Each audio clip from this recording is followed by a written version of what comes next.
Well, a very good morning to you all from Road America in Elkhart Lake, Wisconsin. This is the World Racing League, powered by Hagerty on DriversEye Live. Happy to have everybody's company this morning, as we always are here at DriversEye. My name is Brendan Kazmarek, joined this morning, finally, again, by Joseph Ludrock. Good morning, Joseph.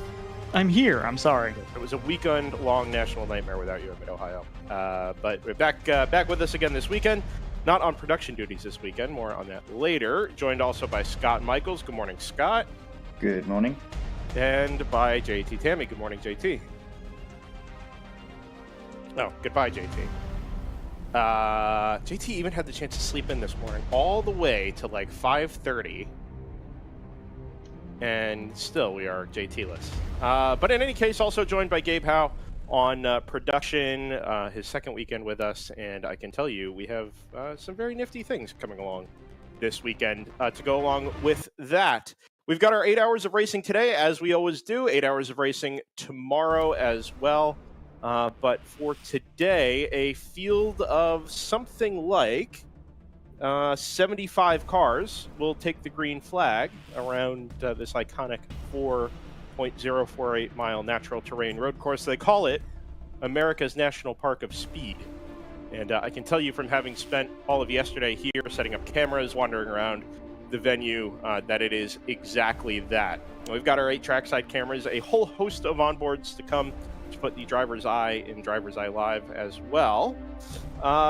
We'll get to the lineup here as we send the cars out on track in just a couple of moments' time, but I'll turn to Scott, because Scott is the closest thing we have to a racing professional.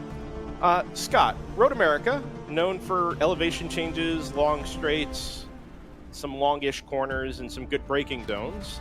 Your impressions of Road America? I'm surprised you didn't use the term bore out of the ground. It seems to be popular this week with this type of circuit, but yeah. So this is going to be, we've got our GTU class back, and that's kind of the most interesting aspect to this weekend that I'm keying in on. We got quite a few of them, but last time we saw the GTU cars, they were very quick. It was, I think, NOLA, right? It was the last time we had GTU cars in the field. It was, yes.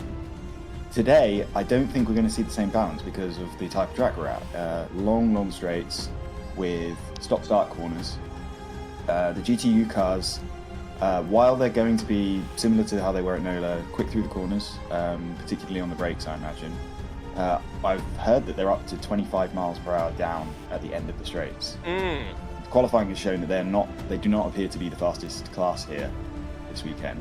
So yeah, that balance is going to be super interesting, just because, yeah, as you say, the nature of the circuit is stop-start with long straights, and those straights aren't wide. It's not like a COTA where we've got loads and loads of room to spread out and get cars that are faster than others around each other. There's going to be a lot of congestion with not just the differences in overall lap time between our classes, but very specifically differences in speed at specific points of the track, and that changes very quickly. So we're going to have GTU cars hassling GTO cars through the corners, and then the opposite when we get to the end of these narrow straights, and there's a huge speed differential there. So the braking zones are going to be interesting. Everything's going to be interesting. It's going to be. I'm really looking forward to seeing how this plays out. You could call it an old school circuit if we only, if we went to more than one Grade 1 circuit a year. No marinas here, of course. Fake or otherwise. Yes, quite. Have you been here before, Scott, to Road America? In person? Yes. No, closest I got was Milwaukee. Right. So your comment about narrow straights is an apt one. It is remarkable when you're out on track just how narrow the straights are. The whole track, really, but you tend to notice it, being funneled down these long straights, top gear, 145, 150 miles an hour in these cars, all the way down at the end. And with 75 cars on track, even spread out over 4 miles, it is a substantial amount of congestion, and something that all of our classes are going to have to contend with. In particular, as you noted, the return of GTU, which previously at NOLA had been essentially an all NP01 class with sports racers and prototype style cars. Not the case this weekend, because we've got a Miata thrown in the mix in GTU. The winning formula, which was the ludicrously strong team back at back at Mid-Ohio in the rain. It was a GP2 class car. It's the same team, not quite the same car, but it's entered in GTU, which is underneath the weight limit, underneath a power to weight ratio of 10-1. And it'll be really, really interesting to follow that throughout the course of the day. Brendan, should we run down the starting grid? We should do that. Do you have it in front of you, Joseph? I sure do. Yeah, let's go for it. Okay, so in GTO, row 1, headed by the 401 for round 3 racing at a 223.628. Alongside them is Team JTR 696. Row 2 is the 609 round 3 racing alongside the 762 Team 762, believe it or not. Row 3, 986 W2W alongside 511 for Team Choice. Row 4, 298 Random Vandals alongside 909 for Automatic. Row 5 is the 761 Team ROTR Motorsport and Team ACP number 2. Row 6, 421 for Thunder Bunny and the 727 for Pinnacle. Row 7, 983 W2W, and then the Soul Hammer Motorsports car, the number 1, the number 01, when unable to make it. Tim Myers shared a story of a replacement engine that was damaged in shipping, so only one car for them this weekend. Row 8 will be the number 34 for Team Hitman alongside the 72 for PMW. Row 9 is the 111 for Thunder Bunny. And the team car, the 501 for Thunder Bunny. All Thunder Bunny row 9. As we all expected. Row 10 is the number 73, Team Works 45. So, have fun parsing that entry. That's an R8. Ooh, that car is, okay. Yeah. And that Thunder Bunny car, just to make a note, is a new car for them this weekend. That's a second M2 entered in GTO for that number 501 for Thunder Bunny. Yeah, we've got a big time split here in GTO after you get past row 9. So that's row 9 is the last of the 229s, and then once you get into row 10, you're into the 231. So there's a big pace split, at least in the qualifying session. So on row 10, it's the Team Works 45, number 73, Team AF number 32. Row 11 is Team Rooster Hall, the 800, and another W2W car in the 170. Row 12 is Team Pro Sport, the second Aston Martin, and Team Pinnacle, the 326. Row 13 is Menace 2 Sobriety, the 531, and Team 3D Racing in the number 80. Row 14, Team BPR 716 and 698 for JTR. That'd be the other JTR car. As opposed to the one that's sitting on front row. Another Pinnacle Motorsports car on row 15 alongside the 940 for Team Party Cat. And the Loose Cannon Racing number 979, which would be a slightly different entry than the old 997 on row 16, alongside Team Shocker in the 228. And the last of the GTO runners is the 52 for Team ACP, rounding out row 17.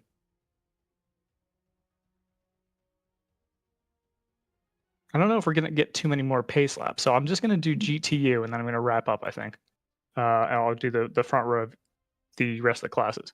So Team Racer Motors takes the pole in GTU with a 228.561 alongside the Stratus 59.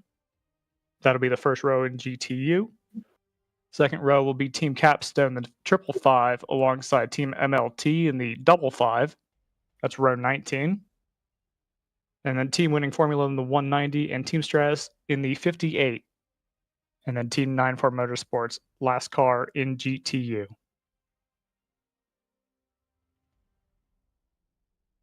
Oh, thank God, they're still going around. Okay. And then GP1, our front row, I'll just do the first rows in these classes. Team Moorhead, 147, and Team Edge, the 26. It's officially row 23 in GP1. And then GP2, your front row is Team TCS and Team Overnight. That'll be the 22 and the 197. And I think that's gonna round it out. Ooh, I feel like I've missed a class here. I mean, you definitely haven't gone through 75 cars. Maybe No. I just haven't been paying attention. No, I feel like people are going to be bored to tears if I did the entire. There's 40 rows. Quite. And we are going to get 2 starts here, right? We always have the Grand Touring classes start sort of out in front, GTO especially, then a small gap back to GTU. They'll take the first green flag and then a margin back to the general production classes. That is always the case in the World Racing League. And it just helps introduce a little bit of safety and separation into things, allows the general production classes to stratify themselves between GP1, 2, and 3. And like I said, just to separate things out a little bit and give everybody some breathing space here in the first couple of laps before the GTO cars come around and find themselves in traffic. Now, the other thing we're going to see here is the mixing of the very fastest GTU cars into the back of the GTO field after a couple of laps. The GTU cars were fairly quick yesterday, down into the high 20s. I think the pole was something like a 25 from memory in GTU. So they'll be in contention for the overall for sure later in the day, but they are starting a little bit behind the back of the GTO field. Oh, I skipped a class. GP2 will be Team Northwick Motorsport in the 21 behind the 348 for Chattanooga, Tourenwagen, Meisterschaft. They Zwei 0.0. And then it'll be GP3. I think I called them as GP2, but it'll be GP3, which is going to be Team TCS, number 22, alongside the 197 for overnight.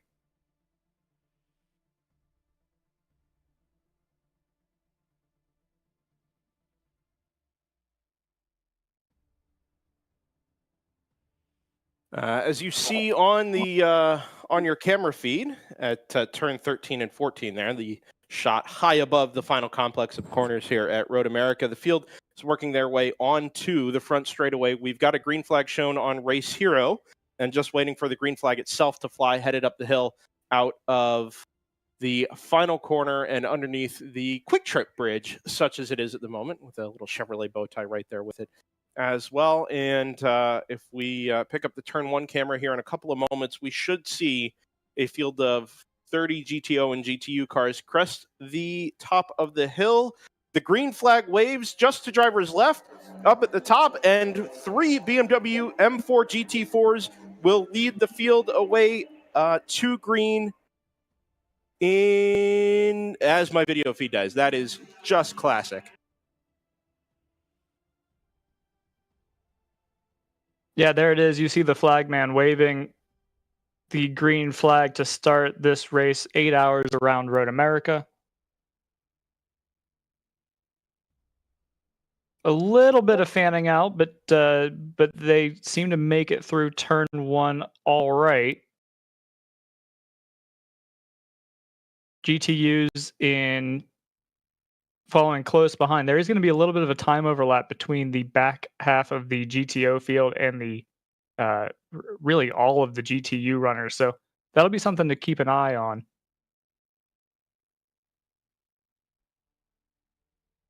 Production classes rounding the last corner here. Yep, they'll take a separate start, like we mentioned here. The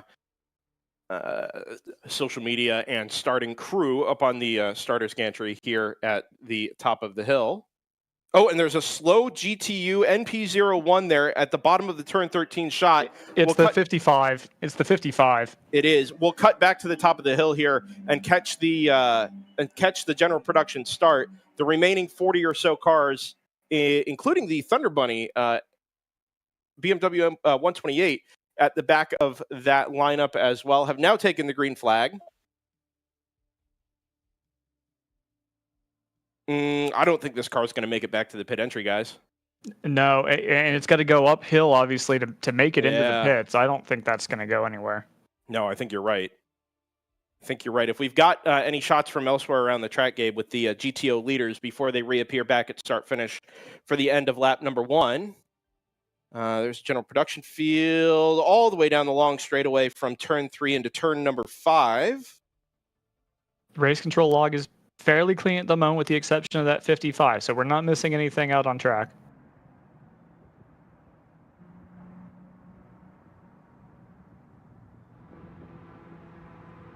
We are seeing that discrepancy in speed on different parts of the track. Onboard from the winning Formula car shows that a train of GTU cars passing GTOs around the outside of the carousel, which is something we're expecting to see later in the race, but it's fun to see on lap 1, having those speed differences really show up on that more twisty part of the track.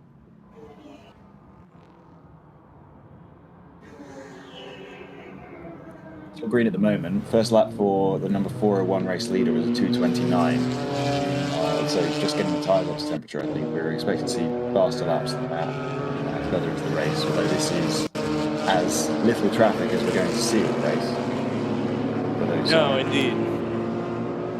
With lap 1 complete, just to wrap things up here at the top of the order, it's round 3 racing, leading from the 696, JTR Motorsports Engineering in second. The 762 has jumped up into third. That's the first of the Porsche Caymans. There's the... Yeah, this car must be on the starter motor or something, because it is going to make it, although it's a very steep hill into the pit lane. Yeah. It's undoing. Yeah. And confirm that is the 55. That was a good call, Joseph.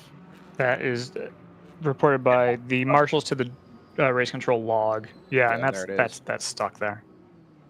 Now, there is a little access road there at the bottom of the hill, to where if it rolled backwards, they may be able to just go retrieve it and pull it up the back of the paddock, rather than have it block the pit entry lane. But, well, he's trying to get it going up the hill, but like you mentioned, Scott, I mean, that is an incredibly steep climb up to the top of the hill at pit in. It's actually the fastest we've seen it go. It's doing all right. Yeah. Just wanted to stop in front of our camera and... Yeah. General Production Cars completing their first lap. I think that was the Moorhead Speedworks number 147 at the top of GP1. Indeed it is. The number 26 from Edge Autosports, who we've gotten on board with, there is in second. The 44 from PC Racing in the third. And then the first of the round 3 production cars, the number 701, came in back there in fourth. Someone got well wide coming out of the final corner. That'll be the 147 question mark? That didn't look like it to me. That might be a different incident. 55 has made the pit lane, guys. It's up at the top of the hill here, and I think it's going to get all the way to at least a point where somebody can push it, even if... Oh, the 110 is in as well from Thunder Bunny. So that car had started at the very back of the general production field, which is not quite correct because it's a GP1 car. But I wonder, has that car been off? If it has, it isn't being called. No, it hasn't. It looks like it's sitting low at the right rear, maybe. But that may just be the angle I'm looking at here across start-finish from them. It's a call that the 716 is leaking a little bit of fluid.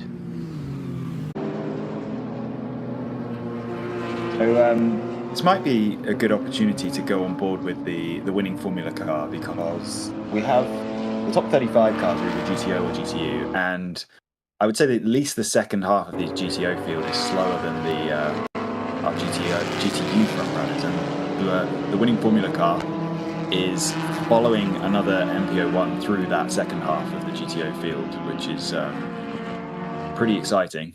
It's good. It's interesting, and also they're only able to pass sort of in and around corners. So it's but that GT field is making their way up through the GTO class. They've got a long way to go to get towards the front. So I think it is actually the battle for the lead. Capstone Motorsports number 555 being followed by winning Formula through the field, and Stratus right behind, with Racer Motors right behind them.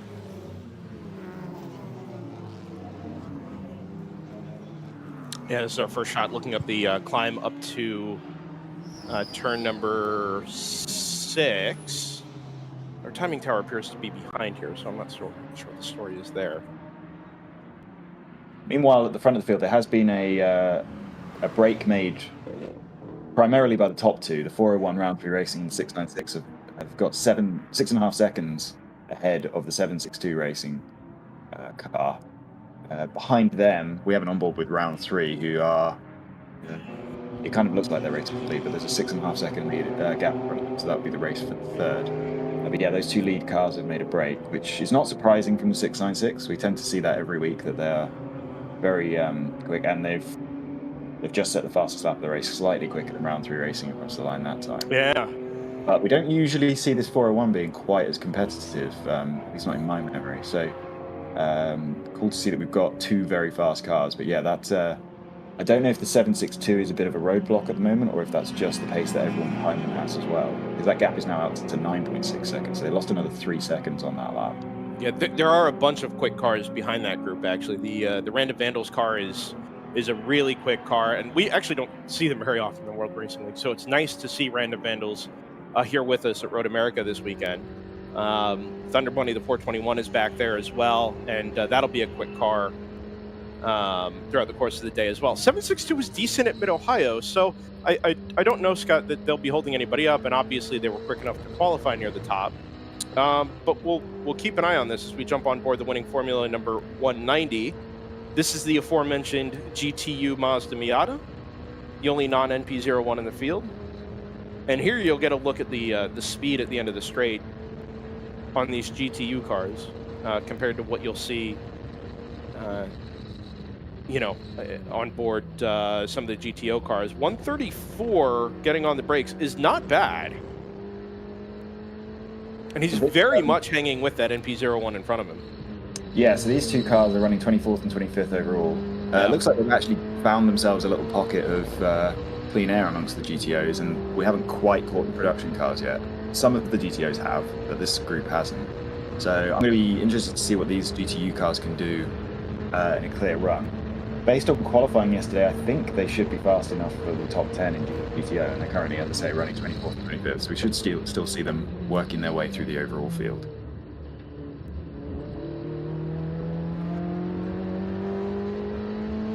It does look like the Mazda has a little bit of extra speed on the MP01 on the straights.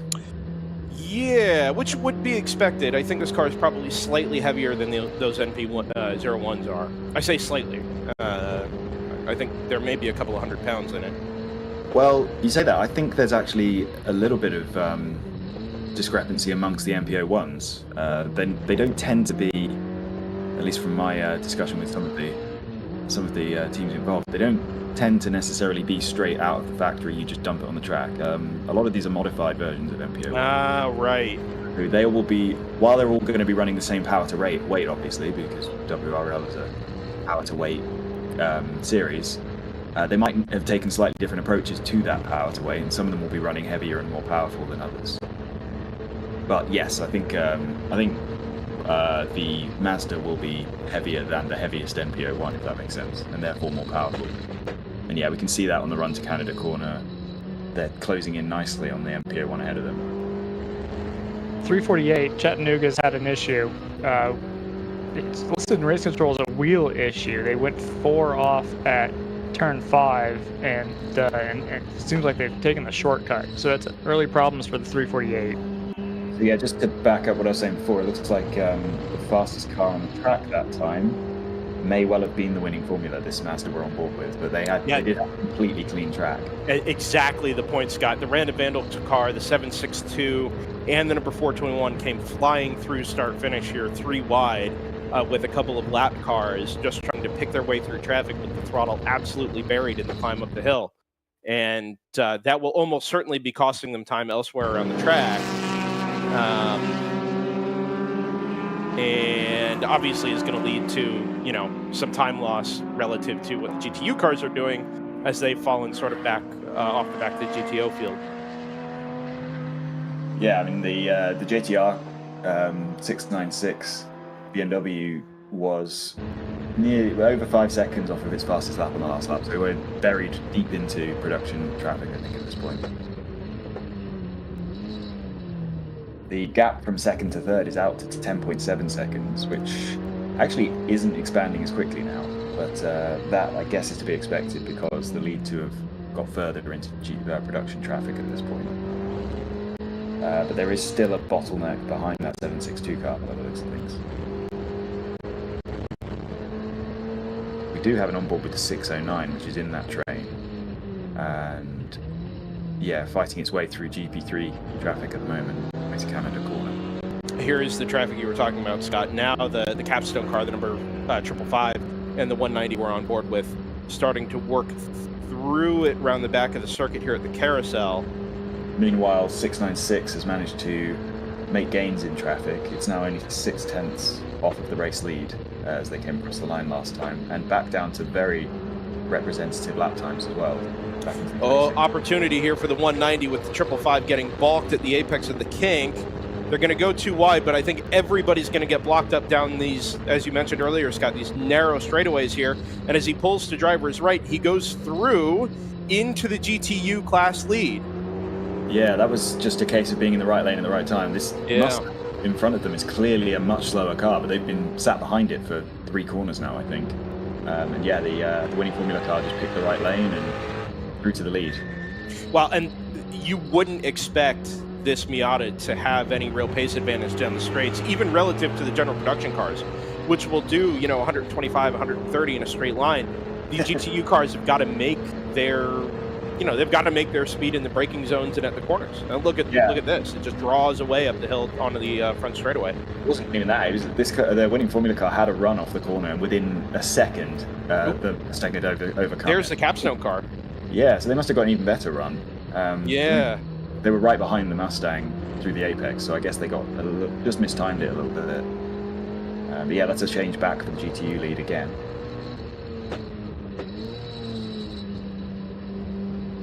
There is also the Racer Motors car. Oh, actually, they've managed to drop 6 seconds behind Racer Motors has from this battle, but Racer Motors running 3rd in GTU. And they gained 4 seconds on that last lap, so there must have been a really bad lap in there for Racer Motors to drop that far behind. Yeah, it was 2:37 the lap before. Yeah, are we 2:30 quick in GTU? Let's see. I don't see that they've had an off track or anything, so I'm gonna put that down to traffic, I guess. Yeah, I think that's fairly safe to assume. Just being safe. Again, the as we just saw with this Mustang, the circuit is so narrow that if you do have 2 production cars alongside each other in front of you, you've got nowhere left to go. So have to be patient at this point in the race. It's quite likely you're going to catch 2 Jeep production cars alongside each other. You just have to sit there for a few corners and wait. 72 has been noted for spinning and continuing at turn 10. Is this the GTU car? These GTU cars are on board still haven't dealt with this Mustang, have they? Oh, look at that car off to the left here. That might be beached in the gravel as well. Okay, yeah, I'm sure. I did contact Billy Smith of Racer Motors this morning. He told me in the driver's briefing that they are expecting some hot pulls, but if it's anything more serious, it'll be safety cars. So that's kind of, I think we can maybe expect conservative hot pulls today. And that'll be the spun car. It was erroneously listed as spin and continued, but as we saw, it's not continued. So that'll be the 72, which I think is PMW. Is that right? It is, yeah. Yes. Yeah, Johann Schwartz is on. I don't know if he's on board that car first thing this morning, but that is the car that contains Mr. Schwartz of SRO and other sports car racing fame. Yeah. So like Scott says, I don't think that car is going to be leaving the gravel trap. So we'll see how they deal with that. The carousel is one where the visibility is not great, and you're also kind of following the corner along as you go. So I wouldn't necessarily want to be. Yeah, it's a high load. It's a maximum load corner, really. I mean, you're never full throttle through the carousel up until you start to track out in one of these cars. A lot of cars are doing 90 plus miles an hour through there. I don't know. I wouldn't be shocked if we see a double yellow here, especially around that part of the circuit. Yeah, I wouldn't either. Now, if we were to track the yellow flag, there it is. Yep. Good call, guys. All right, so all these gaps should close up. Where did the leaders get to in the general production field? That could make a difference in at least one of those classes. It wasn't very far, to be honest with you. We only got 6 laps completed. Yeah, it's from just about behind. It's just behind the 5th gear car, from the looks of things. Do you have a number for that? The 550. The So that's the GP1. 984 car is the first car lap down. Okay, so all the GP2 cars ended up getting. So it's the GP1 field that's going to end up. Yeah, it's gonna split roughly the top 10 in GP1. Oof. It is exactly the top 10. 550 is the car in 10th in class, so that's tough luck. Yeah, every other class should be absolutely fine. There were no GTO Yeah. cars, or GTU cars lapped, Yeah. other than those that have had trouble. And all of the GP2s and GP3s have been lapped. So, and I don't think anyone had been lapped twice. Yeah, So, I- it'd be fairly clean. I think the only car that is regularly competitive in GP1 that we would expect to be fighting for wins, although anything can happen, obviously, is maybe the 777, the third big mission car. I would have concerns that car is going to get bit by this, although it was back in 13th to start things off here. So everybody else, I think, that we would normally consider a competitor in GP1 is still going to be okay. I don't know this for sure, but I'm guessing that Road America is the longest track we go to in WRL. It is, yep. Even longer than COTA, actually? Yep. Probably not. Yeah, Or is we're it? above 4 miles here. Okay, so that means that safety car periods are unfortunately going to be quite long, which could have a bearing on strategy later on in the race. Yeah, I don't really have a good sense of fuel mileage and strategy, but you're right, Scott. As we approach the sort of critical points in this race, which I think most of us would say are sort of the penultimate pit stop range, these safety cars can have quite a big impact. But even now, with this safety car period is going to take us a decent amount into the race, just because of just getting the safety car out for 3 laps is going to be 20 odd minutes, maybe a bit less than that. But yeah, quite. And obviously we know these cars will save a lot of these cars being road based will save a lot of fuel under that safety car speed. So yeah, but yeah, that's something we're not going to know how it's going to play out until later. But I think it's. Frequency of safety cars is going to significantly change the strategy of the race at any point. We've got a little update on the 421. That'll be one of the numerous Thunder Bunny entries running in 4th in GTO at the moment. That'll be Mark Smith in that car to start. Other drivers, of course, are Dallas Carroll and Matt Kehoe. Yeah, I'm a bit disappointed, actually. I haven't gotten any onboard streaming links from Thunder Bunny, which are it's definitely disappointing.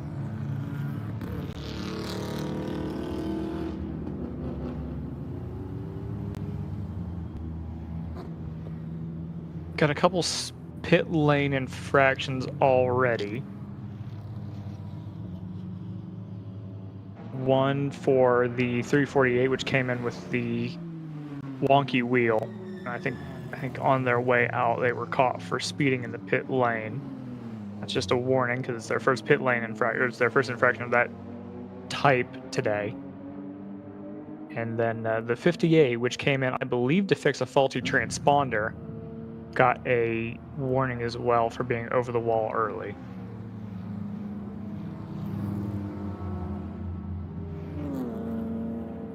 So, a bit of information thanks to Mr. Candelaria, that A in the M4, one of the M4s, is burning somewhere around 0.9 of a gallon per lap. So I think we'd expect to go low 20s in terms of lap range before pit stops, which would get you, up towards an hour. And this is a largely full throttle circuit, certainly relative to other places we go. Yeah, still under an hour. That's an interesting number. Yeah.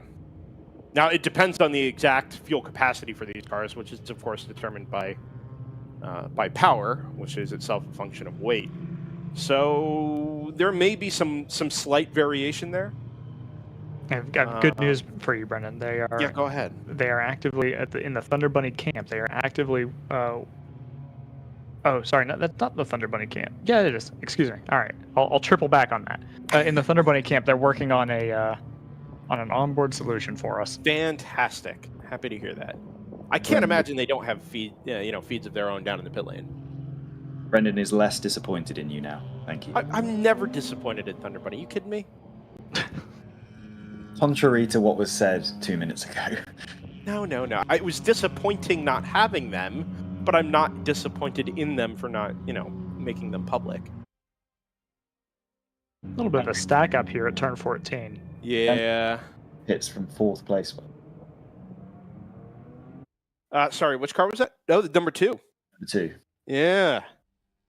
Now that is going to drop them to the back end of a very long train, so that's a serious decision to make. Yeah. There's an interesting thing here. Let's look at because people are actually gaining spots.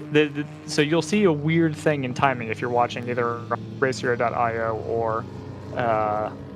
or just looking at our tower, I suppose. Because this train is going so slowly up the hill, people are actually gaining spots. Look at that. I'm not sure that's fully kosher. Gained 4 positions before the start line. Do you have a view of the pit out, Brent?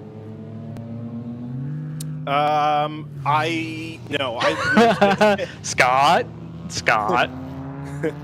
I know what you're thinking. Yeah, I would be curious to see where the number 2 merges back in. I don't know that they're held there. It would depend on where our turn 1 camera is. I don't think in WRL we hold.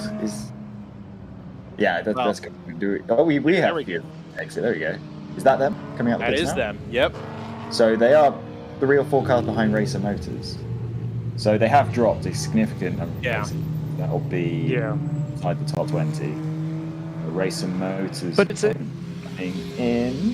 a shrewd move, though. If you've got a big stack up on the front straight, it's effectively a code 35. So you might as well just come in top off, and then you really aren't losing that much track position. Yeah. So they've lost 20 places in the overall, and that's not counting the number of lapped cars that are in that gap. And considering how narrow this circuit is, I'm not sure that's a net gain. Maybe. Well, consider though, Scott, that we are half an hour into this. So drawing this thing out, now we're going to have more safety cars, so it may become a moot point. But that's getting on for halfway through a fuel run. How are we half an hour in? I know. I was thinking the same thing. It's the laps are so long. I mean, we've only done 8 completed now. Did we start late? Maybe just a couple of minutes, but not by much. Weird. Yeah, that feels wrong. But I think we might have started a little late because we've only got how many laps for the 401? We started the last pace lap with 2 minutes before the start. So I think we. So about 3 minutes late, but even so, this race is 1/16 over already. Yeah, it probably is a net gain, although you do add risk having to come through more traffic, especially if it's traffic in your class. That isn't necessarily going to let you go easily. But yeah, it probably is a net gain, but it's not as big as you would maybe think. The thing that's kind of funny about WRL is because they're so contact averse, it's almost more risky than if you were to do it in a series like IMSA, where you can have a little bit of contact and shrug it off. But because WRL is aggressively no contact, you could have you could rub fenders coming through slower traffic and then be penalized a lap for it. Yeah, it's 2 laps, isn't it, for incidental contact? For avoidable, it's 2. Avoidable. Yeah, but that's an even harsher penalty. So it's in terms of maybe risk to the car, it's not too bad, but in risk to your standing in the race, obviously it's caught a lot of front runners out this year. Did we mention the status of the number 348 from Chattanooga Tourenwagen? The status, I don't know. We did mention that it had a wheel issue and had to come through the cut through. Yes, okay. That was mostly where I was going with that. I was dealing with our timing situation up here. Yeah. Full course yellow, full course yellow. Looking at a friend of DriversEye Live, TJ Helsema's laptop here to my right. And I can tell you we've been under yellow for 10 minutes and 20 seconds. Wow. Yeah. Quite like No, that. looking at your partner's homework. That's fine. Hi, TJ. Oh, JT says, oh, JT and TJ. That's cute. Palindrome. Have they been seen in the same room? No. If you were going to pronounce that out. I wasn't. So I've got a total of looks like 5. Yep, there it is. I've got 5 cars that took the pits on that rotation. Might be more, but I've got at least the 75 for AOA, the 2 for ACP, 84 for 9-4, and the number 2. So both the ACPs? So Oh no, never mind. They just dropped down the order. we didn't look for this at the time, and I don't see any reason why not. But did the safety car pick up the leader? Yes. Yep, Okay. the 401 was the car that just came under start finish here at the top of the hill. Back on board the GTU second place car still, correct? Oh wow! Yes, it is. Yes. Yep, number 190. The 511 onboard's pretty interesting down the front straight, 3 wide through the middle. Cars of different classes everywhere, and the 511 makes a few places up. Tries to make multiple places up on the brakes, but some GP cars on the outside. Discretion was the best part of that on that. Meanwhile, very sideways in front of the winning Formula GT. Yeah, he had to pull it up pretty badly to not run into the TCS 22. And I think This GTU car has been stuck behind this Mustang for about 45 minutes at this point. But it's hilarious how much speed that Mustang has on the straight compared to this, frankly, much faster overall car. they make their speed in different ways. Well, not just compared to this car, but even compared to some of the GT or GP1 cars around it. So the Mustang is a GP1 car, is it? I believe so, yes. So that's one of the cars that's been caught out and is now a lap down from their class. Wait. Let me make sure I may be talking nonsense there. This isn't for position, is it? Oh, it is. BPR Racing. So it'll be a GTO Excuse car. me. Yeah, it is GTO. My mistake. So the number 555 has managed to get ahead of this Mustang. This Mustang Yeah. might actually become the big roadblock for GTU, because I imagine it's probably making wild assumptions here, but I imagine it's probably one of the fastest GTO cars in the straight / slower in the corners. So that's going to be really hard for GTU cars to overtake, as the winning formula here is proving. But the 555 has managed to get ahead, so this could be a break for the lead in GTU. Yeah, that's kind of what I'm seeing here. Is if the 190 can't do anything in the long term with this 716, that the 555, traffic notwithstanding, is going to be able to kind of run with this. The 72 has made it back to the pit lane under its own power. I will say, I want to make the point before we forget. I'm really loving the fact that we have now a little diversity in the GTU field. Yeah. And it's not all just kind of lightweight prototypes. And the fact that this is competitive with those, I'm pretty excited for this class going forward, to be honest. Not to mention the fact that this is the car that was super, super competitive at Mid-Ohio, so we know these guys know what they're doing. That is true. Yeah. So it's not exactly the same car, but it's the same team. And Yeah, visually, they're very, very similar. Yeah, we can certainly trust the team knows what they're doing with MX-5. Back at the top, the lead margin is still under a second between the 401 and the number 696. We've got a little bit of change for position at the top of GP3. TC Climb 93 is overtaken the 22 for TCS. 197 for Overnight's taken third spot from the 605 for round 3. Meanwhile, we're seeing the automatic racing Aston Martin and the choice racing car start to look like they've got pace. We've got an onboard with the 511. Those two cars are working their way through the top 10 in GTO and obviously overall at this point. The automatic racing just moved up into 7th, I believe. Nice to see automatic back as well. Obviously, we're not a part of things back at Mid-Ohio.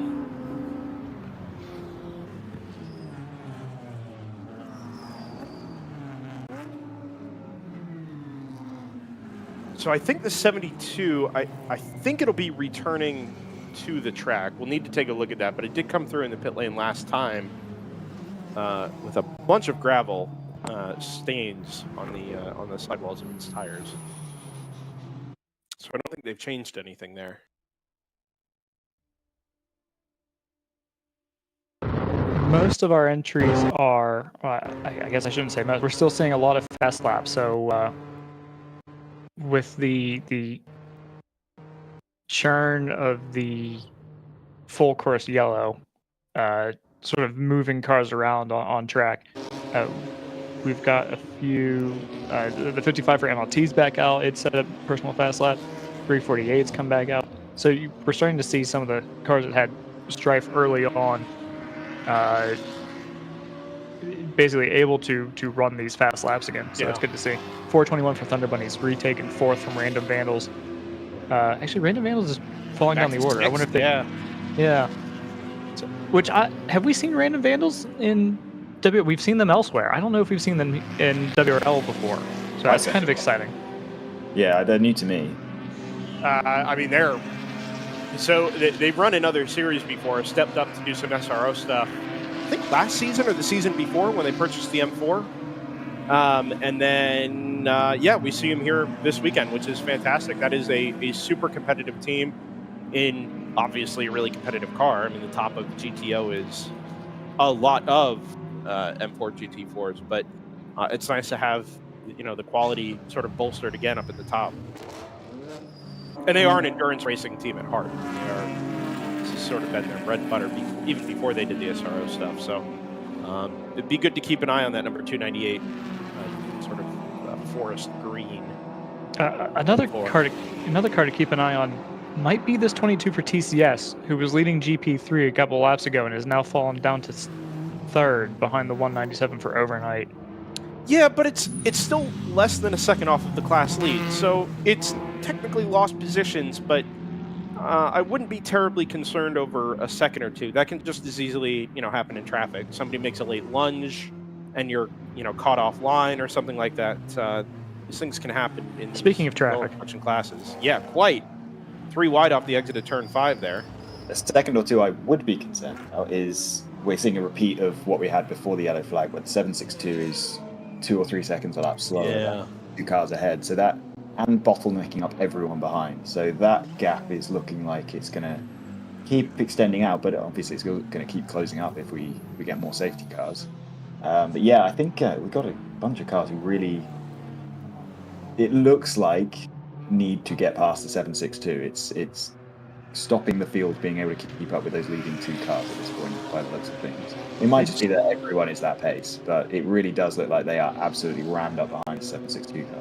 Well, so it's kind of interesting, Scott. GTO.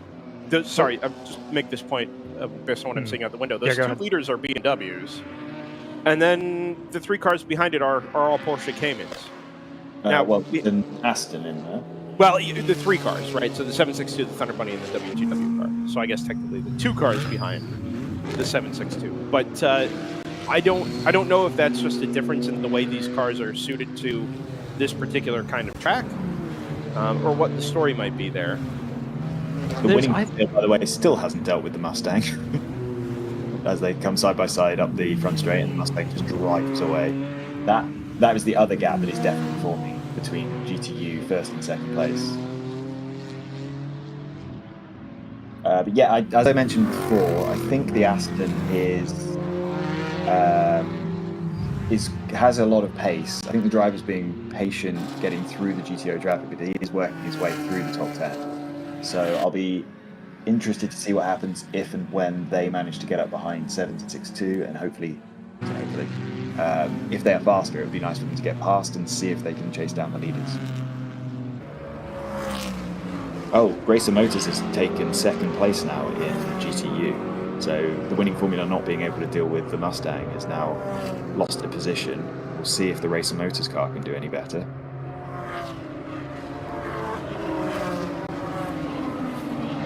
Yeah, it's interesting as well. There are a couple of really quick GTO or quicker GTO cars around them. And actually, that Racer Motors car, I think, has the best lap in GTU, 228.998. So yeah, so it's it's as much a function of that car going more rapidly than it has to this point than it is, necessarily that 190 being held up in traffic. Although that is definitely a part of it. The Racer Motors cars immediately dealt with the Mustang. They're just going to the carousel now, and he's already made the pass. The next couple of corners should really favour that car. Do you know who started that car, Scott? It's a name I struggle to pronounce. Okay. I sent it over Slack last night if you want to have a go at it. Put it in the channel. I'm trying to find it. Stand by. The winning formula, by the way, has passed the Mustang now. Obviously, just needed to be shown how to do it. Immediately, the very next corner, they managed it as well. We'll see if that sticks on the front straight. But Racer Motors has already pulled a second or two on them. Is it Voorhees? Are you struggling to pronounce that if you want?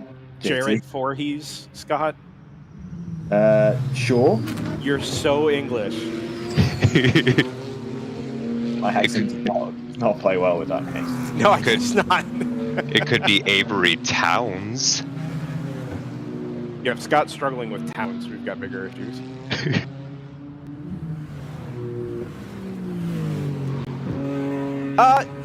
You know what car we haven't seen this morning? Just as it comes up on the tower there, the Loose Cannon 979.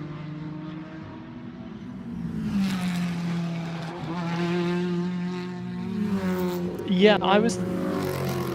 So, talking GTO, one of the things that I thought was interesting is that now it was 6 when I was thinking about it originally, but if you look at the top 4 in GTO, they're all GT4 cars. We don't have any of the. Now we also I don't think have Screaming Goat this weekend. But there's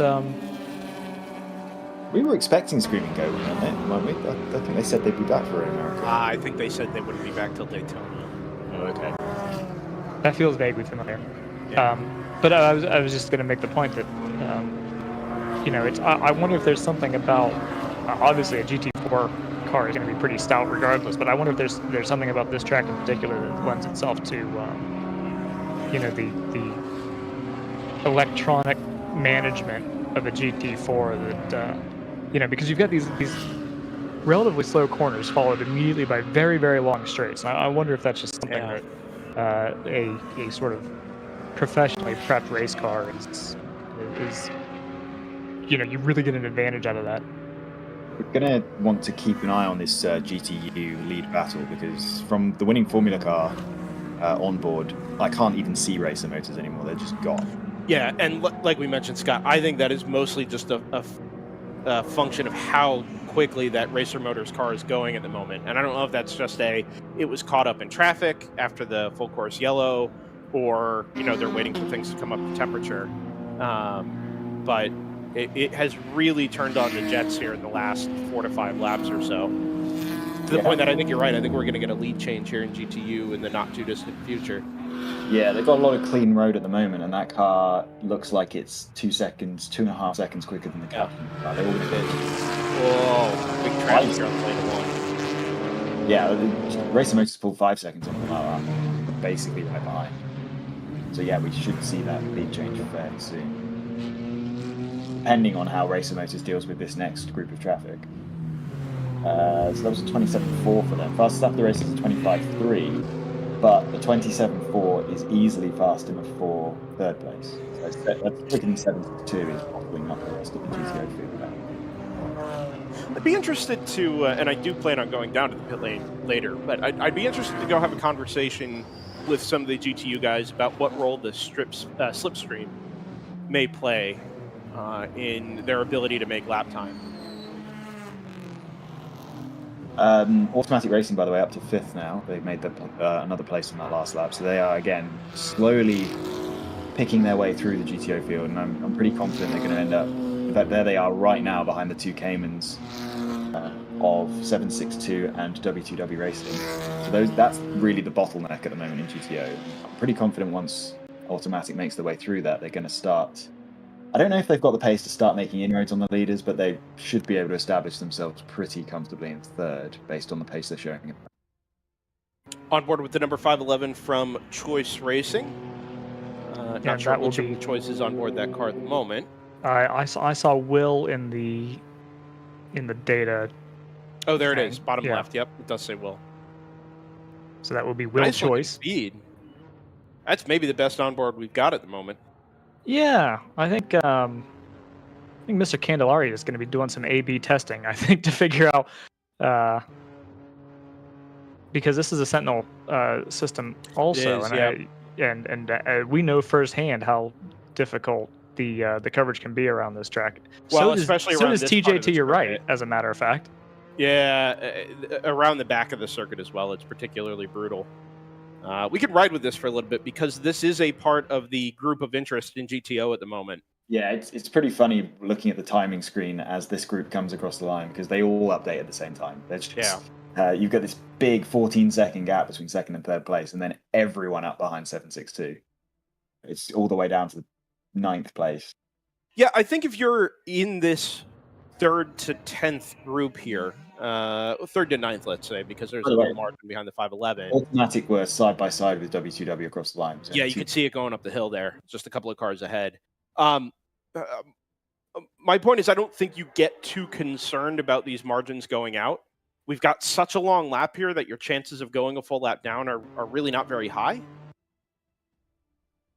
As we jump ahead to what looks like the exit of turn 3. Automatic made the move. It looked like they were second in the queue there. Meanwhile, that's what GTU we just saw going through turn 1. Brendan, I wonder if what we're seeing here is differences in the cell service provider. That one drops out at one part of the track and the other drops out at the other part of the track. It may be. It's funny. I will say the 5G coverage here is actually very, very good. Oh no! Don't start that. Yeah, it is actually very good. But LTE struggles in various parts. That's why we've not got our camera on the run out of the kink this year, because that is a horrendous spot for 4G and LTE coverage. Look at this dive from the 55 into turn 1 on the 777. Worth mentioning that car's back out on the track after they struggled in the pace lap. Yes, that's a good point, Scott, actually.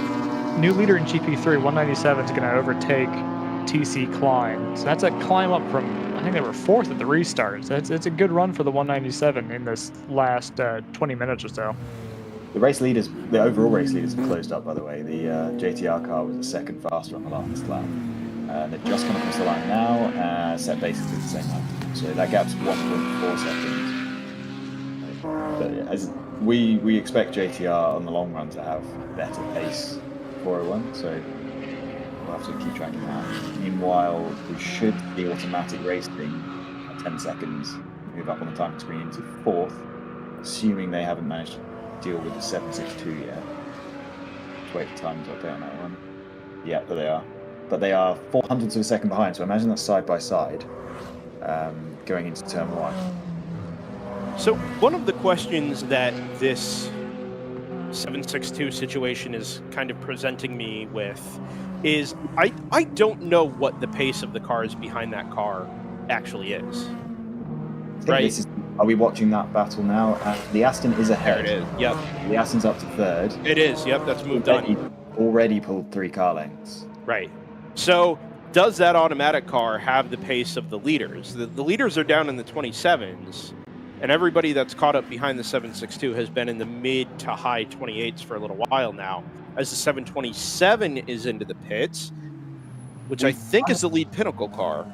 We can look at the past laps, Brendan, and the only car in that train that hasn't set a 26 is the 762, and right. 27.7. So obviously, there's been some points where those cars have been stretched out through traffic and immediately caught back up to the 762 and set a 26. So that tells me that car is the 762 car is the one that doesn't have the pace. That doesn't necessarily mean that the Aston's going to have enough pace to leaders, and I don't think they will. But they're definitely going to pull out and establish themselves in 3rd. I think. Yeah, and with the pace sort of dropping away with the 2 leaders as they get into traffic and fall into the 27s again, it'll be interesting to see perhaps this lap actually what the 909 can do, because he was really only caught up behind the 762 for a couple of corners. I don't think he was done by turn 3. I think he made the move into turn 1 because he was only 4 400s behind. Well, there you go. Yeah. Finish time. So yeah, should be a relatively clear lap for that car.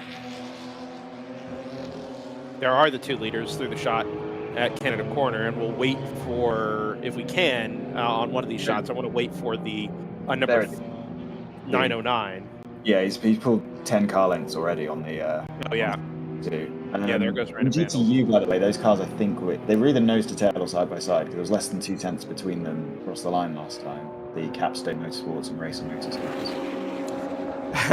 So, funnily enough, the automatic car is still only done at 27, but he's pulled out because the 762 is only done at 230. Didn't look like either cars had been in traffic on that lap. No. So, surprised. I don't know why the 762 was so slow. Oh, maybe that move into turn 1 held both of them up. Gap is out to 17 seconds between the 696 in second place and the 909. But yeah, as you say, that's not. As long as they can sort of maintain something close to that gap, then we'll get a safety car at some point. Yeah. Do we think, with the length of this track, cars are going to lose a lap when they come in the pit? Depends on the team, but if extrapolating this out, I would think probably not. Relative to their own lap times. Now, if you're 30 or 40 seconds off the back of the overall leader, I think there's a chance that you'll go a lap down. Well, that's the thing. I'm thinking Yeah. Automatic might be vulnerable if they have to pit early to going a lap down, and then that would trap them. Whereas it's the exact opposite if you can keep on the same lap as the leader. Right. Get an advantage because, well, the pit lane doesn't close, so the leader's obviously got the opportunity to come straight in the pits. So it could be it's much more interesting when we have that situation. The cars can pit and stay on the lead lap rather than just immediately getting trapped. So hopefully that's the case. The 59 is into the pits. This is, I assume, a scheduled stop for the Stratus Racing NP01. We just had, by the way, we just had 2 cars go through shot. That's a fight for the GP3 lead. I think they might be coming through here now. We might have just missed them. But it's the 93 of TC Klein and the 197 Overnight Motorsports. They've been battling for the GP3 lead, basically trading that back and forth over the last 3 or 4 laps. If you look directly behind them, you should also see the TCS and the Round 3 Racing just 2 seconds behind as well. They've actually just come through start finish here, so good job pointing that out, Joseph. Because now I can pick them out on track. Yeah, GP3 is, and you see that there's been a pass here because in front of us is a 605, but this has been, these top 4 in GP3 have been having a crackerjack fight. I'll just quickly mention that as we're talking about lead changes, DTU lead changed. Racer Motors has now taken the lead and pulled. Yeah. They've actually got a GTO car in between them, Boost of All Racing. But yeah, they've made that pass and have now pulled away from Capstone. We've got a car stopped at turn 11, which I think might be the kink. It is the kink, yeah. I don't know if we have any onboards that are around that part of the circuit. That's a nasty place to have a car not under its own power. Yeah, that'll be the 129, which is not a number that I recognize. Kuro Neko Racing in GP3. Yeah. They had been 8th. 4 off drivers left at turn 11. Yeah, it's a 2016 Mazda MX-5. Now, that doesn't mean they're off at Mazdas. the kink. They could have pulled off into the bend, which is the chicane that leads into the kink. That's been updated to turn 8, so that'll be the corner before the carousel, not the corner after the carousel. Do we still have a carousel? Just kidding, camera? it's 11 now. All right, I'll stop updating you. Silly us for trying to do things in real time. Speaking of irresponsible updates, a 1 lap sample size shows that the automatic racing car is actually a second quicker than both of the lead cars, so that gap's starting to come. What an extrapolation. Yeah, if we do this for the next 7 hours and 5 minutes, I think that car is a real shot. Based on my 1 lap sample size, they will be there in half an hour. Racer Motors, have we mentioned that they took the lead in GTU? Scott literally just... Okay, great. Now they've also been cited for a brake light malfunction. We've just seen those 2 cars come through the screen, and the gap is smaller than I thought it was going to be. So and there's no GTO car between them, Scott. Yep, correct. So it looks like Capstone are coming back. I did notice they just set their own fastest lap of the race, so they've obviously been woken up by being overtaken. Both cars did 31s on the last lap, which is very slow for Racer Motors. Not very slow for Capstone, based on their fastest lap. So yeah, not sure if Racer Motors might be struggling at this point. We've seen that car. I mean, last time we saw that car, I believe, was Kota, where it broke down extremely early. So they don't necessarily have a track record for clean runs. Now look at this. It looks like the 605's caught up to these top two. So this is basically going to be our driver's eye, if you will, on this 3-car fight for the lead in GP3. There goes our 762 bottleneck as well. How cool is that? The 762 train. Yeah. The gap, Automatic has pulled 5 seconds on that train now. So yeah, my projection was correct on that one.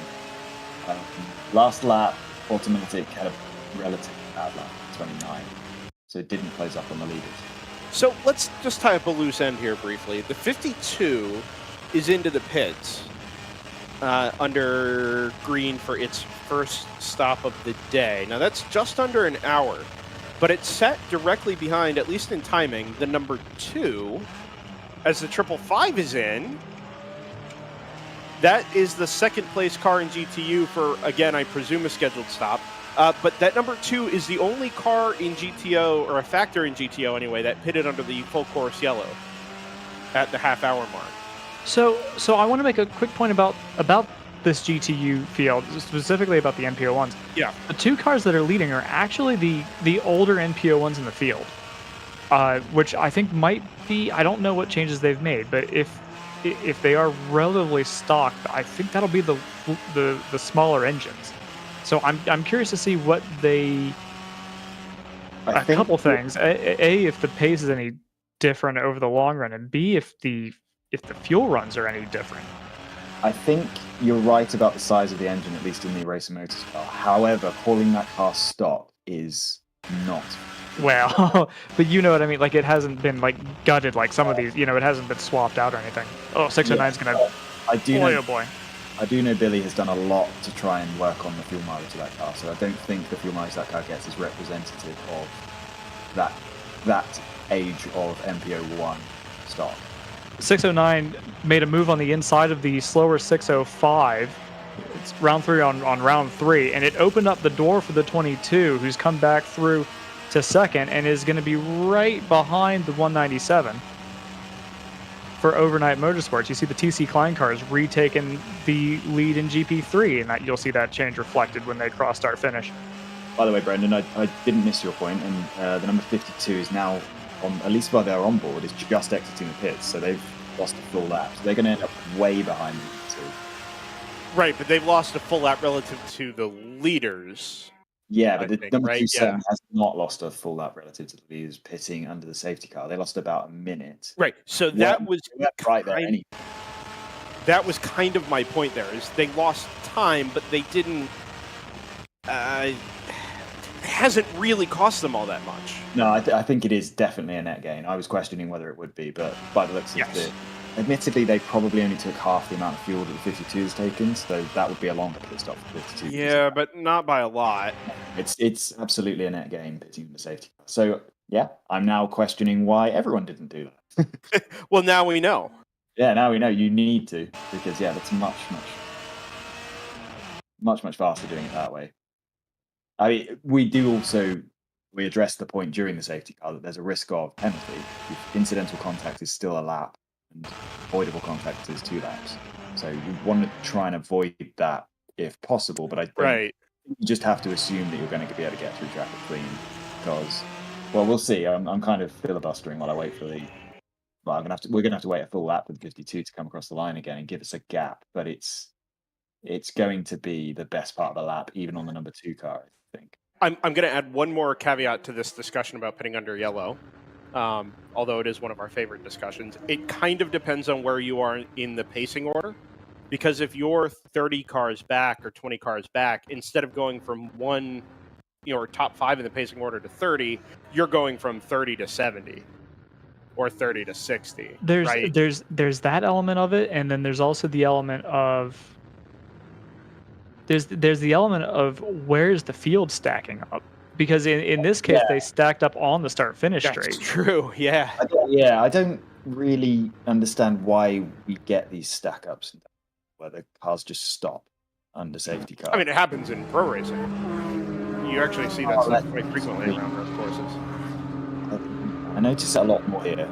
Sure. There is also the fact that we don't hold the cars at the pit exit, which is a decision WRL is welcome to make, whichever way they would go with that. But it certainly helps in races with huge number of entries like this. It helps teams that want to pit under. But yeah, Joseph's right. The fact that the number 2 car was benefited there by the fact that the cars were going way below pace speed on the front straight, which won't necessarily always happen. Yeah, because in that case they were able to come out like a third, halfway through the queue, rather than falling all the way to the back, which is what would have normally happened.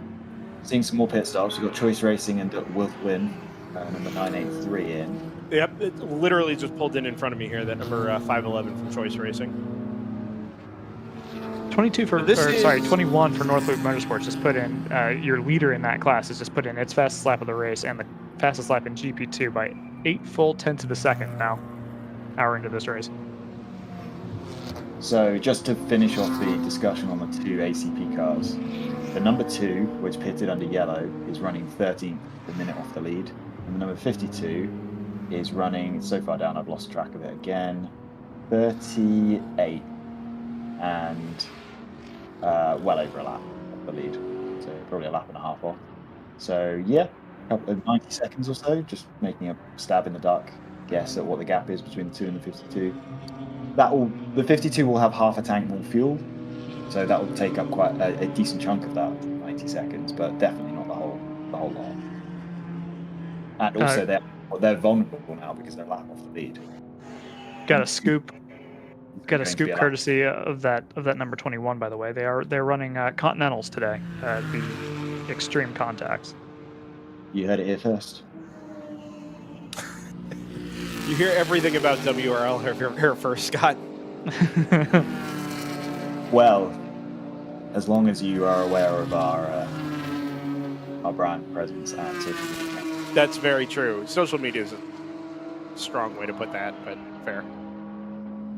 Speaking of things you hear about in WRL, not to go into podcast or discussion mode too early here. We've cleared the first hour. We're good to go. It's fair game. Yep, we're good. Ooh, 2 takers of the pits, including the 696. Yes. Is it? I don't know that. Oh, here it is. But it's lost. Oh, it's lost time cresting the hill because the pit speed starts so far back. It's such a long pit lane, and that's part of the reason why there's, that was another reason why having that stack up makes such a big difference. Yep. By the way, 7-2, I think on the last lap, dropped right to the back of that train. It was horrible. Something happened there. Well, and that was almost always going to be the case. Once it got hung out, it was going to be left. Especially if it's caught offline somewhere. Wholesale pit callers here in GTO. 762 is in, Random Vandal, 111 from Thunder Bunny. Recovery vehicle taking a pit stop. Is 762 in the pit? Maybe they've got the... Have they... Oh, okay. Are they before? They are... Yep, stall number 1, right at the beginning of the pit lane. So that'll explain why we're not getting... They're dropping down, but we're not getting a correct notification for them. So we'll have to track that through the race, because we've been confused by that in the past.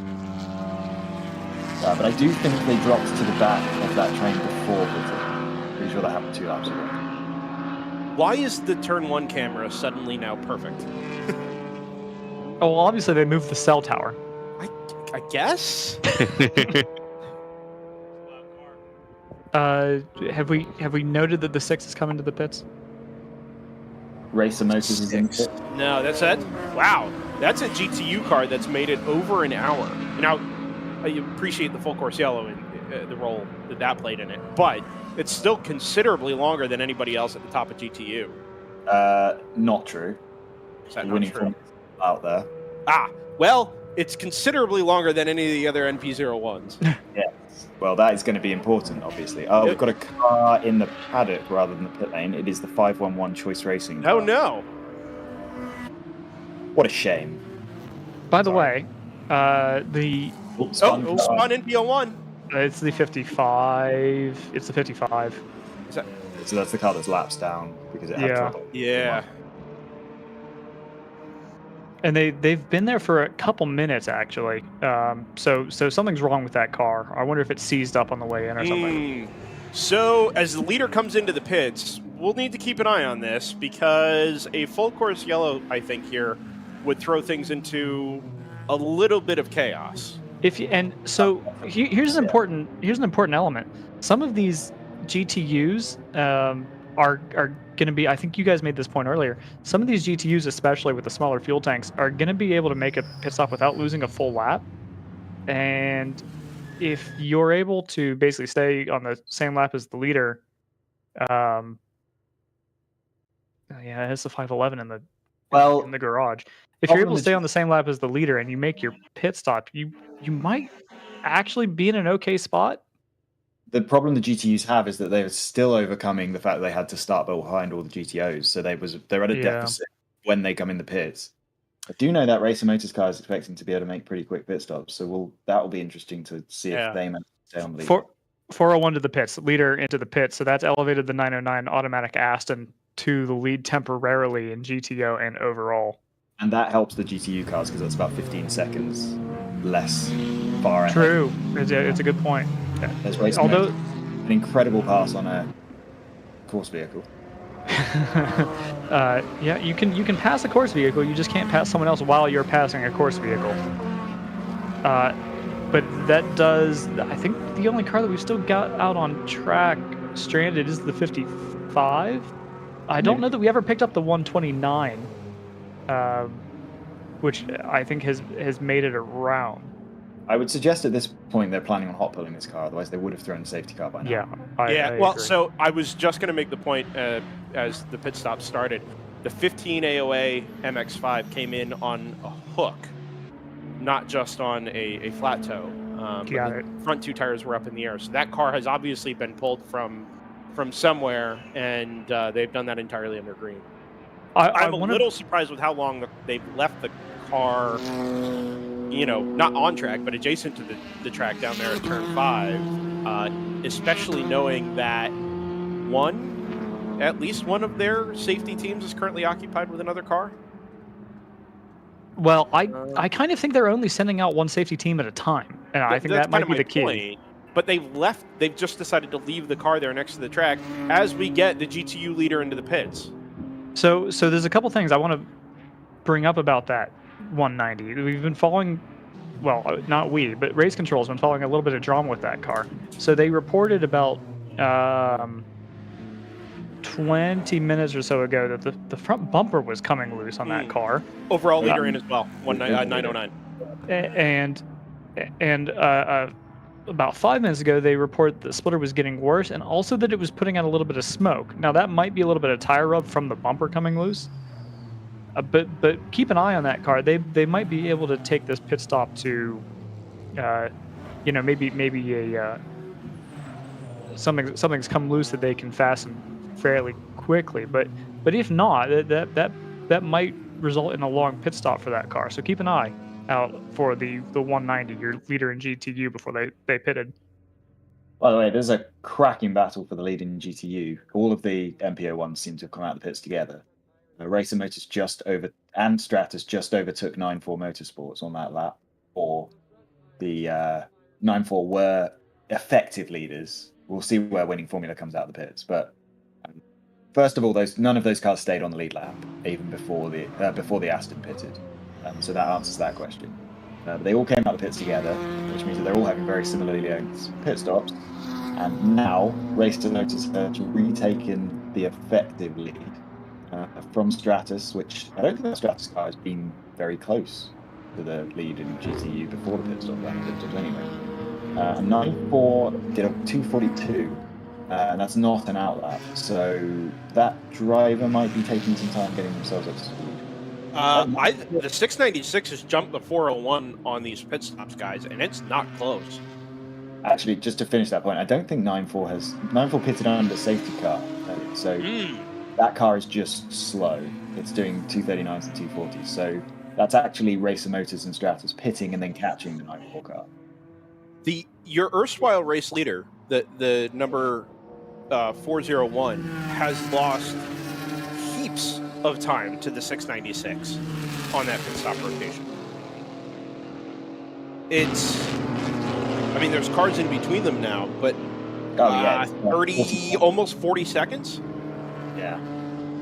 That's enormous time loss for a team that doesn't usually lose time like that in the pits.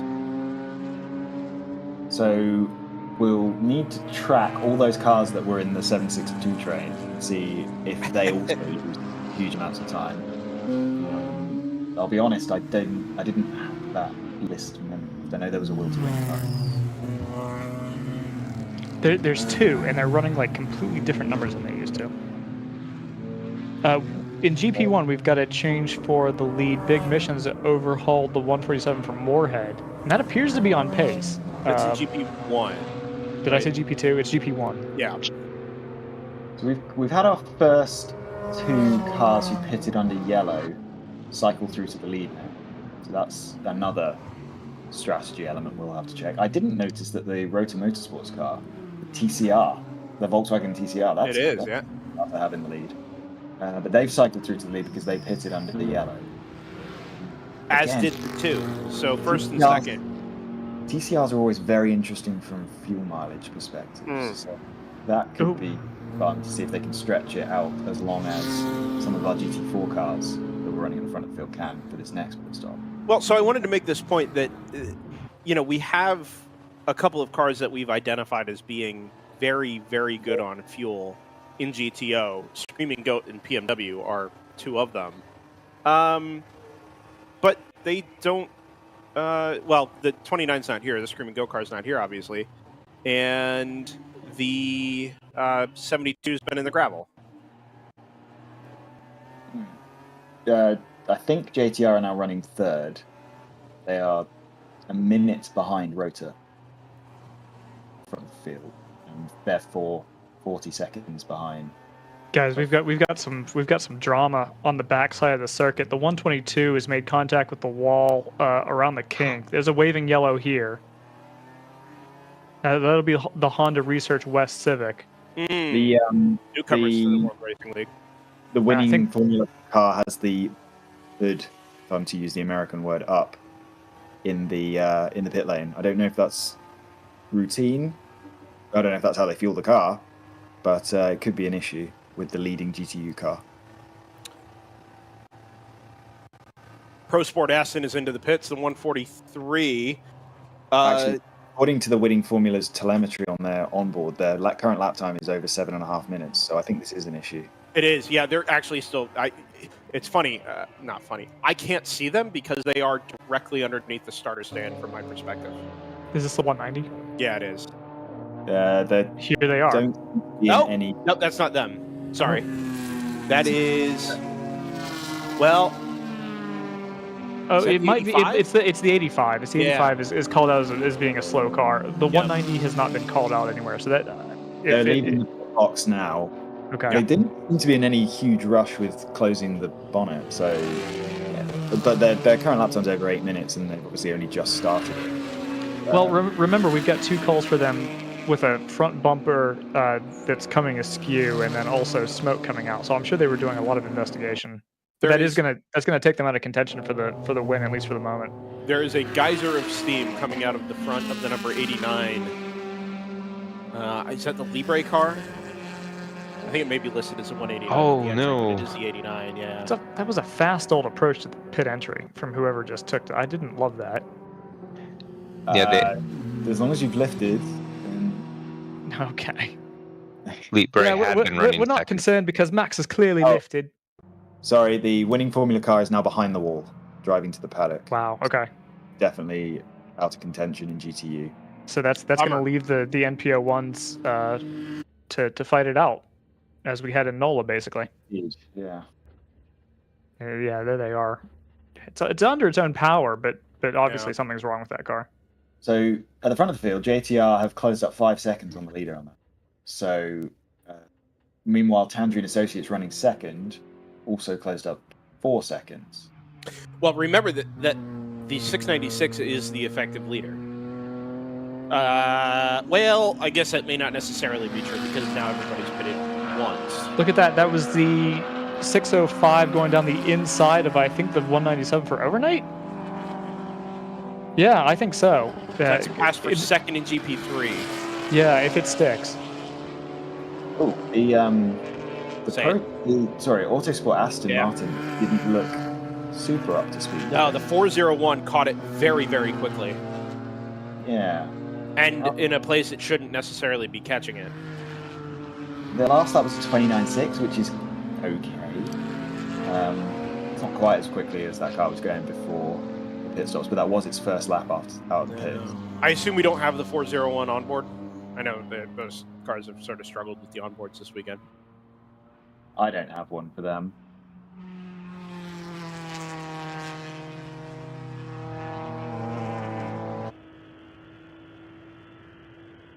The problem with these, when you catch that, so that's a 605. Number 2 is which is not irrelevant at the moment. Number 2's taking the lead, so I don't know if Roto Motorsports are in the pits. They haven't come across this finish line this lap. Yep, there it is, right in the pit lane. That's good catch. That's surprising. It's only been 45 minutes or so since the yellow. So I don't know if they just kill on the yellow flags. My sense of time and scale for this race is a disaster. Rotor Motorsport has taken to the pits while you sort out your life. What I'm talking Scott, about. Joseph, we literally just said it. Okay, great. Have you mentioned this? Have you mentioned the 6 coming in? No. The 6? No, we haven't. Like back in. Oh.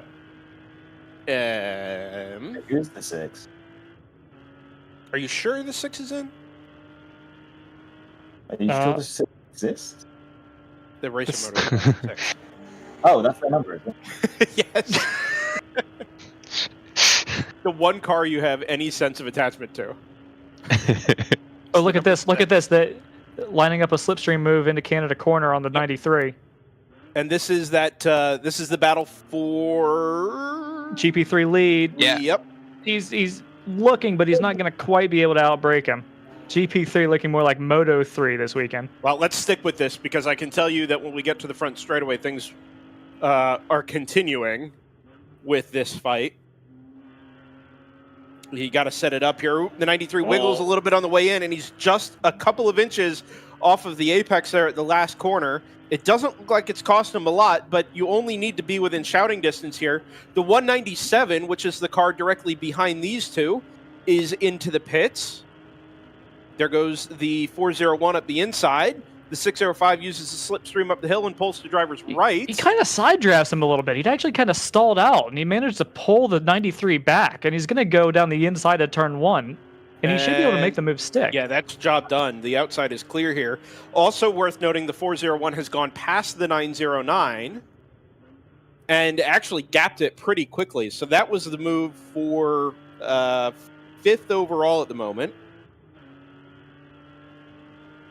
Just to bring up a point that we were discussing a couple of minutes ago, did you notice how slow that Aston was in turn 1? Yeah. The GP3 car? I'm not convinced Racer Motors are in the pits. Yeah, I don't think they are. They're about... No, they just came across the line. They did a 235. Okay. So, yeah, I'll buy that. They did just lose the lead on that lap to Stratus. There's a cracking race going on between those two cars. Then basically nose to tail for the... That'll be the GTU lead now, presumably. Yeah, it definitely will be. And actually, on that lap, the 59 just overtaken the 6. Again, I just said that. Oh, okay. They've lost some pace here. All of the GTU cars have lost some pace here. I was just thinking that I would have expected them to have moved up a lot further than they have. Yeah. They're in the 30s.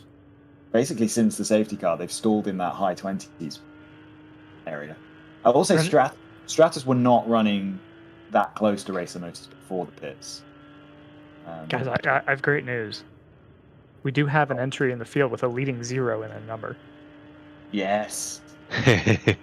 It mattered. That's how you know a team's serious. Yeah. It's Newman. I like it. Yeah, so this is still on board the 605, as you see. They're currently leading for now in GP3. But they will have the 93. Slow 58 on the front straightaway. Yeah, that car's been in trouble really all race. They're still running behind the 55, which we've seen with their own issues. It's picked it back up. GP1 may be worth focusing on at the moment. The 134 is in.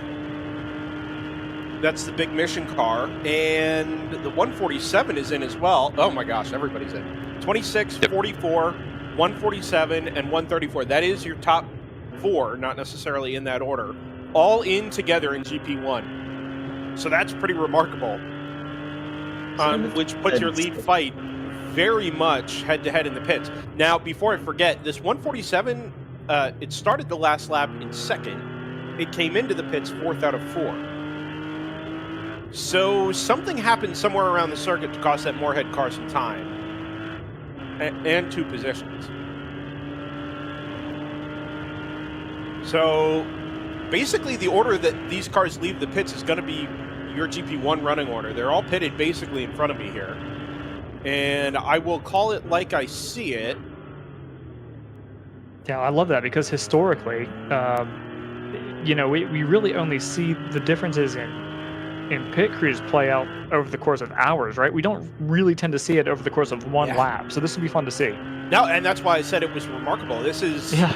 I can't recall a time I've been able to see, except under yellow, obviously, a real-time pit lane battle with stakes. The 44 is going to be first out. Really, really good stop from the PC Racing crew. Moorhead looks like their work is done, although that car has not pulled away yet. Number 2 from the overall leaders in the pits as well, by the way. 147 has left. So the running order in GP1, at least from the group that came in as leaders, will be PC Racing, Moorhead, and the 26 is rolling. Big Mission's work is done, although the car hasn't left yet.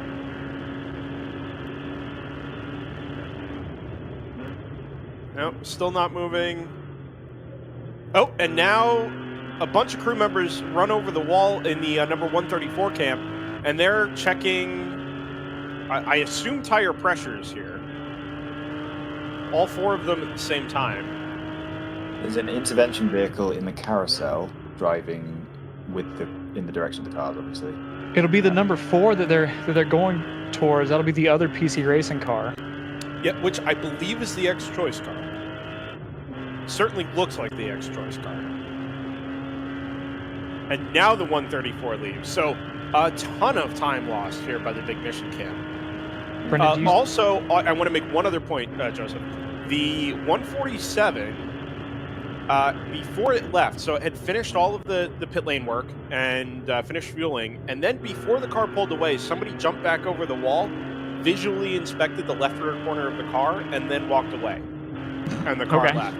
So, well, no. But my point is that car lost 2 spots on its in-lap. And I'm wondering if maybe we saw a touch somewhere, or something else happened out on track. It ran over a curb at an odd angle, something to that effect, where they would have been concerned specifically about that left rear corner.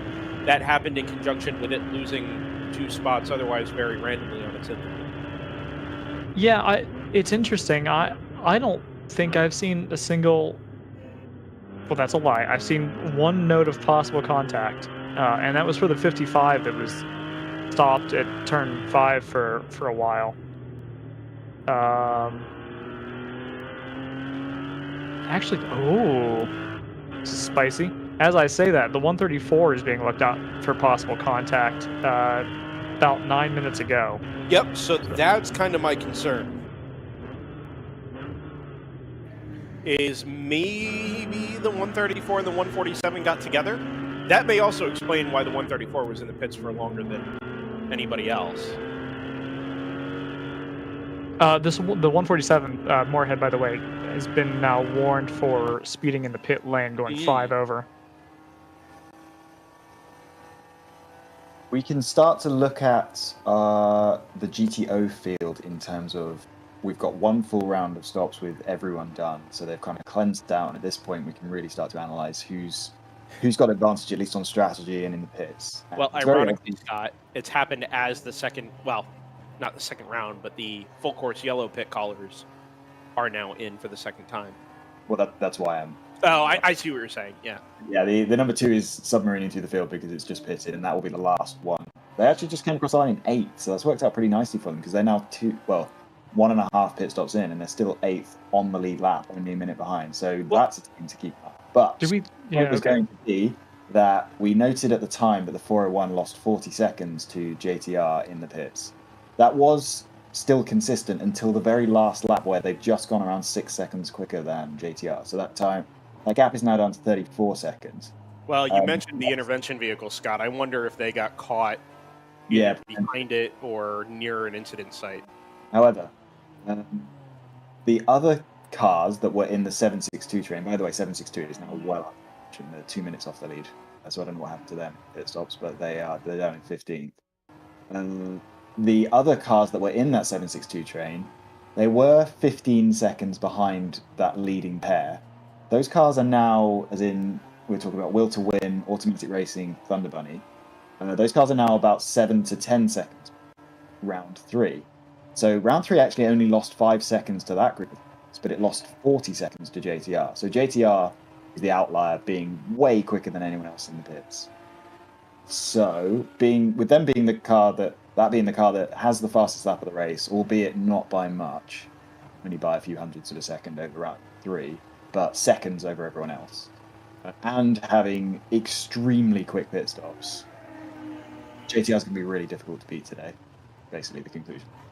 Yeah, but we've said that at least 3 times before this season, and they still only have one overall win.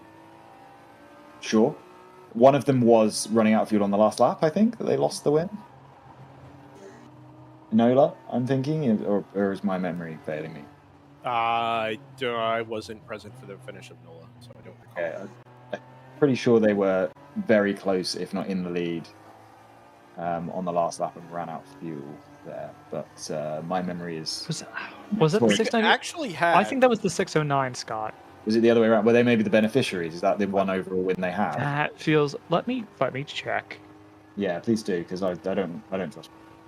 I was looking through this last night. We've actually had 6 different winners overall from 6 different races. Which, cool. I would say that every time JTR turns up, I don't know if I want to say should win, but certainly very much could win. No, but that was exactly my point, where we almost every time we come to a race weekend, that 696 is either the fastest car on track or is, dominant over multiple stints. And then something, in air quotes, happens, right? Whether it's something with them internally, whether it's something the way strategy shakes out, a penalty, whatever the case may be, to where, to win a race in WRL, you don't need to have a perfect day, so to speak, but, you need to be your pace needs to be able to overcome some of these issues. And while they have pace, they just make or have too many mistakes and issues over the course of the day that kind of, thwart that pace. So yeah, I was gonna say a lot of times these issues are self-inflicted, if we're honest. 609 ran out of fuel from the lead, by the way. Yeah, okay, that sounds right to me, because the 696 actually won GTO on the Saturday and finished second on the Sunday. Right. Yeah. So I didn't make the point about GTO. It does have multiple GTO wins, but that wasn't an overall win because Stratus took the Sunday race, was it, at NOLA? They doubled up, I think, in GTO. Stratus They doubled did. up, I mean. Yeah, 59 won over the 58. Yeah, and then Screaming Goat won 59 on the Sunday. Right. Oh, Screaming Goat won on the Sunday. That's right. Yeah. The 90 leader in GP2 is in the pits. Actually, As the leader in is- GP1. Yeah. As is the 93. Okay, so that's gonna be 3 class leaders. Actually, no, the 93 wasn't in the lead at that point, Third were in they? GP3. Yeah. No, but it was in that, well, sort of the lead battle anyway. Yeah. Wow, that Martin's really gone out. Change The for fourth. 605. Change for fourth place overall. Thunder Bunny's passed automatic racing, so I think that automatic racing Aston has had a driver change. The new driver is not up to the same pace as the starting driver. Well, yeah, and you had noted, right, that their corner speed in particular seemed pretty low. So it's probably a driver that isn't quite comfortable with that car yet. Same deal seems to be the case with Racer Motors, who've dropped 7.5 seconds off the GTU lead, Stratus Racing. And they must be the last car on the lead, the last car about to be lapped as well, because they're 2 minutes 25 seconds off the leader, and that's going to be important if a safety car comes out. So yeah, they must be literally a couple of seconds ahead. They are driving around at roughly the same pace as the overall leader. Might save them. 2:29 on the last lap, and the overall leader did 2:28. But they're not going to last that much longer on the lead lap. I don't know how those cars have ended up, because Stratus is only, as I say, is only 7 seconds ahead, and that's the highest running GTU car. So I'm not sure how those cars have ended up so far down, so far behind the overall leader. I think I there's guess been a JTR's pit stops are incredibly fast. But well, and their pace is good too, you know. Compared to, at least in qualifying, the GTO cars were running about 5 seconds faster than GTU. So if you extrapolate that out for the hour and a half that we've been running, I guess that makes sense.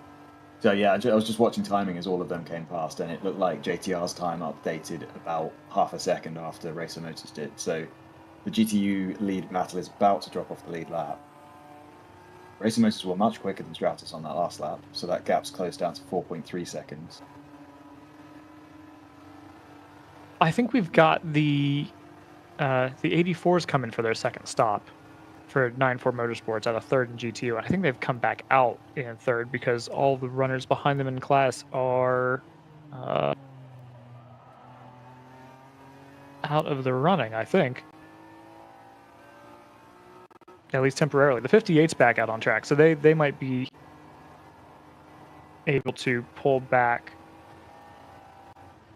spots on the 555 and the 190, depending on whether or not they're able to come back out. I've got the 605 is in the pits, is that right? It should be due for pitting, so yes. Okay, yeah, and they have not pitted yet, so that all makes sense. Okay.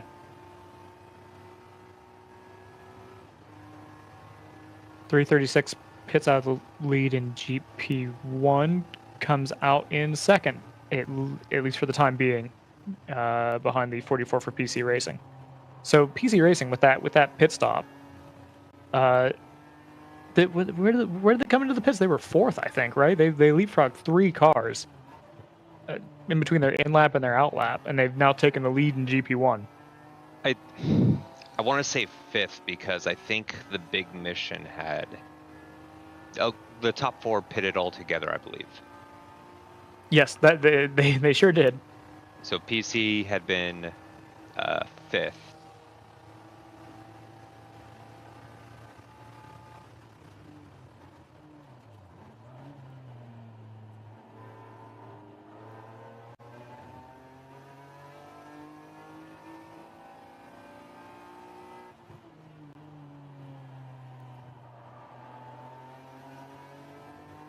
Brendan's gone quiet, which suggests to me that he's got an interview lined up.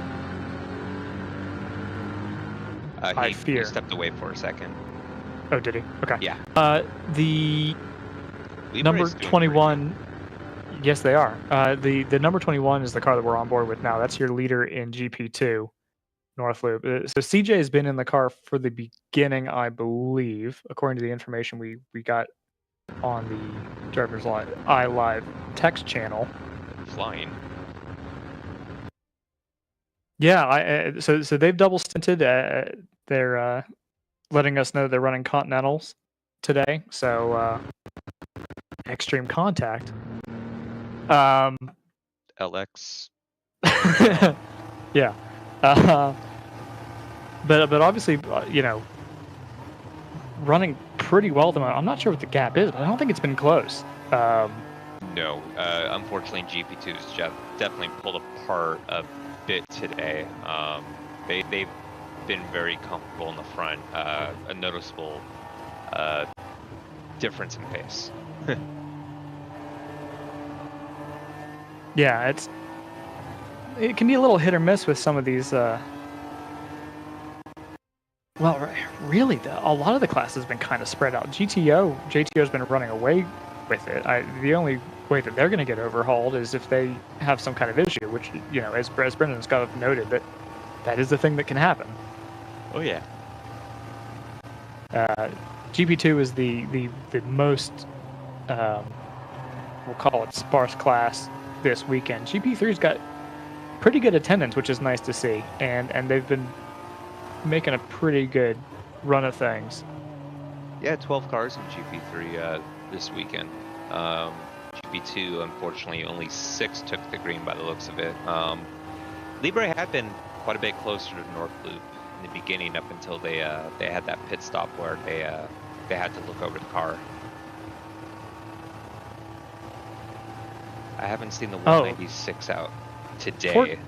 We've got a car stop notification for the 421 up at the back part of the circuit. I don't know if we've got that trackside available to us, but we might be able to see that.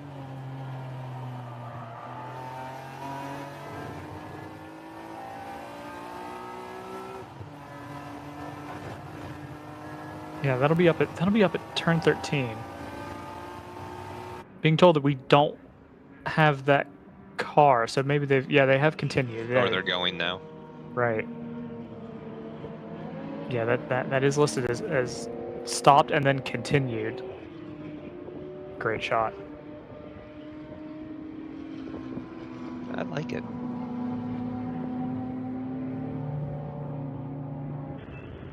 And to be perfectly honest, I thought we were going to see a lot more cars coming through as we come back to the 605, who they've just pitted out of a fight for the lead in GP3, I think? Question mark? Yeah. Yes. So now we're waiting on the number 22 for TCS Motorsports. They'll be the last car in this lead pack to pit in GP3.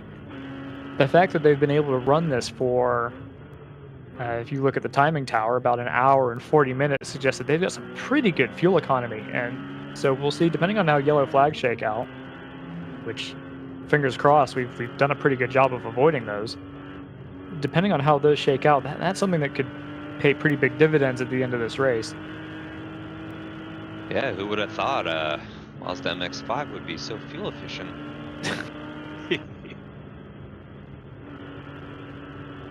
Yeah, we can really see in GP3 how the pit stop has played a role in separating the field, because we did have those cars running quite close at the front, and you can see after the pit stop, round 3's 5 seconds ahead of Overnight Motorsports.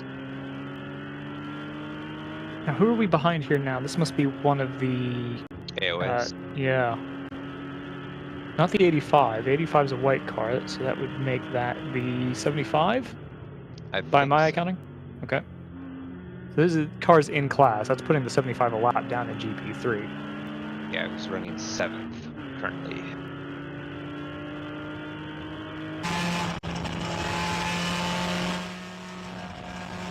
So this will be now on board the number 22 for TCS Motorsports. This is the last car in this group. It's an awfully slow NPO1 up ahead of us. So I wonder if that's a car in some strife. That might be the 58. But they're coming through the King now. This is the last car in that, as we mentioned, that lead battle in GP3 to pit. So we're actively looking for that now. We're just trying to see how far can this car go on its first tank of fuel. We've had 4 laps of full course yellow, which will help a little bit. But it's still, you're looking for the delta over the other cars in this class. You're not necessarily looking for, its outright range. We had some concerns about weather for today in particular, but it has been, it's absolutely cloudless today. So those concerns seem to have faded. Are we pulling drivers right? We're not. So we're going to do another lap at least here. There's a 45.8 across the line.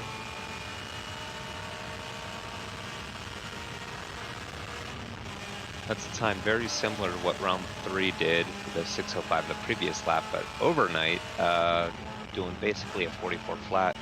Just trying to reel in that 6:05. Now it looks like we've got some issue here. Yeah, you see a yellow flag and a recovery vehicle now around the turn 4 area under the Sargento Bridge. Whoa, red flag.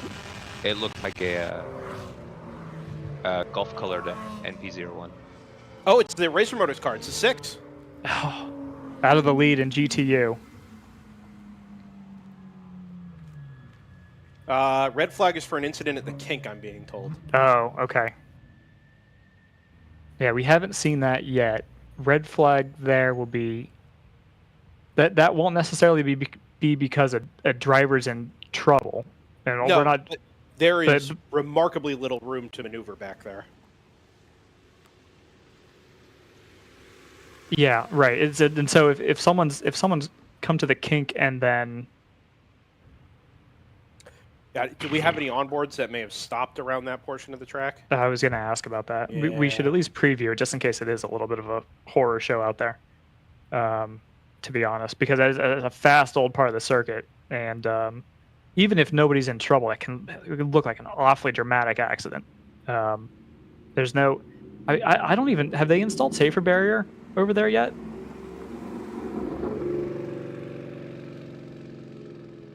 I know it is on the outside, but I'm hearing the incident is to driver's right. Oh, okay, so that's probably somebody who's gone, and we've seen that before in IMSA racing, where somebody will put a tire off to the exit there, right-hand kick, you put a tire off on driver's left, and you just, you lose traction, and you just spin the car to the right. And if you do that, you're probably going to rebound across the track. You're gonna spread bits and pieces, and certainly turf. It is being okay. So I'm gonna hold off on calling numbers. Race Control is actively going through their sources and trying to figure out who's involved in that. We have no real insight into that. We can't even. But remember that the track does have CCTV. No, but I'm saying I can't. I'm not able to speculate on it because I don't have information on who's gone missing because everyone has stopped out on track. So this is, I think, the closest we've got.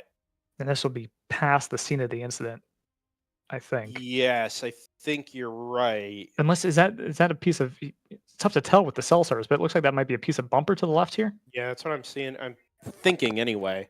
Although that may have been discarded earlier. Are we going black flag here? Yeah, the other concern here in terms of running cars, we're going slowly enough. I think that's right because we haven't changed flag status to yellow. So I think you're right. I think we're going to pull everybody into the pits. But the other concern here is that if you have a car impact, it's tough to tell, but it is Armco to the right here. If you have a car impact that, you could tear up the guardrail itself, and so that might need to be repaired. And in that case, we might be stopped for, a reasonable amount of time, and so there's no reason to just leave cars out on track. Leave the drivers in their car halfway around the circuit. There's no point in doing that. And they've actually left that 6 in the grass, so I don't know if there was an electrical issue and they managed to fire the car back up.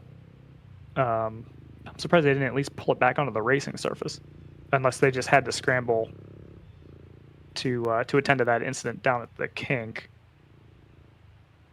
It is driver. So it started driver's left, is what I'm told, and then ended up elsewhere. The cars were being moved so that they can bring safety up to the incident.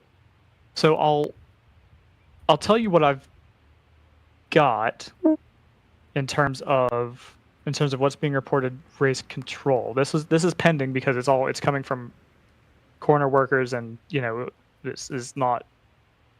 I mean, we're a touring series, but the marshals have varying familiarity with the series, so IDs might be off here. But at the moment, it's being called as the 421 and the 129 have made contact in the kink.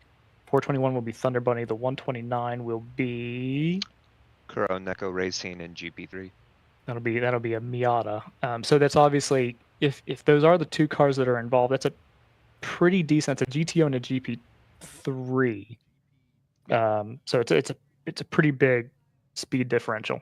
Here you see the Oh, you can actually see the incident site in the background there. the recovery vehicle is working on, and so I think that'll be a car that's impacted the Armco, and so we might have to stop the race just on account it's of concrete all the way down there.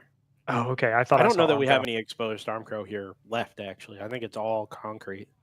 Okay, so then that's probably just a car that's been in. If it's especially if that's concrete both sides, that's whoever has hit the wall there that's going to be a pretty expensive Yeah, day. so I'm being told that the drivers are both at least talking to safety. So that is Okay, good. That is the good news there. The scary part there is that is basically top speed. Yeah. And it's narrow and there's no escape, right? So there's no runoff down this part of the track.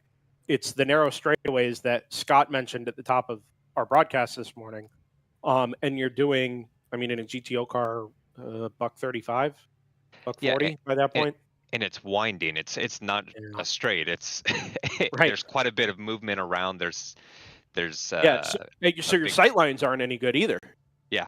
Right. Yeah, the thing that's challenging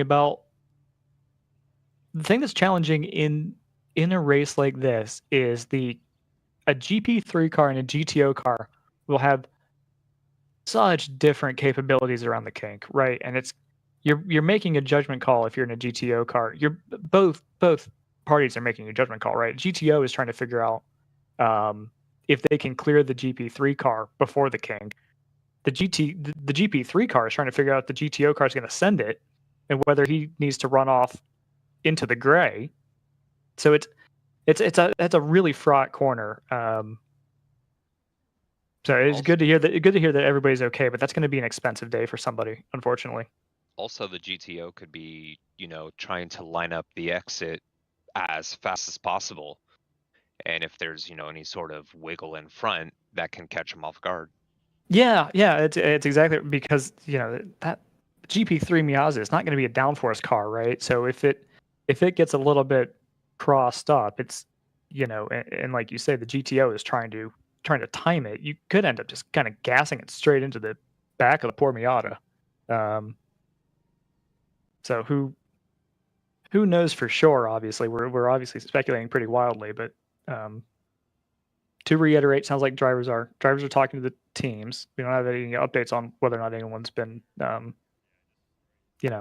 bruised up at all, but no, I do know there is some work to do on one of the cars. They can't get the door open. Try and doesn't surprise me. Slender the driver out of the window. I think they're gonna may have to do some work to get the driver out of the car there, but they are both talking to safety. So otherwise, everybody appears to be largely okay down there. Yeah. So it's just going to be a stoppage. It looks like this is I think it's the 93 that's in front of us. Lots of cars being pinged for passing under yellow with that stop number 6 at turn 3. So keep an eye on that. It's secondary to what we're seeing right now. But it's been a rough say 10 minutes for race control here. They've had two incidents at the same time. Is never easy to manage, and one of them with pretty substantial damage to at least one of the participants is it's a scary situation to be perfectly frank. But all these cars are how many threads do we see in the Facebook groups talking about, ensuring the safety of your car and making sure that, and people being like really frank and honest about, these are the things that we did to our car, and this is a potential failure point, and this is why you shouldn't do this. That's the kind of thing that's really good to see, even if it does sometimes lend to some pretty contentious discussions. But people talking very openly about these are the kinds of things that you need to do to take care of your guys. To be frank, because these things can and do happen from time to time. There was a good discussion that we saw about the seat mounts. That was what I was alluding to. Yeah.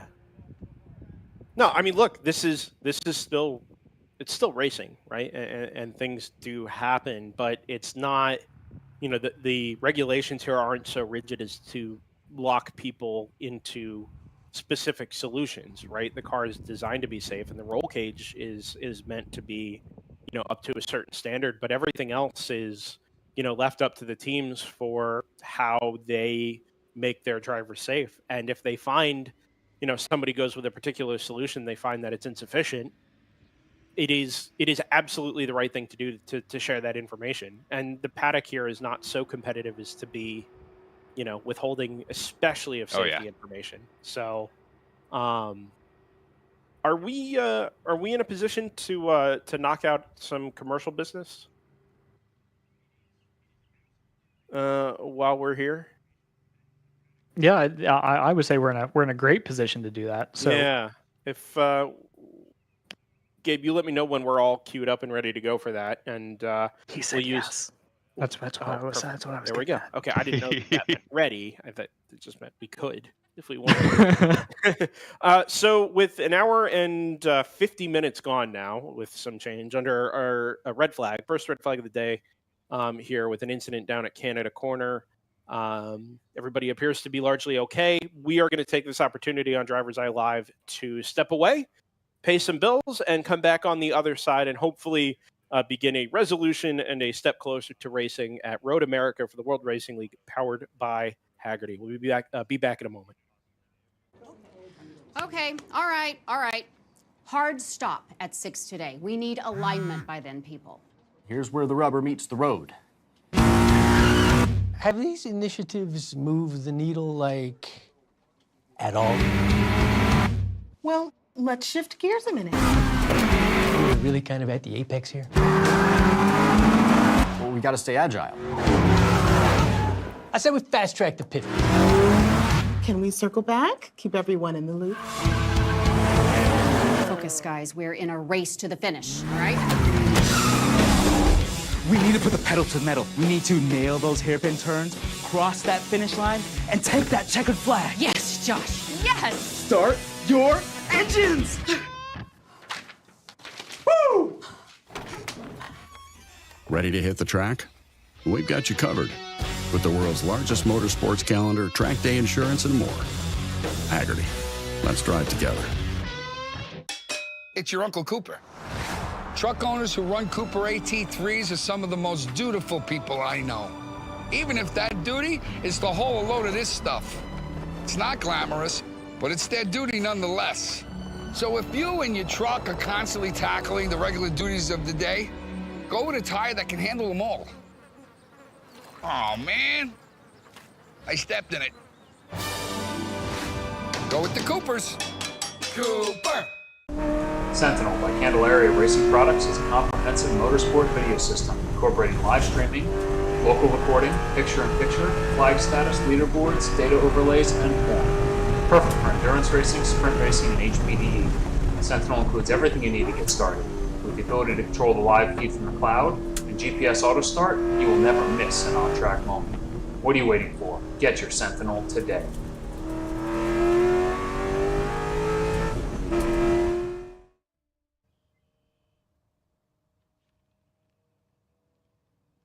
Back at Road America, the World Racing League powered by Hagerty on DriversEye Live. Happy to have everybody's company, as always, under a red flag at the moment. So we approach the 1/4 distance mark. Not the first endurance race to have a red flag today. I don't know how many are avoiding spoilers, but it's been quite a day in Belgium. Out at the World Endurance Championship as well, sort of the prelude to Le Mans, which is intriguing because our next race in the World Racing League will be at Daytona. Is that Le Mans? Oh. No.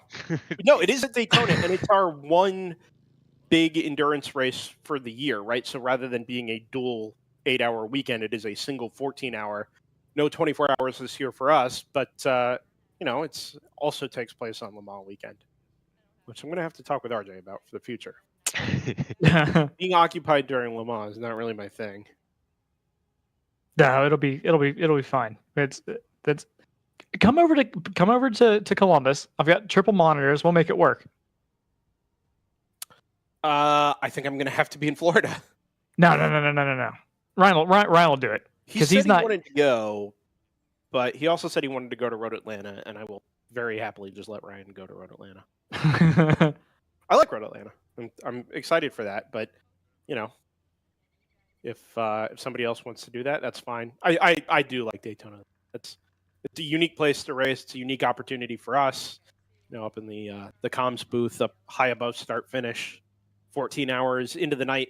Finishing under the lights is it's a pretty special event down there. Yeah. Yeah, I really enjoyed going to it this year. For the 24, that is. Yeah, you haven't been to the 14-hour yet this year. Yeah, no, I have not. But that was my first time going that place in person.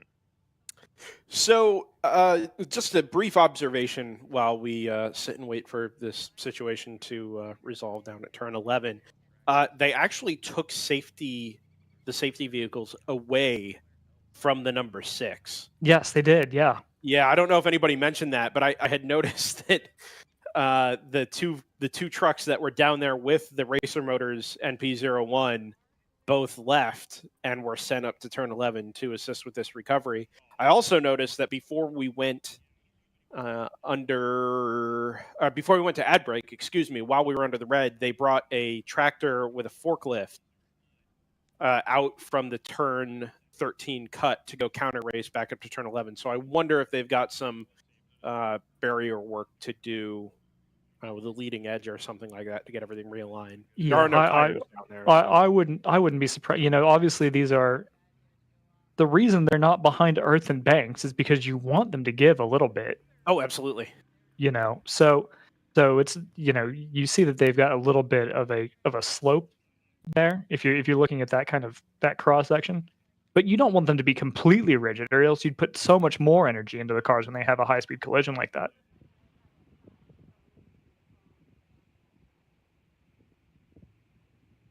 So do we know if the number 6 was taken back to the paddock? No, it's still there. It's still at turn 3. It hasn't moved. And it's still second in GTU at the moment, right? So that is of consequence. I don't know if they're gonna scramble recovery vehicles back over to the 6 before we get moving. There it is. But on the bright side, they get to recycle a couple times. See if that fixes the issue. Yeah, I don't know. I mean, recall early on in the race, they had a brake light malfunction that was being reported. So, there could be something electrical going on there. It could be more severe too. That's always an option. But I do want to follow up on, there was obviously a yellow flag, a local yellow, before we had the red flag, and 4 cars have been called for passing under yellow there. The 501, the 80, the 26, and the 29, all given a lap penalty for passing under yellow at turn 3.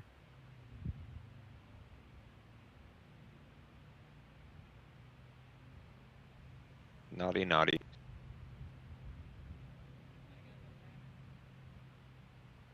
Yeah, that's tough. That's an area where you have to have some discipline, because you can't. Obviously, the incident is well beyond the sight line of the corner, so you have to be looking at the flag stands in that situation, because you can't see that there's a stopped car there. The stopped car is some 200 yards or so up the road, so you can't see it going down into turn 3. You have to be looking at that flag stand at the apex of the corner there to know that you can't make a move. You can't outbrake a slow car there.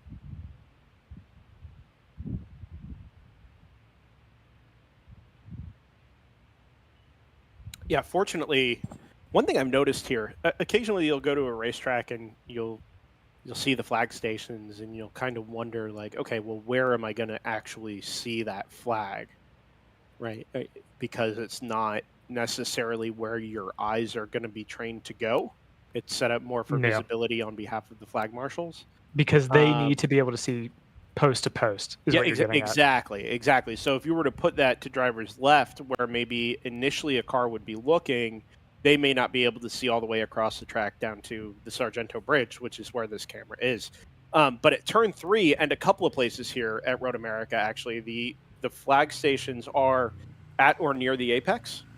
So your eyes are already looking to the right as you enter turn 3 and are much more likely to catch that yellow flag or whatever the motion is waving as you brake and begin your turn-in process for the corner.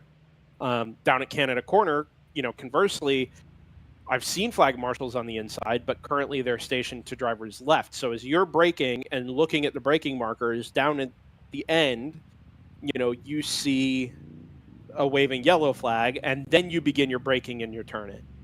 Right, so they are very strategically positioned here for both maximum visibility and, actual maximum visibility for the marshals as well as for the drivers.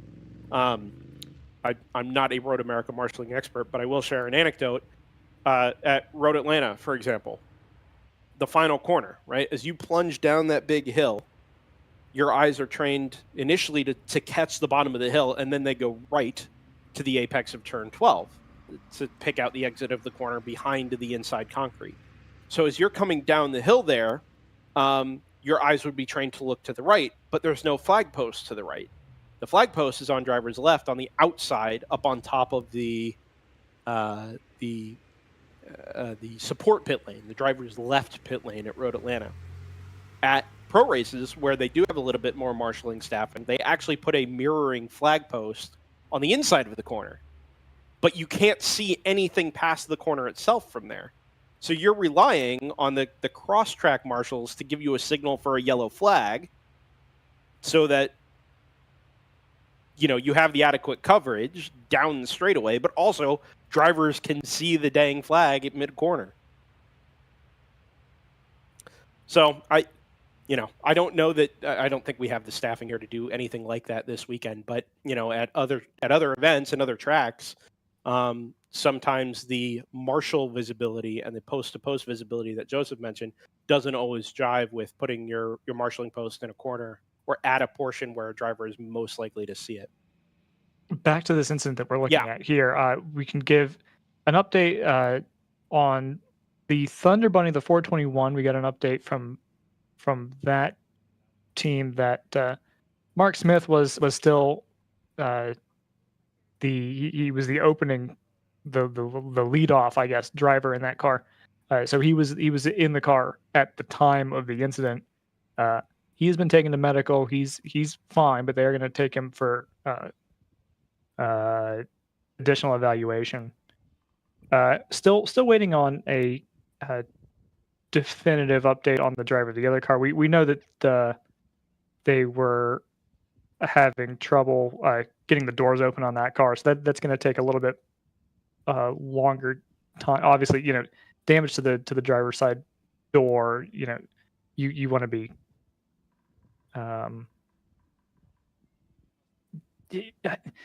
it's tough to do any more damage to the car at that point, but well, you can write off a car cutting, through a roll. It's kind of a, is it already written off because you've put a bend in the frame near that point.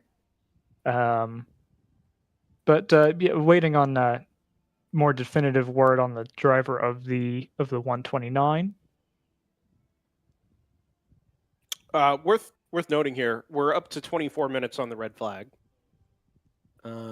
And we also know that the safety car was being sent out to pick up the leader. Now, I was under the impression that they were going to bring everybody back to the pit lane while this was in progress. But it certainly seems demonstrably like they're going to wait to resolve this incident, get everything taken care of that they need to with the number 129, and then, once they can get vehicles safely past where the accident was, either, work with the leader to bring everybody back into the pit lane, or just go straight back to a full course yellow and prepare to go green from there. Yeah, and I'm fine with that for a couple reasons. A, you don't need people going past the accident site and potentially interfering with the work to get the driver out of that car. Yeah. Secondly, you don't want, if you're on the race control side, black flag procedures, which if you're not familiar with club racing, black flag all is basically everybody comes into the pits, sort of like a NASCAR style red flag, as opposed to this where everyone stopped on track where they were. Yeah.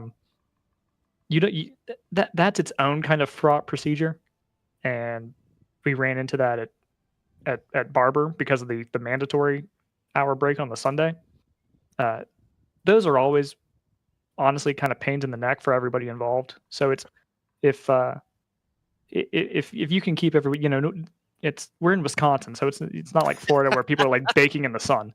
So Sure. so if you can, if the cars and drivers can handle being out on track, that's really the easiest option for all involved. Looks like we're rolling at least one recovery vehicle away from the scene here, which I take to be cautiously take to be good news. That might just be picking up debris, though. I think we've got I think that's the tractor with the truck behind it. So I'm hopeful that means they've done the work they need to do on the barriers, which was kind of my concern here. I was not the driver issue notwithstanding, but was that we were going to have to wait for the driver and car issue to be resolved and moved off the scene to be able to get to where the barrier repair needed to be done. Yeah, but it's good work. They've been able to do them in parallel rather than in sequence. Yeah, it's good work by the track crew to get that taken care of for us. Yeah. So as soon as we're able to attend to the driver of the 129, we'll be good to go, I would think.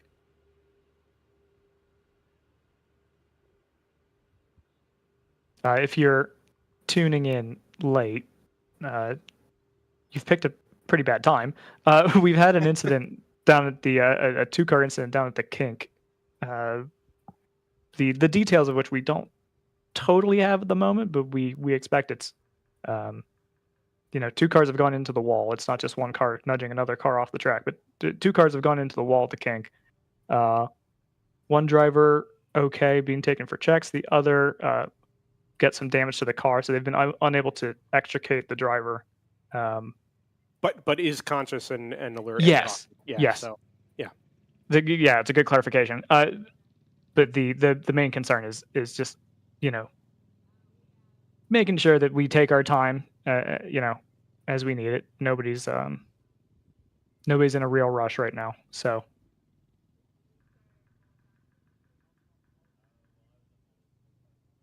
And it looks like there are vehicles moving around a little further upstream here. Yeah, I do wonder how much of that, because that looks like it might be the flatbed actually. But my first thought was that maybe they're just picking up some debris and making sure there's nothing left out on the track for someone to run over. I'm not totally sure what to make of the rest of this race, to be honest. No. So here's part of it. You've had drivers, if they haven't done a driver change, these drivers have been belted into these cars for now over 2 hours, which is not, unique, but we've now crested a quarter distance. And if you weren't planning on pitting for a little while yet here, then you could easily be in the car for another 45 minutes. Gonna be honest, I'm a little, at least the guys that are parked up at Canada Corner have a porta potty over to driver's right. going on that time thing, it's you also have several teams that are running arrive and drives rentals. Yeah. That was So- more my point, JT. Yeah, I know it was. Yeah, I was just trying to make sure we go Bring on it back on track. Yeah. No. We're gonna have to see some cars that will have to pit just so Yeah. they can swap in new drivers. Yep. So that's going to change their race strategy as well. Yeah, I mean, I can't imagine anybody would throw strategy necessarily for the arrive and drive deal, but I think here under full course yellow especially, you may see somebody or a bunch of teams say, hey, we've got 5.5 or whatever the number of hours happens to be, hours left. We're going to reset everything, come in, change drivers, and make this basically a new race from here. I mean, I don't know. to that point, Brendan, I think I think that's part of the strategy, to be honest. I think that's a constraint that you're working against. That some of these teams aren't necessarily working. Also, every team handles it in a different way, right? There's no codified way to handle your customers, basically, as it were. Not as it were. They literally are your customers. So, everyone's going to have a slightly different approach to it. Some people will say, you paid for 2.5 hours. One of them was under red flag. Sorry. Yeah. Some of them will say, okay, we'll see if we can try to give you an extra half hour on the Sunday. Everyone's got a different strategy, and every team owner is different. We learned that talking to Tim, and then we'd say, well, would you do X and Y? He's like, no, you'd never do X and Y. And then some other team comes in like, oh yeah, we do that. Oh, okay. And everyone's got a different operating style. I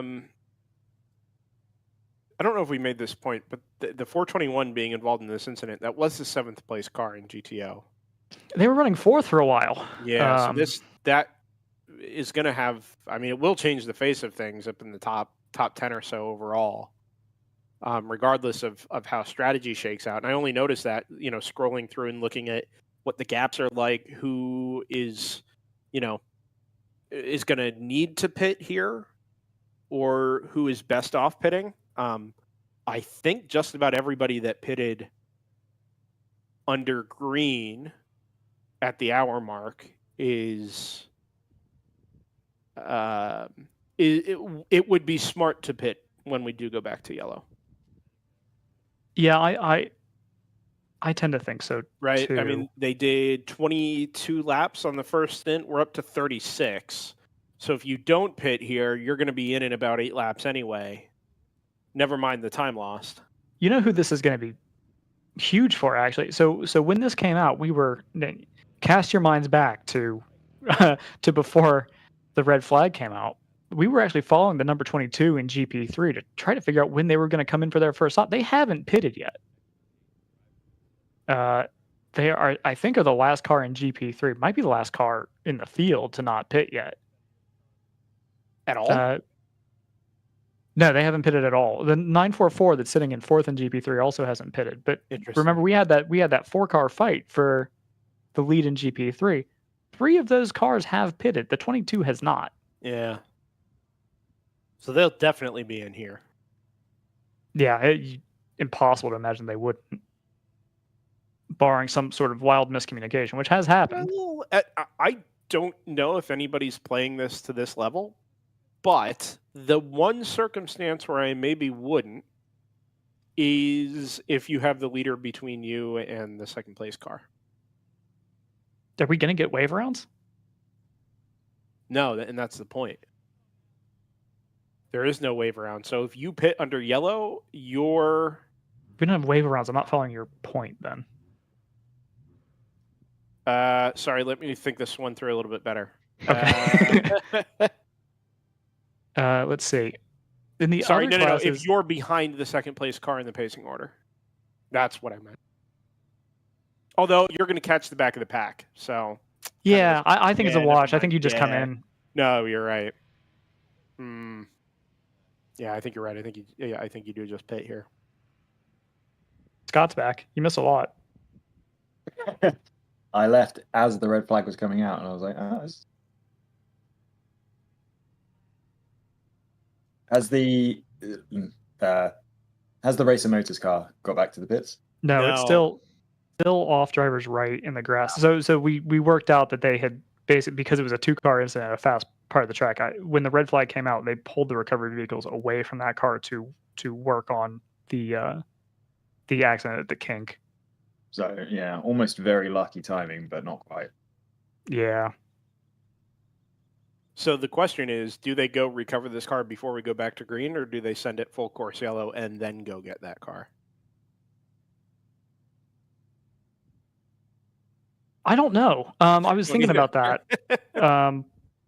It's interesting that, I'm sure you guys have covered this, but the cars are all stopped on, like, there are groups of cars stopped on various parts of the track. Well, the Canada Corner group is because they wanted to pull cars away from the incident site forward.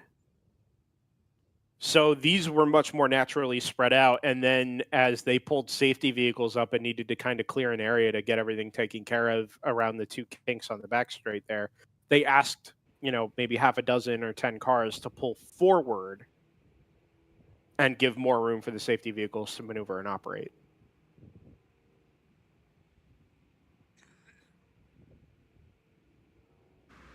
The other ones I can't speak to, but I know for a fact the situation down at Canada Corner is exactly that. I think I just heard a recovery vehicle go by the shot there. Might have been with a pace car. I thought I heard the whir of tire noise under the Sargento Bridge. So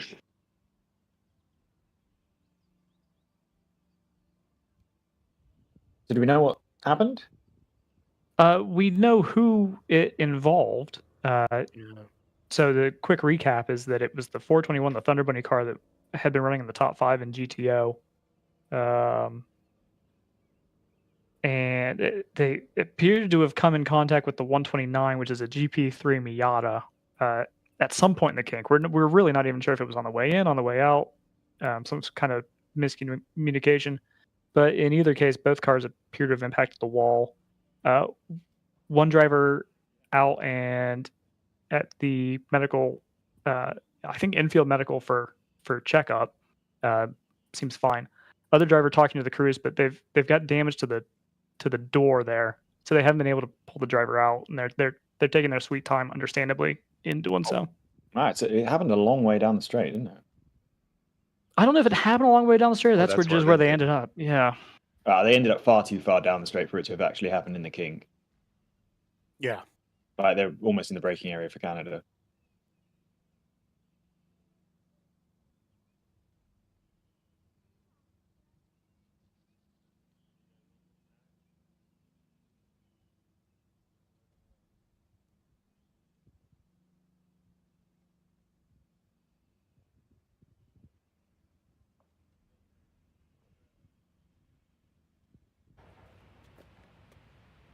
But yeah, that's really all that's happened. So the other note was that 4 cars were caught for passing under yellow for this incident here, right before the red flag came out.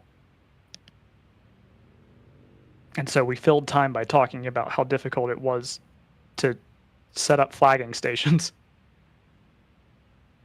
So if you would like a diversion to talk about. Sorry, I got distracted by the beacon on the top of the 6. Because we're not sure why exactly the 6 is stopped where it is. So I wonder if he's cycling power, trying to figure out what's going on. Maybe he's just cycling it to get some air going through the cockpit, honestly. But yeah, see, there's that beacon flashing. But we're not totally sure what's up with that car, and the fact that the recovery vehicles didn't even pull it back onto the racing surface was kind of curious to me.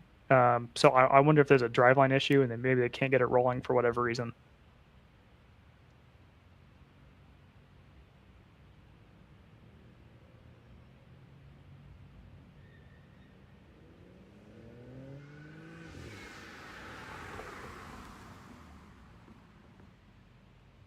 Is that going to be a pace car going contra race? Maybe just regular race.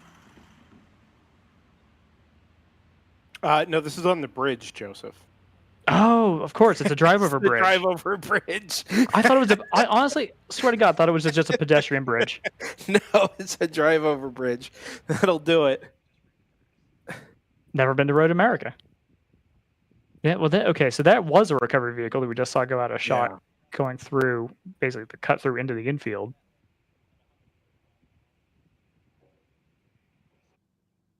I think that's into the infield. The only thing I wonder is, while everyone stopped on track, you could see a recovery vehicle go contra race from turn 5 to pick up the 6, so that seems a little unnecessary.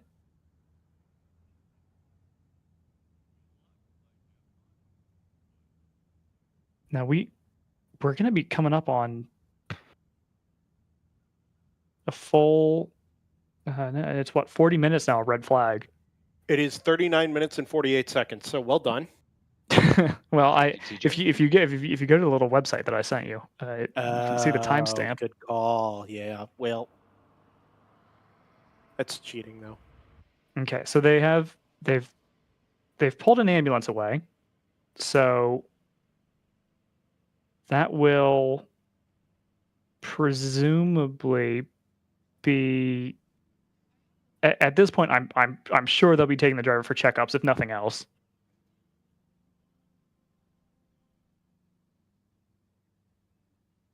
Yeah, I can't tell you.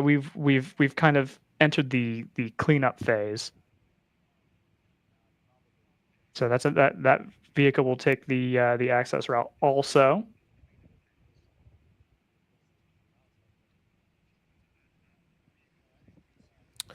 Trying to think of who this is going to help here. For sure, it's going to help the 401, right? The round 3 racing, the leading BMW there, because of it will erase essentially the margin it had lost to the 696, which was back up again to 37 seconds. I would think this helps the 2 Team W2W cars, which I don't think we've mentioned all morning, that are up into 3rd and 4th, because that should essentially lock them into those positions regardless of pit timing and strategy, because we think just about everybody will be in here. I would think it might help the 909, although we know there was a driver, or we think there was a driver change there, and whatever pace loss happened after that driver change, that driver may still get a full stint. Actually, will probably almost certainly get a full stint. Okay, so I'm not sure this does the 909 any favors. Yeah, we are pulling recovery vehicles away. So I think one by one we're gonna get, and we'll see. One of these eventually will have the car on the back. I don't know. We might keep that in a preview pane just in case that. Yeah, I mean, I'm not. It looks a little. I mean, just because any impact that fast is gonna look rough, even if everybody involved is fine, right? Yeah. It's just a high energy impact. Yeah, agreed. There are publicly available cameras that have caught portions of the scene down there, and it's a really spooky place to have an incident for sure. Oh yeah, absolutely. You know, kind of the worst case scenario there, much like the kink at Mid Ohio, right? If you're going to pick out a place to have a big one, that's kind of the spookiest place to do it. Yeah, and like the kink at Mid Ohio, it's a place where it's, you know, an obvious corner like Canada Corner, right? You can kind of pick out your line, and it's really obvious where that smoke is going to be oil dry that they're putting down. Yeah. It's not actual smoke; it's just dust. But these hard braking zones are actually, I mean, they're relatively straightforward because you can see, okay, well, you know, they're pulling to the right, they're pulling to the left. That's where they're going to be through this entire braking zone. A stretch like the kink, especially a flat out stretch, like coming out of the kink, not the kink itself, but coming out of the kink, this kind of, you know, zigzaggy run down to Canada, and the kink at Mid Ohio. Those are tricky spots to be in if you're a slow car being passed or a fast car passing a slow car, because there's not that's a place where it's really easy to have very differing opinions on where a driver should go in Well, that hold your situation. line has different meanings too, because if Yes. you're following the racing line, you could be coming across the nose of another car. So even the old reliable of hold your line is open to some level of interpretation there. Yeah, you almost have to treat it like you kind of have to treat it like a straightaway, I guess is what I'm getting at, because I it's agree. so it's even though it's a curve, you kind of just really need to be on one side or the other and pick that side and stick to it. And if it's not there, just back out of it, because it's just too risky. The problem with these two kinks specifically after the kink, after turn 11, is that it's a lot harder because they're a little tighter and the track is so much narrower. It's almost impossible to just stay 2 drivers left and keep your foot buried, right? I really can't emphasize enough, even just being around here in a rental car, how much different that experience is to even just learning the track on a simulator. Like I've done, a couple hundred laps of Road America in iRacing or whatever simulators before that. And even for laser scan versions of the track, the perception of speed and the lack of margin for error in cars that are going very, very quickly is just not, it doesn't translate in a sim. And being around here, even at 35 or 40 miles an hour, was really eye-opening, to the point that I'm not sure this is a place that I want to come race. Now, we've got 75 cars and 400 drivers here, so there's obviously, this is a bucket list place, and people love being here and racing here. So, that's fantastic, but I can't share, and I don't think there's any other way to understand just what this place is like at speed other than to just be here, do it, and see it, Yeah, I mean, and the walls being right up next to you, they're not quite, it's not a street circuit, but they're not miles away like they are, say, even at turn 3, right? It's a narrow part of the track in terms of, what your eyes can see. You do get a little bit of tunnel vision, right? Like the sense of speed is a lot greater because you have things in your periphery that give you that sense. You're not just kind of on the open road, and yeah, it's a daunting track in places for sure. But that's why people love it. That's why it is a bucket list track for so many people. I did just see a signal from the starter headed back out to the starter's gantry that said 5 minutes. So we are within a couple of minutes of having cars moving once again. That would be at 11:32, depending on when that board came out. That would be at 11:32 local time.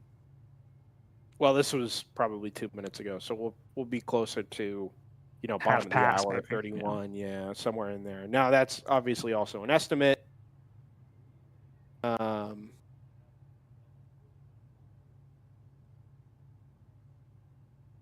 think I hear the rumbling of engines in the background. Definitely hear some rumbling in the background. Also, looks like the incident scene has been cleaned up there, which is very good. Yeah, they've done a very good job. And remember, we were talking about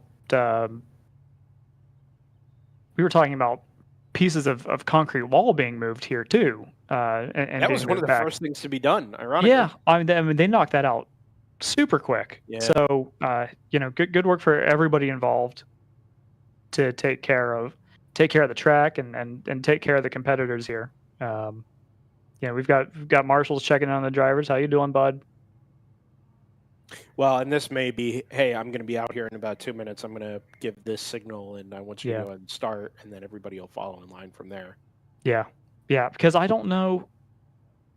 We don't tend to hear race control chatter over the car radio, so I expect that the drivers are not keyed in. Hopefully you're probably getting information from your team, but you're also, you're over tree line and you're over hill. So I don't know that the radio reception is even that good over by Canada, even though you're not that far away from the end of the lap.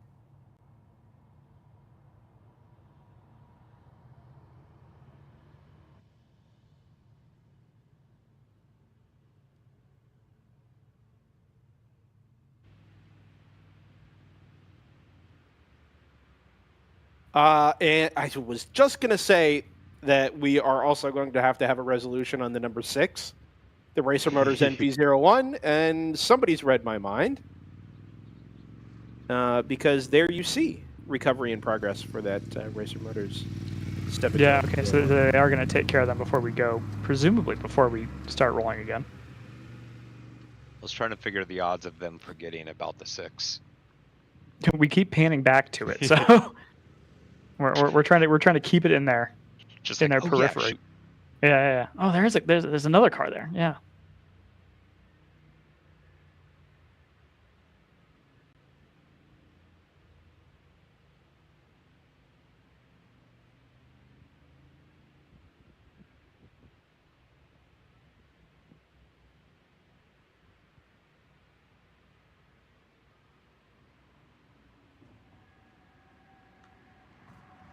Yeah, that's it. Looking at the replay, we won't, I don't think there's any point in putting it up, but it's a nasty old wreck. Yeah, I try not to make a big deal out of these things, but it is publicly available, and if you really want to go, see what the scene down there was like, you can certainly do that. Yeah, I mean, we can talk a little bit about what it looks like precipitated it. It looked a little bit like maybe a little bit of a miscommunication, maybe two cars just coming together, coming out of the kink. But yeah, the skid marks are very, very telling there. Yeah, and so, not to belabor the point too much, but as we've mentioned before, any time you have a collision there and against exposed concrete, it's going to be a heavy impact. It's not going to feel nice, even if you've got a great cage. So, at the very least, hope everybody's relatively comfortable. But yeah. that's going to be both cars, I think. I don't. If they get those cars repaired, it'll be a pleasant surprise. I'll put it that way. Yeah, and the safety crews have done a really great job taking their time, making sure the drivers are okay, doing things properly. Because this could be, potentially, a very dangerous incident, but we're seeing, the WRL safety procedure being implemented properly, and it's a very good sign. Yeah, you have to at least take precautions, right? There's no way around that. It's racing. I mean, yeah. It is a no contact and all of that, and put whatever spin on that you want, but it is still racing, and things do still happen with cars going very quickly right next to each other. So you do have to prepare for these situations.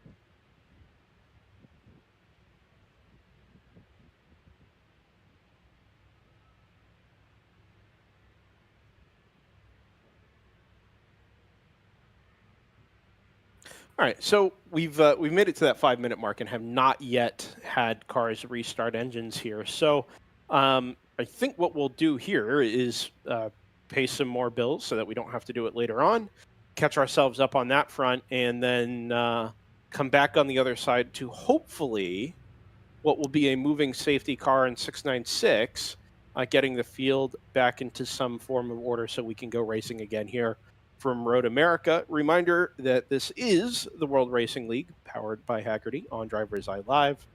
Back from Elkhart Lake in just a moment. Focus, guys. We're in a race to the finish, okay? Here's where the rubber meets the road. These initiatives move the needle, at all? Well, let's shift gears a minute. We're really kind of at the apex here. We need to put the pedal to the metal. We need to nail those hairpin turns, cross that finish line, and take that checkered flag. Woo! Hit the track with the world's largest motorsports calendar, track day insurance, and more. Hagerty. Let's drive together. It's your Uncle Cooper. Sure, once in a blue moon, you might need your tires for hauling a horse in a hailstorm. But most days, you're gonna need your tires for tougher things, like teaching your sister's kid how to parallel park.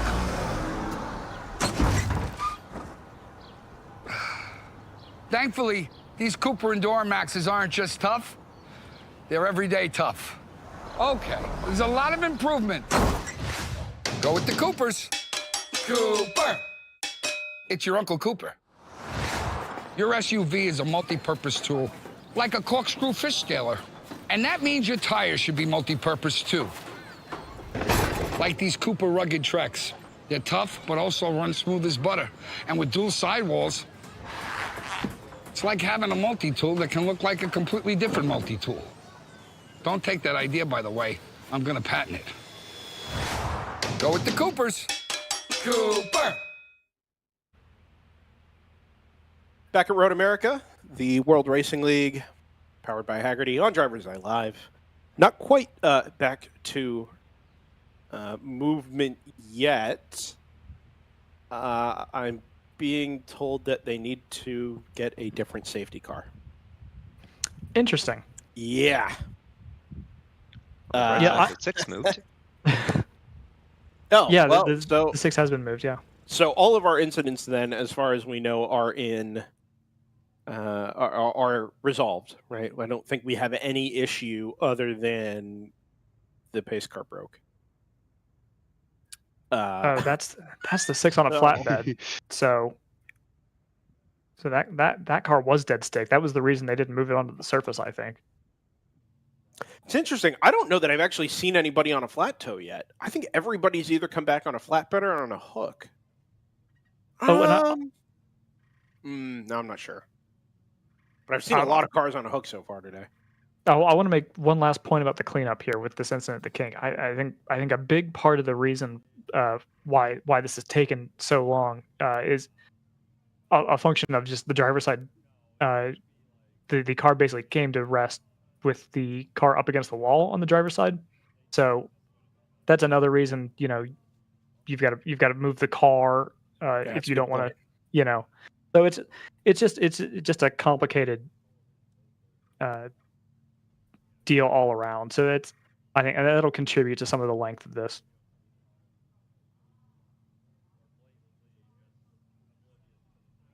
But yeah, that'll be the one more car in GTU out of the race by the looks of things, which will, it really is going to be a battle of attrition in GTU.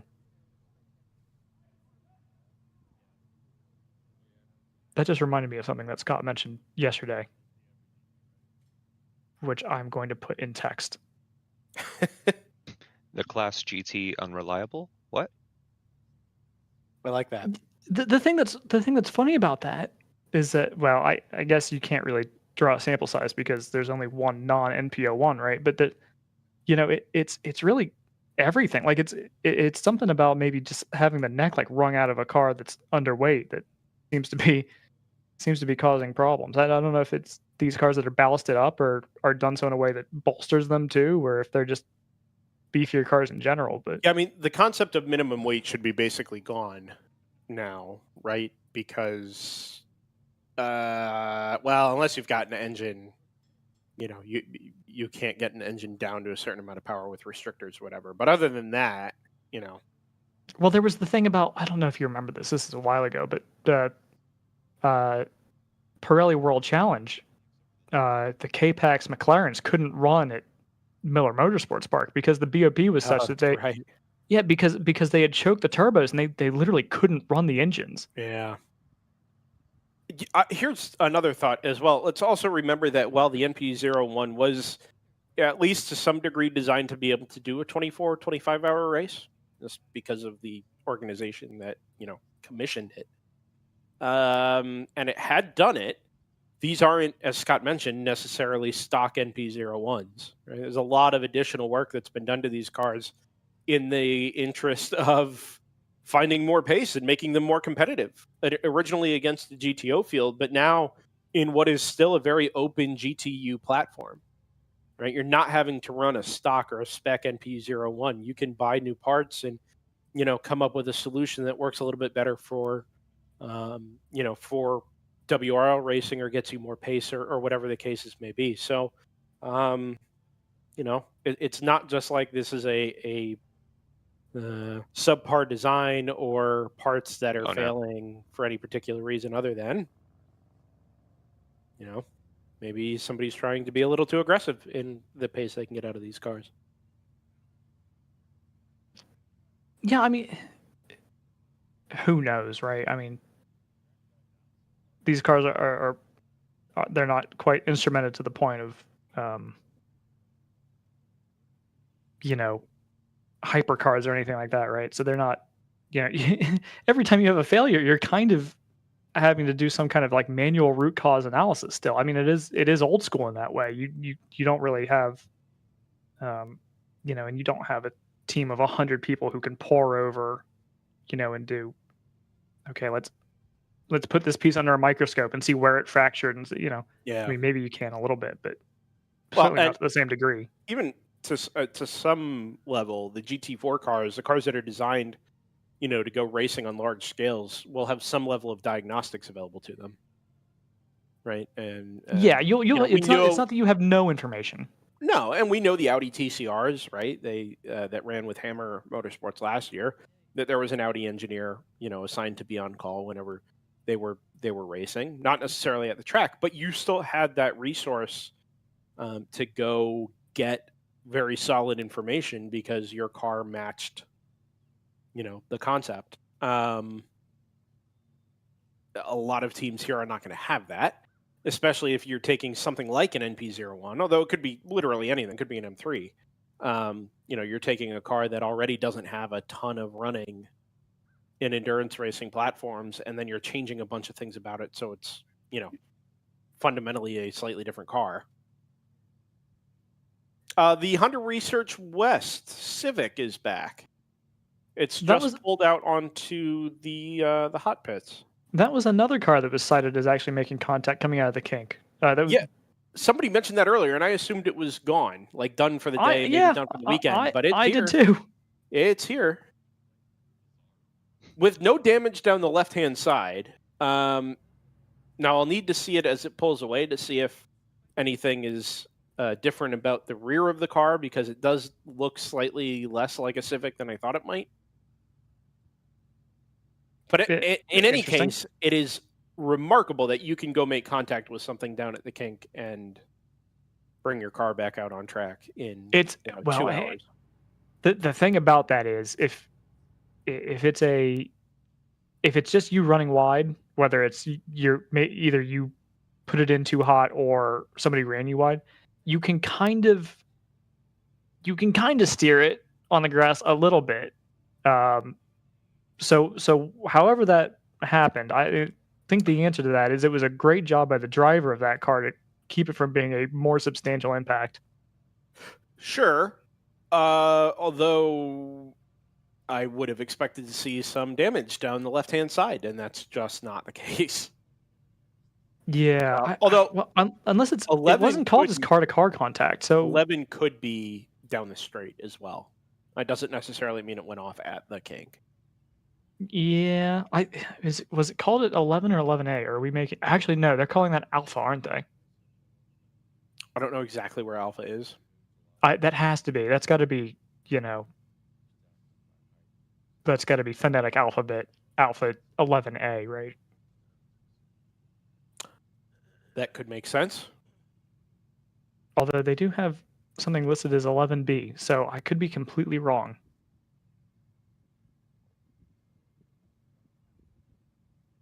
Oh, we've got problems. The 511.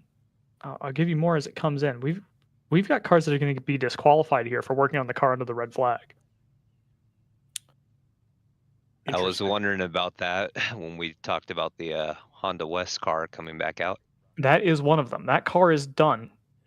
Wow. Another car that's done is going to be the 511. Choice Racing. Yeah. Now that Choice self-reported that, so they've effectively, honorably, I'll caveat it that way, but they've effectively taken themselves out of the race there because that's a disqualification for the 511, and then also about 15 minutes later, disqualification for the 122. So that car, yeah, and so there was a pit lane marshal in a yellow vest that actually just went up to talk to that team. So it seems like that word never got to them, and then when it pulled out into the pit lane in front of the steward's room, just to my right here, somebody made the point that that car was going to be disqualified, and I'm under the assumption that that is what that marshal just went up to tell him. Now I'm sure they'll be ready to run tomorrow, but in terms of the running today, I think that reads to me pretty straightforward. It sounds like they're done for. Yeah, that's a bummer. You're in the paddock, you're fixing the car, you're hurrying up, you get the car moving back towards pit lane. It's, oh, shoot. Yeah, I do. I wonder how that transpired, right? Because those are both cars that were in the paddock, right? The To 511 my and knowledge, yeah. the 511 and the 122. I think we're both. And I've got another car that I'm not going to call it out yet because I think that's still pending. But I think there might be a third car here that's going to get called for the same thing. And I just wonder if somebody should have communicated that information about a red flag and just didn't, frankly.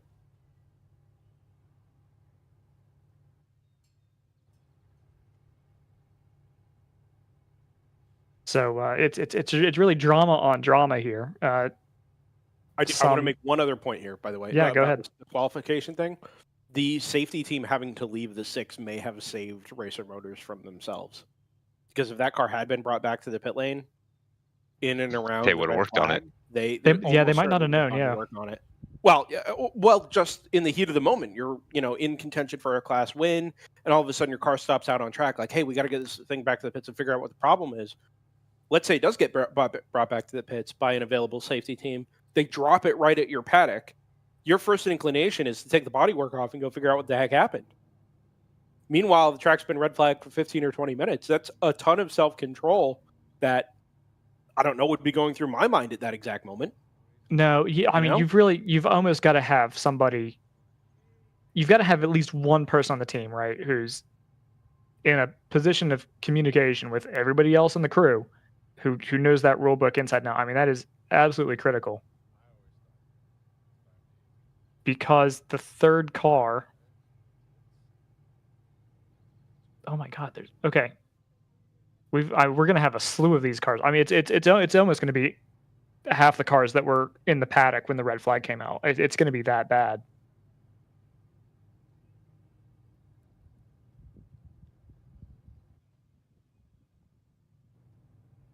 So we've got.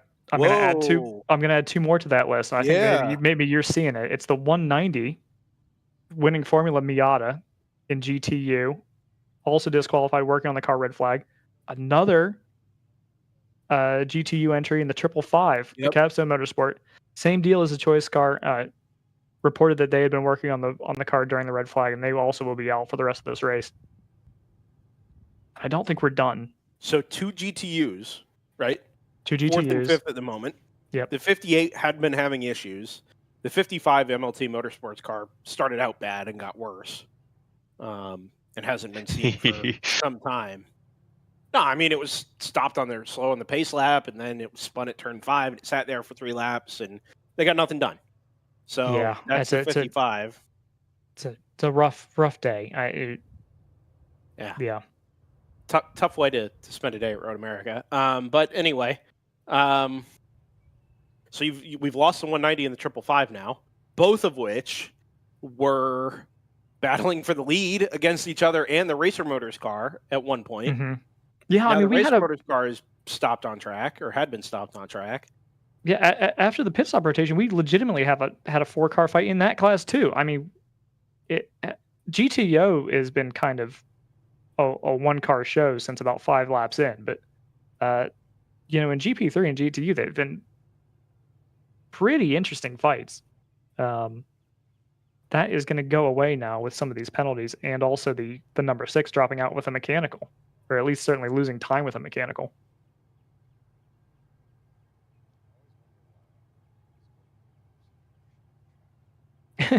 And so we're going to end up with the Stratus 59, which has been a perennial front runner in GTU, or in GTO in those Halcyon pre-GTU days,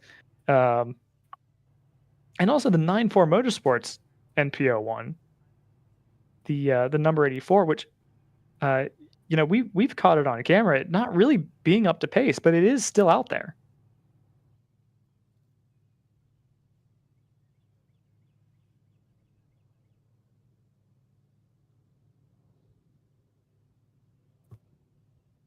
For the moment, it looks like that is going to be all of the red flag issues sorted, I think.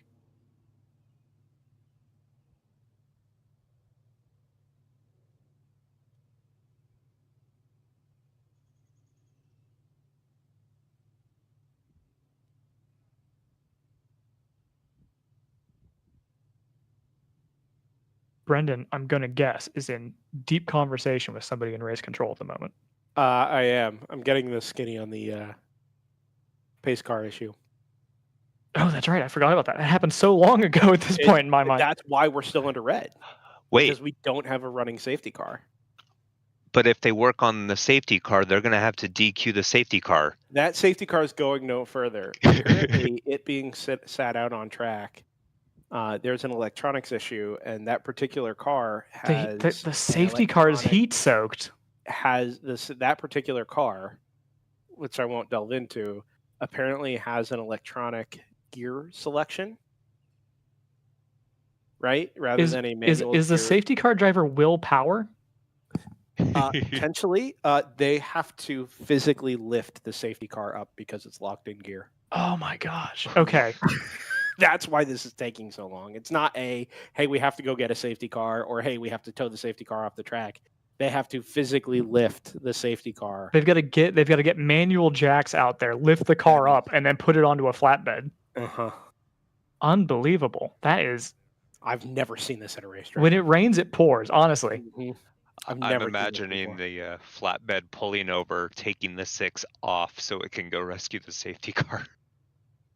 Insult to injury for the 6. First your safety team leaves you, and then it drops you off. So that's not what happened, by the way. Somewhere else. Yeah, no, it's just something in my mind. It's funny. Yeah. Well, I mean, we're all having wild stuff. We're all having fun here, but there's a lot of cars on this grid that are electronically shifted, like a lot. Oh, this is happening in real time with somebody's onboard.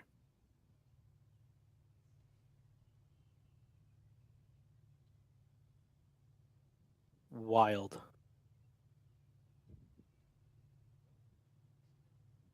Well, we probably won't get into that too much.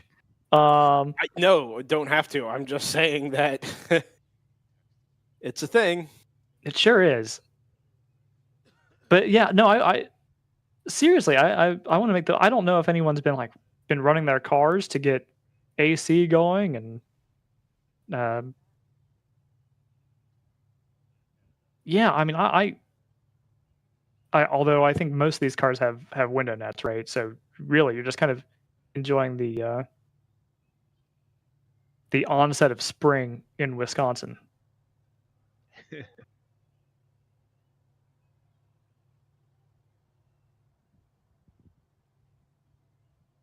Getting a little bit of that. How far away are you from Lake Michigan? I don't. No, not that far. From here, 25 minutes. Okay, so all right. Sheboygan. I mean, Sheboygan is on the lake, so. I was gonna make some reference about the breeze coming off Lake Michigan. I couldn't decide how if that was far enough away. Really funnels between Lake Michigan and Lake Winnebago. Sure. The booming metropolis of Fond du Lac. And the even more booming metropolis of Oshkosh. You know, there's a very important thing here that we have to mention. You know, we got to get into it. which is hold on, I'm gonna Teased. stall for time. I'm stalling. How are those names real places? Oh yeah. Okay. So about 4 of these cars in this shot are in the town of Rhine. All the cars behind it, behind that first 4 are in the town of Plymouth. These cars are in different towns right now. They're in different legal jurisdictions. Huh. If anybody wants to commit a misdemeanor, A, don't, but B, if you have to, do it in a different place. And either go backwards or forwards in line. I actually have never heard that. I've been watching racing at Road America for 23 years on television. I have never heard somebody make that point. Wild. The more you know. Yeah. It's very important to know what town you're in. When you have especially when you have a mechanical problem, because if you call up AAA and they're like, "Where are you?" And you say, if you go wide at Thunder Valley, or at Canada Corner here on the way into Thunder Valley, and you tell them that you're in Plymouth, well, they're going to check in a completely different spot. You tell them you're in Rhine, they're going to know exactly where you are. Oh, I know that. Now I do have to cross over into Plymouth to get to you. I do have to cross jurisdictions. But yeah, we'll send someone out to you. I can't hear you. The cell reception is bad in Plymouth. Maybe that's part of it. Is the town of Rhine has no agreement for cell service. Right. Yeah. Oh, apparently, I don't know if we made this point. There are teams that are idling cars to keep the battery from dying in this case. Yeah, and even the teams with cool shirts or cool suits. Well, I don't know about specific systems, but they're basically out of ice because they've been sitting out in the sun. Charles Klein is doing laps on foot. That car's not here this weekend. I would have thought this would have been a fantastic place to bring the V8 Miata. But alas. It would be interesting, yeah. Maybe they're just doing Daytona instead.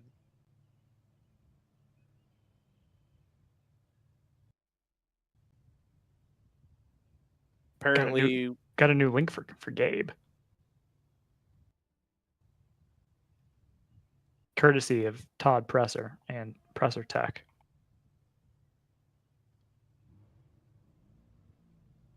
That yelling you hear in the background is the fire it up command to have everybody... Please let this be the new pace car. Please let this be the new pace car.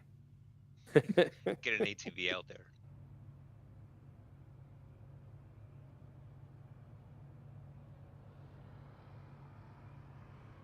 So, I'm just going to say this.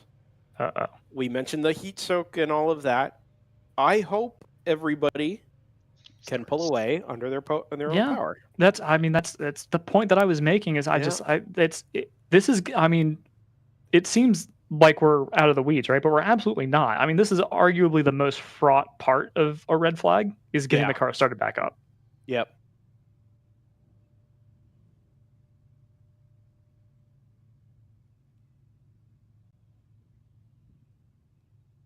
It is certainly the one where, we are most likely to see issues.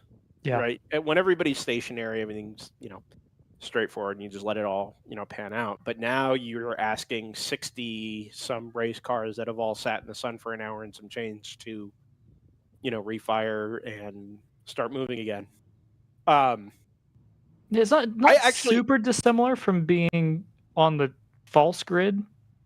Other than we are in the the height of the sun, basically, as opposed to it being at 7 o'clock or 7 or 8 o'clock in the morning. That is the pace car. Well, they did use a Corvette. I wasn't going to say anything. Just rolled across the camera. But they're not paying us, so it's fine. On the bright side, the pace car didn't crash like Detroit. Which was also a Corvette, wasn't it? Yes. Yeah. Hard to drive and unreliable. The first 4-wheel drive Corvette around Road America. We are yellow, full course yellow. The red flag has been lifted. So after about an hour and 20 minutes, we're going to have cars rolling again. So does that mean, or does this all mean, based on where that safety car was stuck, which is the exit of the carousel, does this now mean that is where our leader is and where everybody is sort of chasing to? Because I've got a couple of GTO cars in front of me. The 298, the 609 have all pulled away. But we're all going to have to chase a target here, which well, it is the 696. I like that the safety vehicles had tucked into the line of the parked cars. Yeah, right at the back. Yep. I had to wait for them to go. Probably just in case any of them could not start. So here's some interesting little tidbits. The 147 and the 44, first and second in GP1, are going to be restarting nose to tail, pit stops notwithstanding. They went by start-finish here absolutely together. The 727 and the 900 are both in. The 15 MX-5 is re-emerging from the paddock. And now we're seeing a bunch more pit stops. And I would not be shocked if driver comfort actually has something to do with this. I think it's a good time for a pit stop anyway. But, it's at the top of an hour, too, which might mean, 4 more stops for the leading GTO cars from here. It's a nice kind of round number. It's a little bit...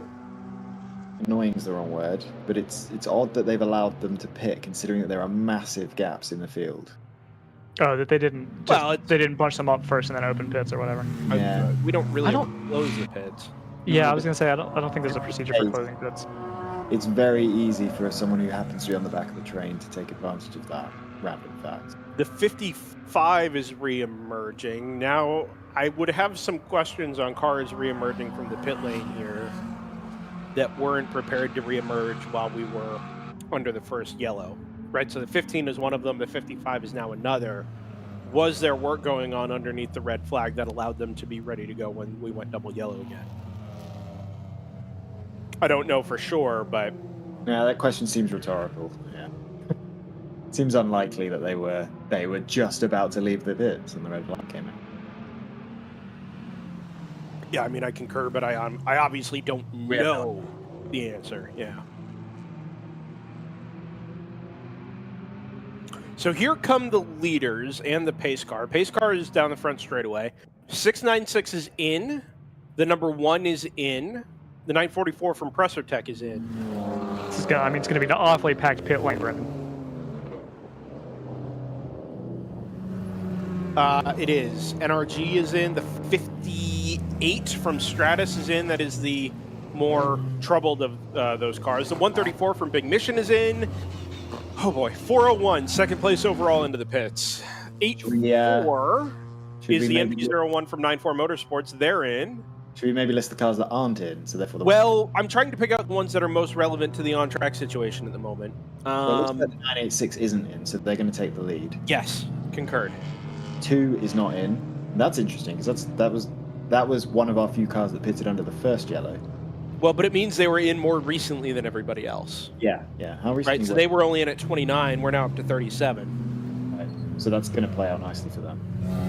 I think so. If you're going to pick out anybody that's under some type of advantage here, I think that'd be it. The 44 has pitted from PC Racing, but I did not see the 147. Oh my gosh, the choice car didn't restart. Or, I'm sorry. Oh, I did it! Someone's on a tow. It's the PC car that used to be the choice car. Nice. It's a number 4. Did not restart, and that car is under the flat toe there down at turn 3. I'm glad I didn't call that because I saw the 2 for the corner number and thought that it was the ACP car. So I'm glad I didn't call that and waited for you to take it. 55 has been given a 1-lap penalty, fueling infraction, visor up. Probably not be the first time we see that called today. And that's a 1-lap penalty for them because it is their second pit lane infraction. First one was for the fire bottle not being ready. Which car was this? This will be the 55. Okay. So they're not immediately relevant, but that is our first pit penalty of the weekend. Certainly not our first warning, but it is our first pit penalty.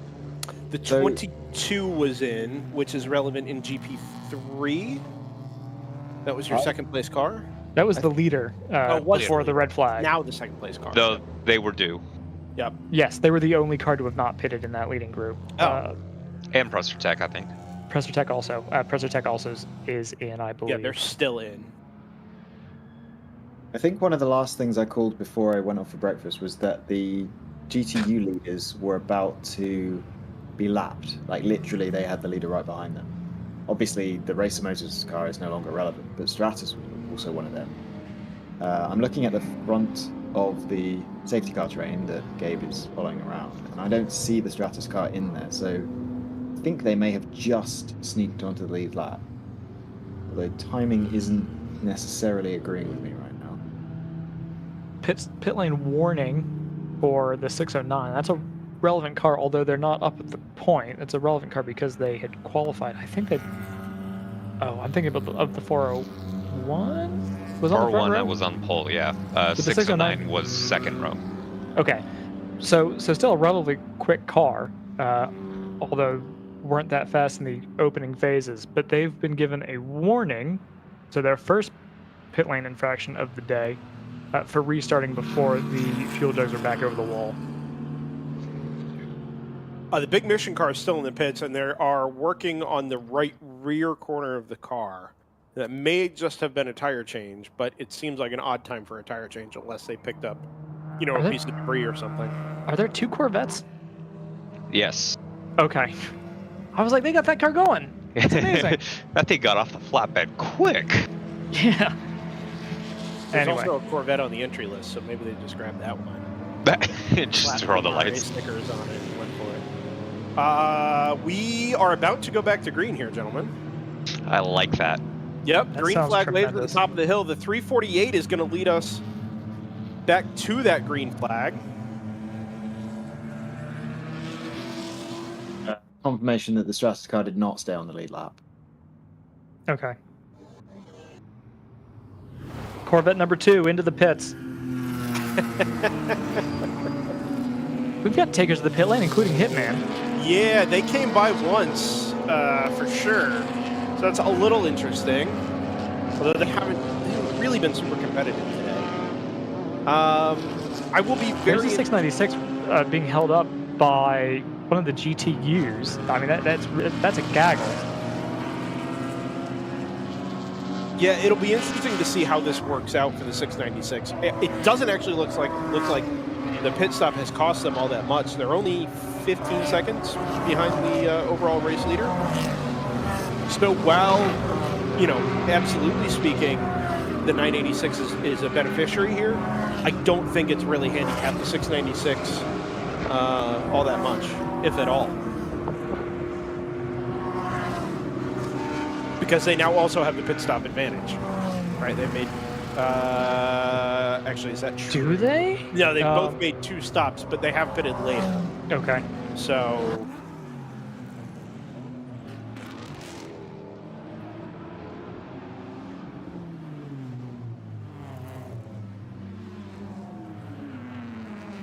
here comes the 401, who has fallen back to 8th as a result of making it stop. They are 33 seconds behind the race leader, and that makes them 19 seconds, sorry, behind the 696, which would have been, or which would be the sort of effective race lead battle we had before. So The net change to that battle is we get a huge gaggle of traffic at the carousel. I think the 909 was sort of at the tail end of all that. Some of the net of all this is that the lead from the 696 back to the round 3 401 has been cut in half. Right, from 37-ish seconds down to about 19.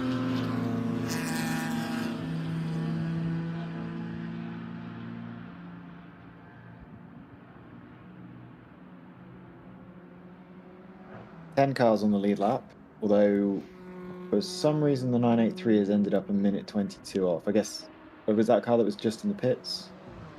Maybe didn't catch the train before we went green again.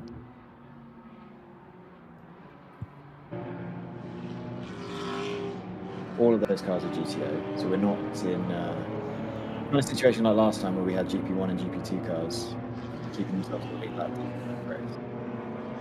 So we've got the 986, which is toward the end of its, maybe it's in like the last third or so of its pit range, I guess, of its fuel range.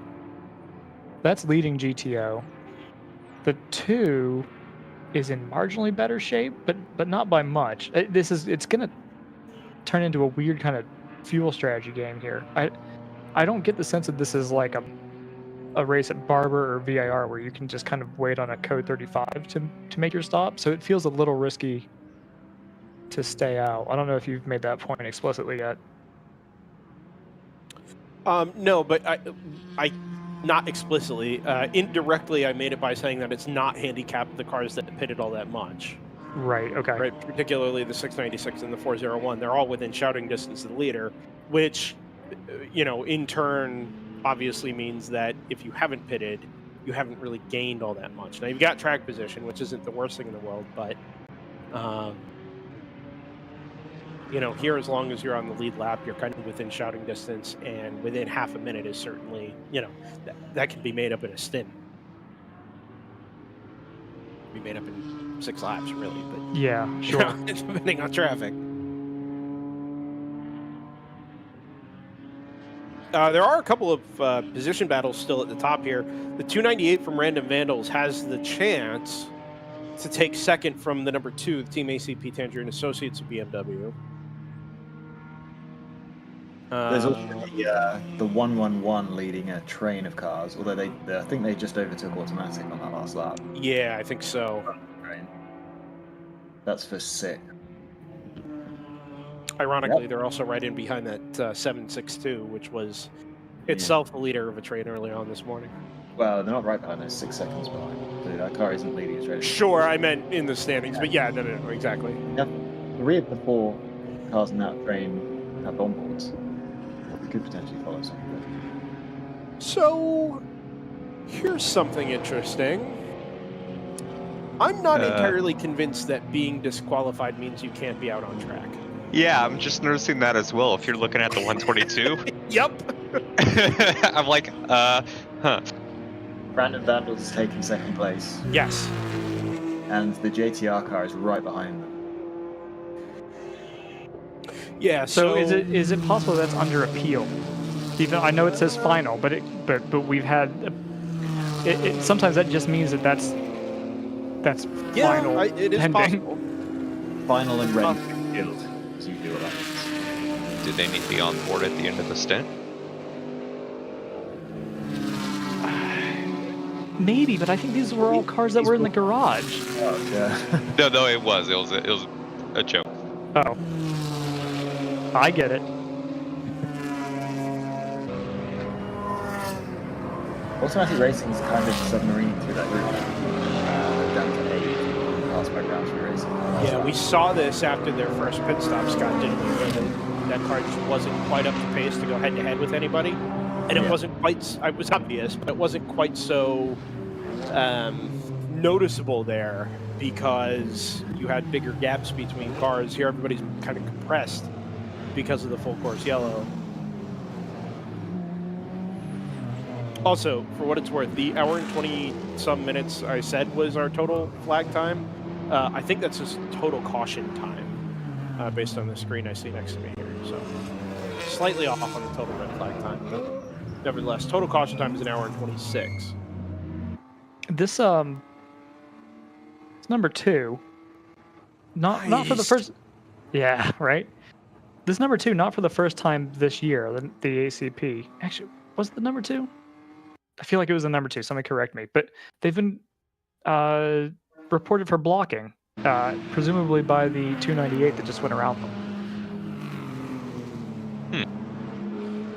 Now it's not even at a warning, but they are basically under observation. It's kind of the step before the furled black flag, I guess. Is that what they do in America? The not black and white flag? Yeah, it's furled black. Oh. They literally just kind of shake the stick at you. It's kind of funny. It's a black stick, which is super visible from. You might as well just say naughty naughty. It's about the same. Yeah, hold out your knuckles. It's, guess who went to a Catholic school here? It's not relatable to any of us, Brendan. We're gonna make all the quarter marshals wear habits. I do currently work at a Catholic, but still. Do you hit people's knuckles with rulers? No, I think that might be showing your age. It's above your pay grade, Scott. I'm 31 though, thanks. Number 2's lost another spot now to the 696, which is clawing their way back up to the front here. Wow, that is a lunge. Jeez. Yeah, it's made slightly. It looks slightly worse because of the wide angle of the onboard fisheye, camera. yeah.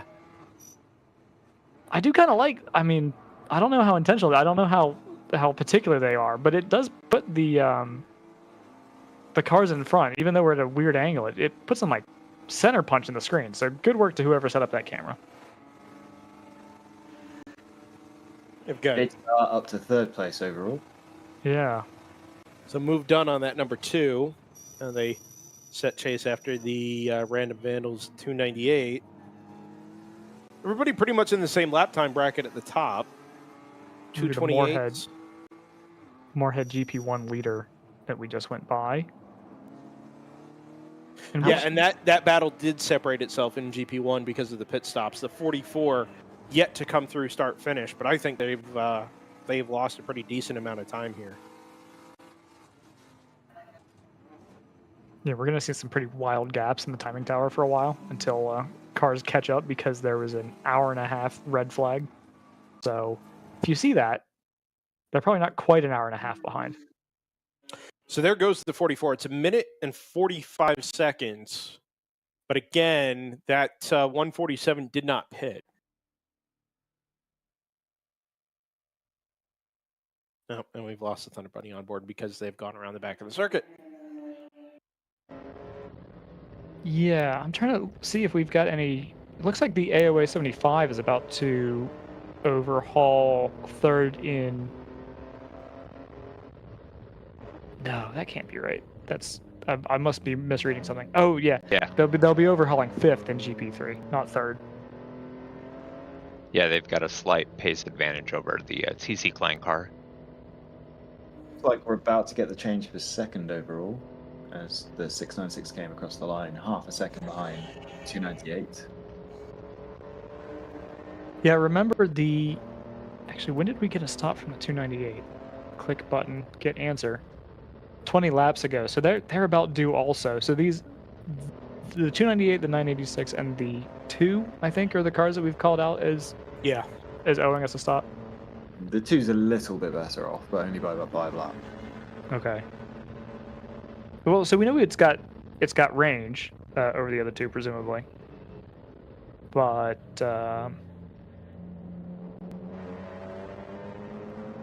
609 is right up behind the 909 at 8th place. Yeah, having just set a PB, Scott, as well. Yep. That number 609 at 282.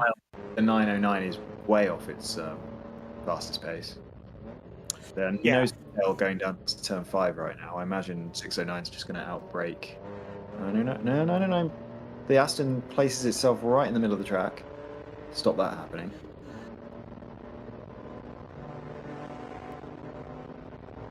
I don't know if did we call out the 401 making its way up through the running order? Only relative to the 696. Well, they've just pulled themselves back up into the top 5. Yeah.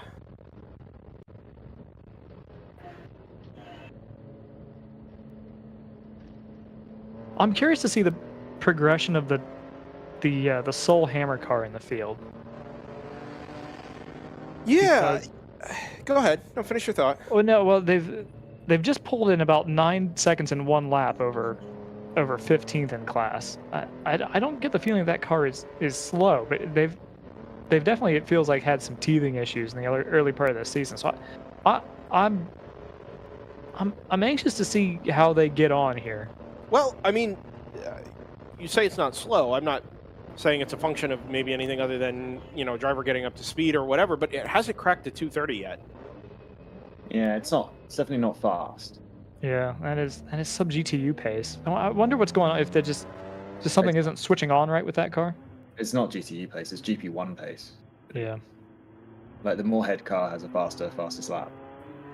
Yeah. Speaking of fast laps, Brandon Vandals has just put in their fastest lap of their race at a 2:26.5. So still not quite JTR speed, but they are getting quicker. They are holding JTR behind them. Oh yeah, no, and they won't be able to. But I think having JTR there is, I think, whatever the reverse of a rabbit, it's the rabbit being chased by the greyhound. Yeah. We're just about to watch the 8th position change as the 609 slipstreams up behind the 909 and pulls easily to the inside across the start finish line. It really wasn't even a contest. 609 had the pace all the way up the hill, and it wasn't a particularly better launch, but by the time they got up to about 100 miles an hour, the pace difference was very, very obvious. And the slipstream helped, but it didn't stall out, right? It didn't. Yeah. It didn't get alongside and then have to fight for that line. They were by turn in. No, I mean, these cars rarely reach VMAX. I mean, maybe at Daytona, but it is they'll keep pulling. He is having a hard time overtaking that cursor on the screen.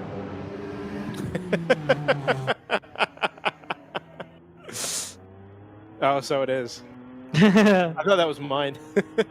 Yeah, I did too. Gabe.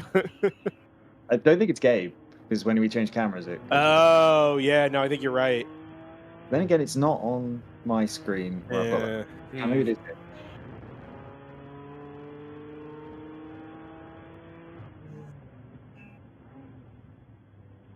It looks like you're broadcasting a club race. So this is my first sighting of the other Aston Martin. The Pro Sport? Yeah, been curiously anonymous this round. They're working their way back up right now. I'm showing them, I believe, in 12. Yeah. Still, they're not fast compared to this car we're on board with, which is the 609. And therefore, let's see, lap times. But yeah, their fastest lap is a 2:32, which is way off the pace. It looks like 3:34s. Oh, that pass has been done, or been made. HO Paso, 696 through on the 298, so that pulls them back up into second, on track properly now. As Pro Sport sets their fastest lap of the race, trying to stay ahead of this 609, but it's still not fast. So Aston's not had the pace we usually see from Pro Sport this weekend so far.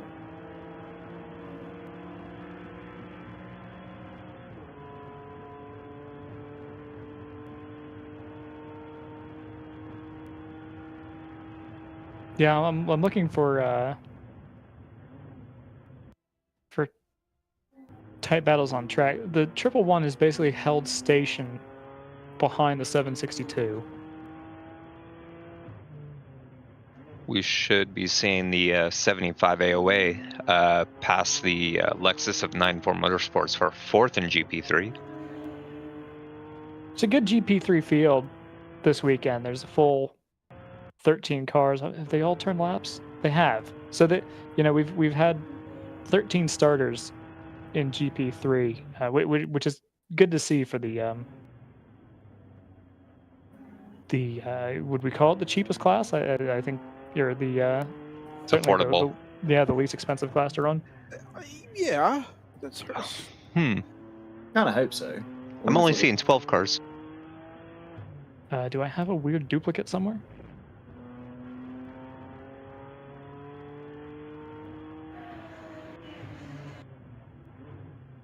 More on that story as it develops. No, I don't know. I don't think I've got a weird thing like I did last race. I don't know. Oh no, it is 12 car. I just can't count. Maybe it was adding the pace car. Got an interesting battle starting to develop. GP1 leader versus GTU leader. Best of the rest.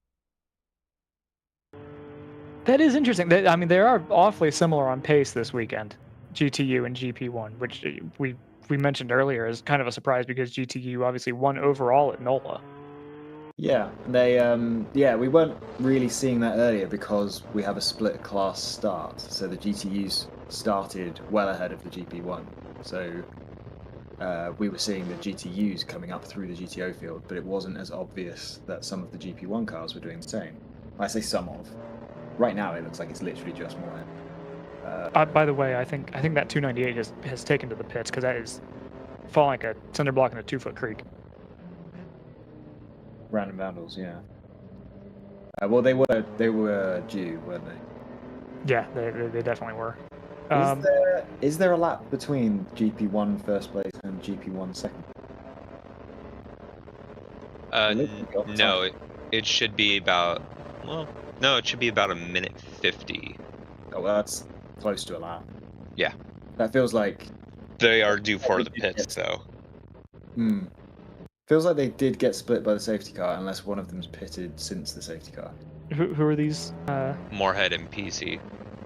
I thought PC had pit first time once we went back to yellow, whereas Moorhead was before the red flag. Yeah, that's correct. So they both pitted on lap 28. The 44 has come back in on lap 36. That'll be the difference. Was 36? That must have been. Was that since we went green? No. No, that was under yellow. Yeah. So did they do that at the wrong time and get themselves stuck behind a safety car? I think they might have because I don't have a crazy long lap for them. Unless, actually, I might not have a crazy long lap for anybody. It's like we maybe didn't score the red flag lap. I'll check Race Hero before I start wildly speculating. That might be on my end.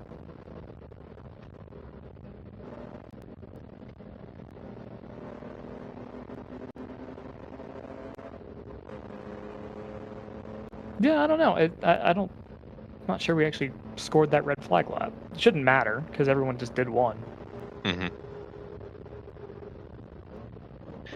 A little bit further back in GP1 Edge, Autosports had passed Ginger Racing about 5 minutes ago and has been looking pretty quick.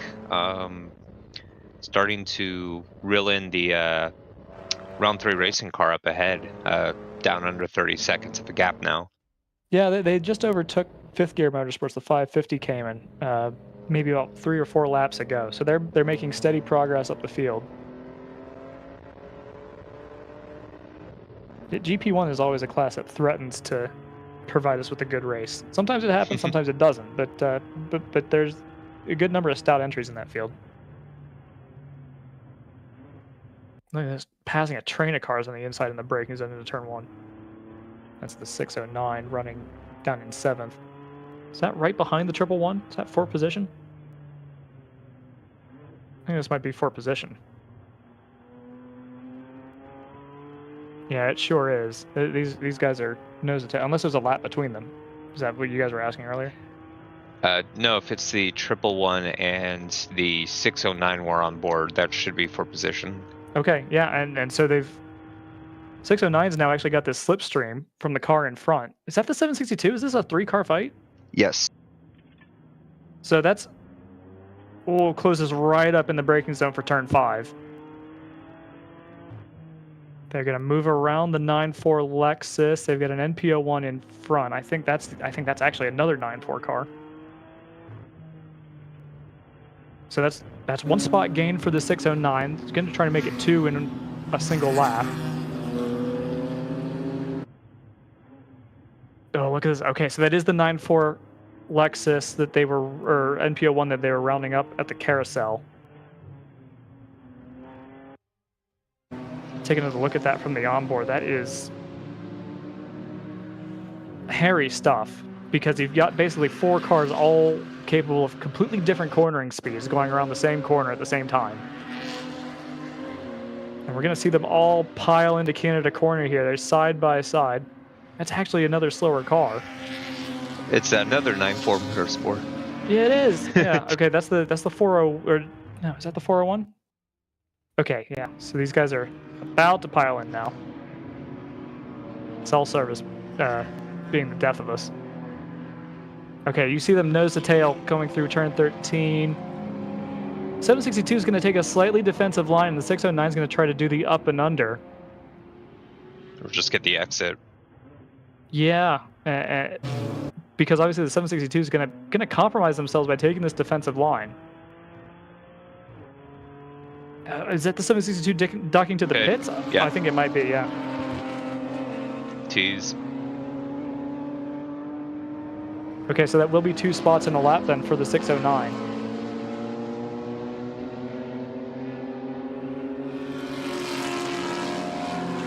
And they were 762 was absolutely due. That is right on schedule for them.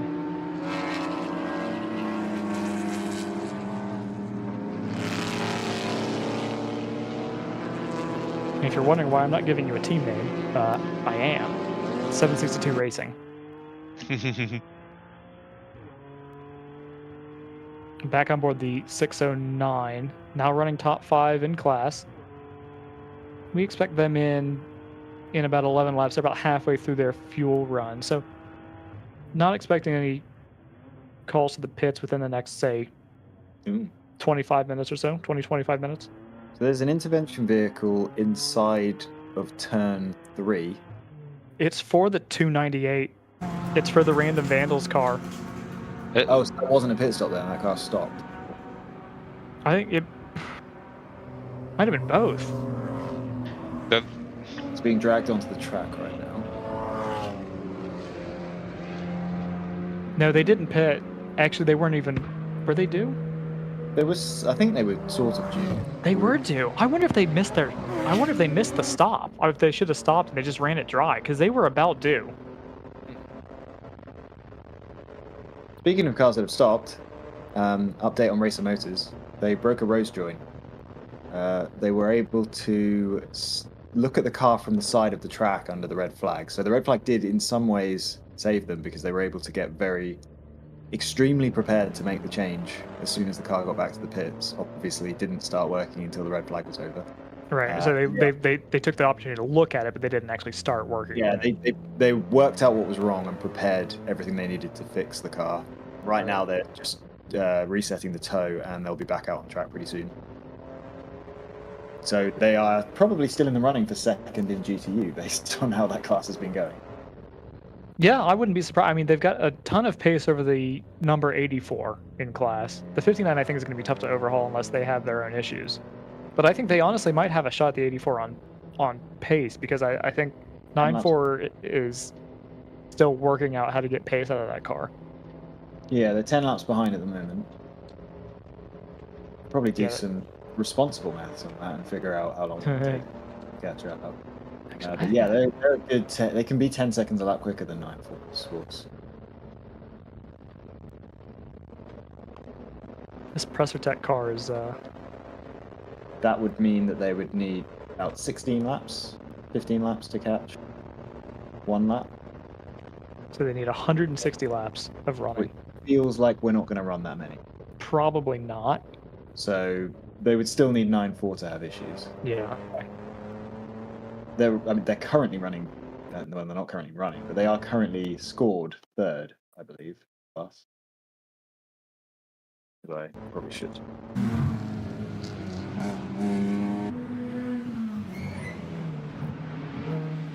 Actually, no, I think this needs to be being told this second. I don't think that's true. No, they're currently third in class, so if they can just get the car through, they will finish third. And if either 9-4 or Stratus have problems, which is totally realistic, could end up.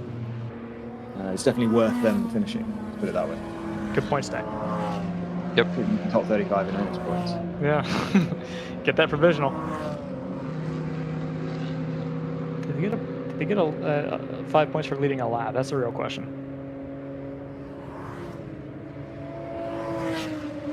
$716 has been given a lap penalty for not having the fireball ready during fueling.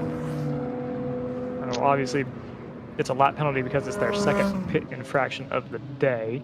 First one was for speeding on pit lane about an hour into the race. Overall lead is about to change, by the way. JTR came across the line 0.3 of a second behind WTW. And the previous lap was 2.6 seconds quicker. So they should be in the first half of the lap at the moment. Looks like the 111 is right up on the 609. If we can get the onboard ready for the 111, I think that's going to be a battle worth trying to follow. It's as long as cell service will allow it. Yeah, that car doesn't like the carousel of the king, I think. No. It might have been the 401 that was behind. The 111's quite a long way behind. All of those cars are quite spread out. You know what it was? Okay, so I took one of the lower class round 4 cars, and I've decided that was.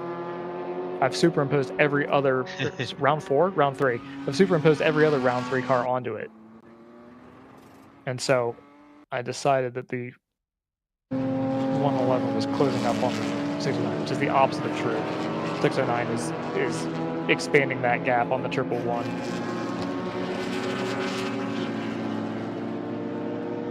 Well, a gap that's closing is Edge Autosports still reeling in the 701 from Round 3 racing. That gap was under 30 seconds. We're down to 12 seconds now. That's going to be a fight for third in GP1. Actually, did this car have a moment on the last lap? The 909 pulled back, at least on my screen. It looks like they pulled back a huge chunk of time.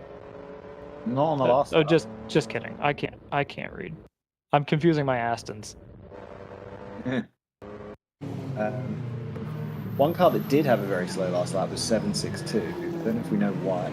I should probably expand and check. They weren't on our lap. They weren't. It is, yeah. Yeah, that was the car that was running like third before they pitted. But Yeah, it goes to show, you lose 7 spots in the pit stop here. JTR is now taking the lead as they come across the line, waiting for Will to win, which shows you how much of a gap they've pulled in that one lap. Is Will to win in the pits? Still haven't come across them. They would be due. Yeah, this would be about time for the 986 to pit, so it's possible that they're in the pits. Okay. Second place to the 401, so that was our early leader. Their gap is down to 19 seconds. Obviously, that's massively influenced by the red flag we had. But they lost 40 seconds at the first round of pit stops. But now they're a little bit closer now. Who's this coming in pits? We might be on a slight delay. That might be the WTW car? Question mark. Looked like a Cayman, but it was black. So black cars are sometimes hard to identify. Number 2, Tangerine Associates, Team ACP are in the pits as well from 4th place. That car, is that their first pit stop since before the red flag? I think it is. Who's this? ACP number 2. Yes, it definitely is. And that's the automatic Aston? Question mark into the pits. I think so. Yeah, I only got a glimpse of it. So, Brendan, weirdly, a huge number of cars on very different strategies all pitting at the same time. I heard a wild. Yeah, you did. Yeah. Can I offer you an update from underneath the front straightaway? Which is where I have this exact moment. Yeah. sewage situation from Brendan? No, it's a tunnel situation. It's a drive under tunnel situation, which did involve the Corvette pace car just a moment ago. Not sure if that was the original or the secondary, but anyway, just talked to Chandler Lunny, who is engineering the number 110, the BMW 1 Series from Thunder Bunny. So that car has gone through 2 engines in 2 days. I don't know exactly what happened yesterday other than it lost the motor. They replaced it, found one last night, put a new engine in this morning, and fouled the spark plugs on the pace lap. So that was that for the number 110. That would be their GP1 entry. It would be, yes, the BMW 128i. Did also say that Mark Smith, who was the driver of the 421 at the time of the accident down there at turn 11, is perfectly fine. The car is not. That car is done permanently. So yeah, I thought it might be. Yeah, there's maybe a while before we see that trio or that group of drivers in a Cayman again. But yeah, everybody's okay down there, and unfortunately, just kind of a lousy weekend for the Thunder Bunny guys. Yeah, imagine how 111 and thankful. 501 notwithstanding. I was gonna say, imagine how thankful they must be to have bought that 111. Well, I mean, that's been a competitive car for them anyway. That won VIR last year. It's a really quick car, regardless. But well, they've only had it for a year, though. Is my point. Right, in my mind, in my mind, having a car for a year is a short time span. Well, and remember too that some of these are being run for certain customers. Sure. Right. So even though it's Thunder Bunny skinned and Thunder Bunny branded, it's bought by a driver or a group of drivers and then operated by Thunder Bunny. So I think that's the case with the 501 as well. I know it was the case with the 421, but that 111 is really all they've got going for them at the moment. Yeah. Yeah, and it's going well. It's in the top 5 at the moment.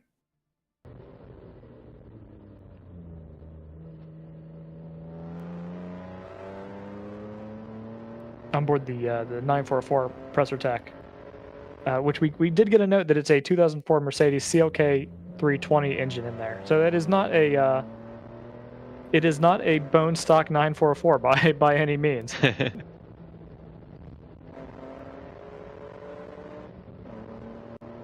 Unfortunately, last lap time was not looking too good. Car behind is NRG. It's not a particularly pacey car, but it when it finishes, because this is a lot of these classes are classes of attrition. A lot of times, they've been able to pull in some reasonable results. Yeah, like NRG, for example, is usually someone who doesn't necessarily have the fastest pace in the class, but is usually very consistent, and you see them work their way up through the field throughout the day. And that's another car that obviously we spare a thought for that team anyway, because they had their own GTO car totaled in a wreck last round. So it's not a risk-free endeavor to do this for sure. Number 2, by the way, has overtaken the 986 for W2W. I believe that's on track. I think the 986 might be on its outlap. Now been overtaken by the team car, the 983.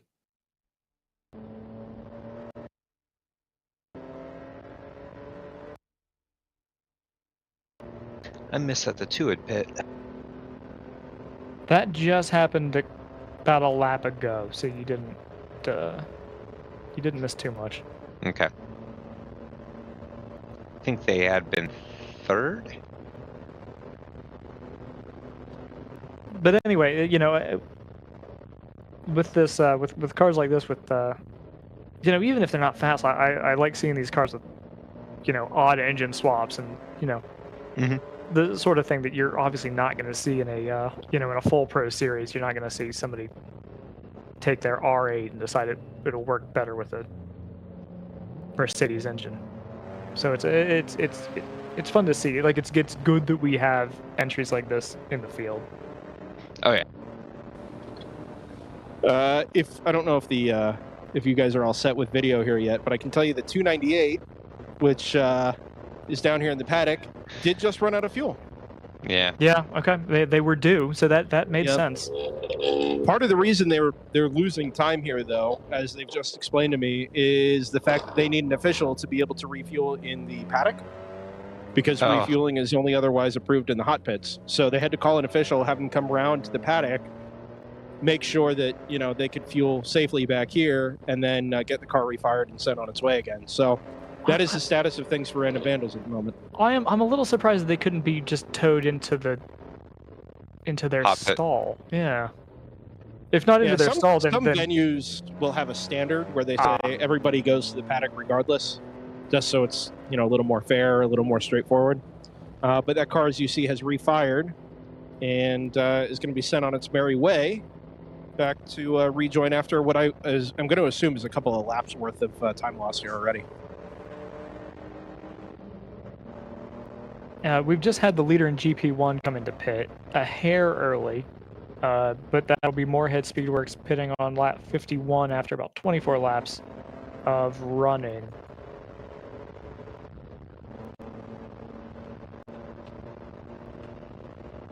Looks like Random Vandals lost about 9 laps from that.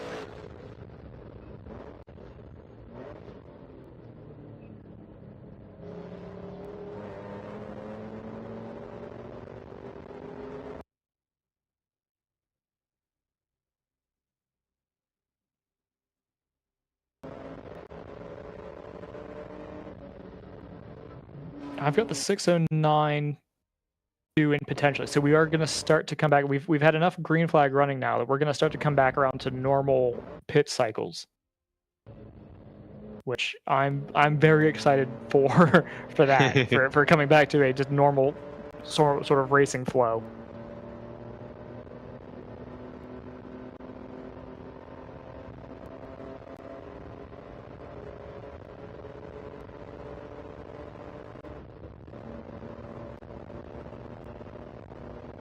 Looks like the number 32 AF Racing pits from 9th.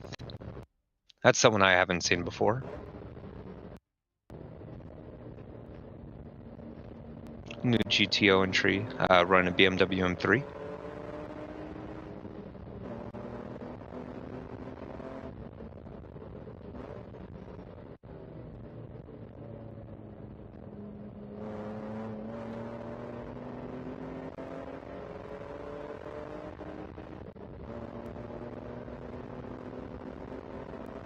I'm showing the Works 45 Audi R8, 2 tenths behind the 52 BMW of ACP, battle for 9th in GTO. Hammer Motorsports 9 seconds behind them in their BMW.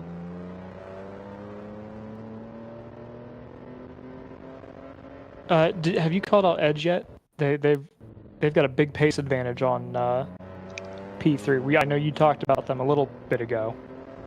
Yeah, for a couple laps they kind of like stalled around 12 to 13 seconds, but as you can see, the last lap was significantly different in terms of pace.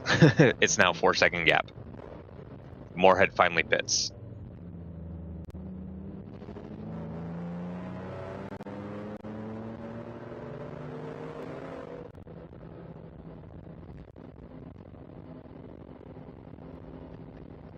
Yeah, you can see that. I mean, in the carousel here, you can really see the speed advantage between the GTO car and a car that's running about mid-pack in GP3 like this one is. You just get swallowed up. I mean, it honestly looks like an LMP1 going around the GT3. It's that kind of pace differential.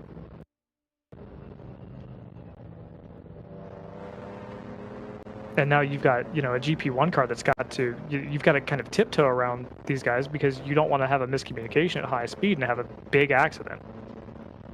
Yeah, you're hoping the driver in front of you knows you're there, knows you're going to be passing, so they don't start drifting across the track on this winding back straight.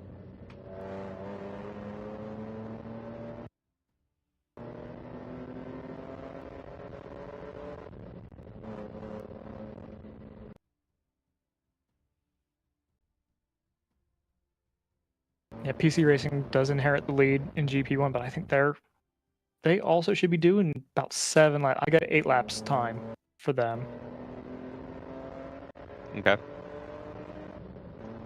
And they come out 6.5 seconds ahead of round 3, who has a 1 second gap over that Edge Autosports car now.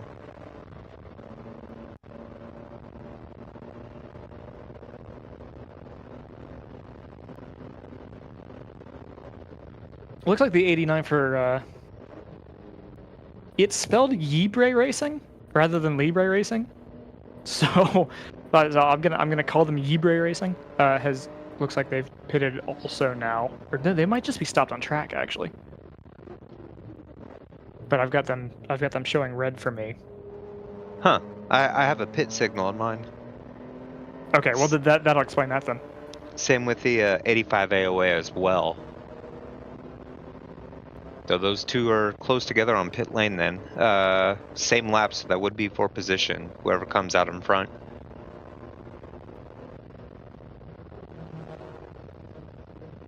Also on the same lap behind them is the number 900 Petawatt Laser Racing. Also, I believe a new entry for WRL, running a Porsche Boxster S.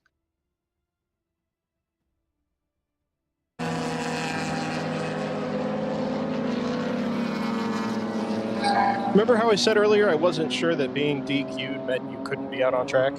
Go on. The 511's just gone back out as well. So does that mean then that you can basically circulate but you're unscored? Is that, I mean... You're unclassified, but... Okay. But your drivers can still get track time. Exactly.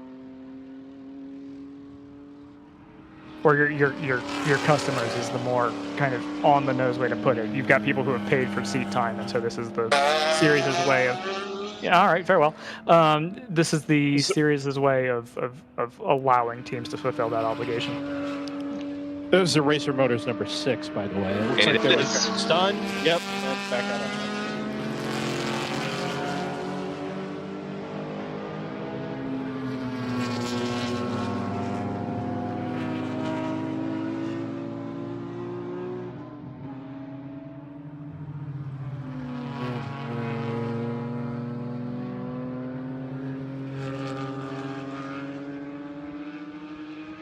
There we go. Edge Autosports has taken 3rd place in GP1 from the 701 around 3 racing.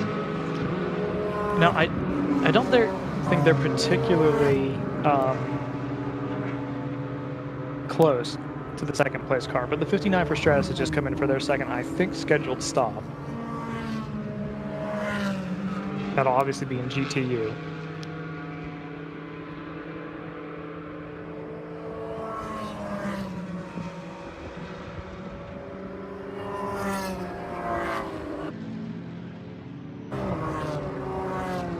Yeah, 9-4 crosses the start-finish line there to start their 52nd lap, so I think they're now on the same lap as Stratus.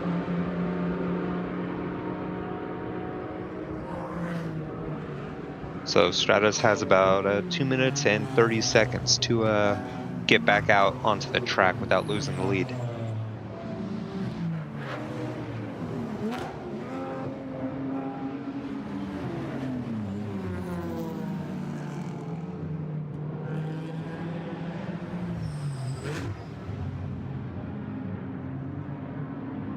Now, the 46, which is a car that I know is near and dear to your heart, JT.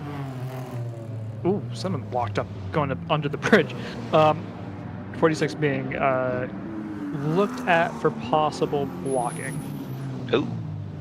I think that will have been called in either by a faster class car or potentially by Big Mission. Big Mission is the car that's behind them, but they're not immediately behind them. So I'm not sure if that's maybe a class leader. But either way, someone's not happy with them. Well, so I want to say, yeah, they Big Mission would have been quite a ways behind. I think 5th Gear Motorsports pitted from 5th.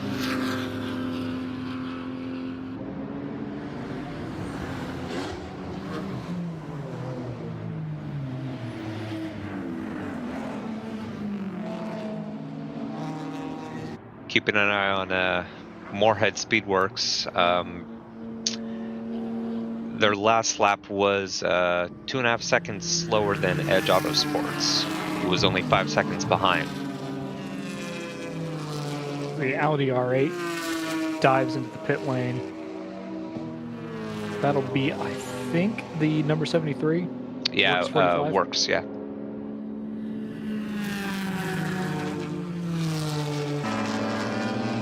Another 3 seconds taken out with Edge Autosports, so that gap's down to 2.3 seconds, but I believe Edge Autosports is due in relatively soon for a pit stop. I think that number 89, that Libre GR86 or GT80, whatever they've got it listed as, Toyota. I think they've got some kind of issue because I still have them as stationary.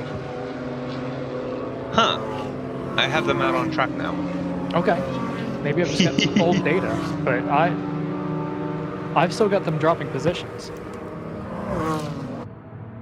Yeah, I showed them, both of them and the 85 have gone back out on track now with a 37-second gap. I've got the 900 between them. What? Mm-hmm.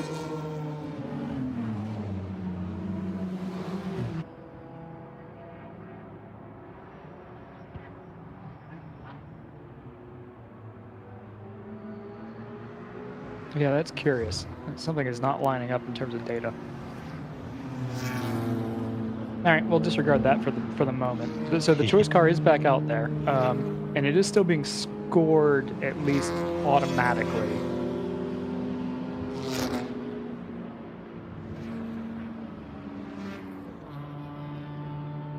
This is a long stop for the Stratus car, actually, because the 84 has just gone past it.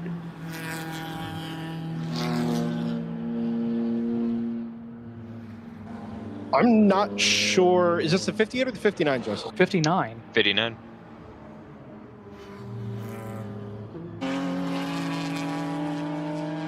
You should have 58 on pit lane as well, or in the paddock. Yeah, I'm walking through the pit lane here. The only car I see down here is the 940 at the moment. So either the 59's been sent on its way, or it is actually back in the paddock here somewhere. Yeah, it could be on an outlap, to be fair. I mean, this was a scheduled stop. It wasn't something that I was expecting to be a problem, but I also wasn't expecting the 84 to overtake it, which I did double check Race Hero, and that has happened. So.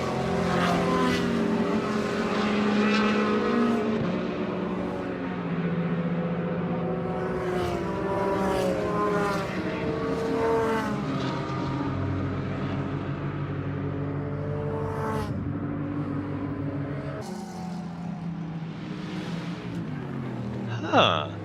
Oh, you know what's happened with the Libre entry is I've got a weird issue going on because they've changed numbers. they've at some point somebody's changed the number on the 89 to the 189 in scoring, and that's ruined me. It is actually 89 out on a track. Usually there's a 1 there, but you can see they've covered it either in white tape or white paint. Huh. Edge Autosports ran into trouble this last lap. I've got them in the pits. Oh, okay. I'm not sure that they were due. No, they were. They should have been. Yeah, good call. They were. Yeah, last lap. Sorry, 28 was when they last pit.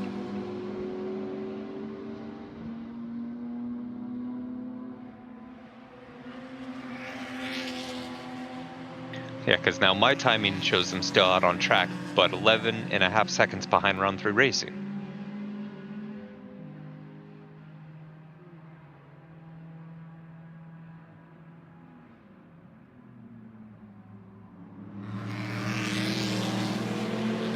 Yeah, so what, I mean,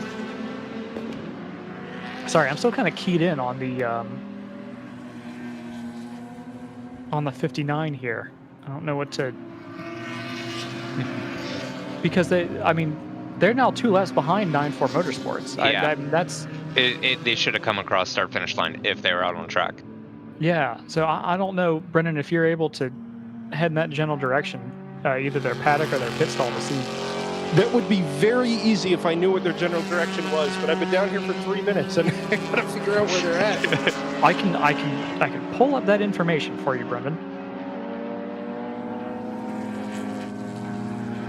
I did find the Sebico tent, which is helpful, but not necessarily the answer. You can ask them for directions.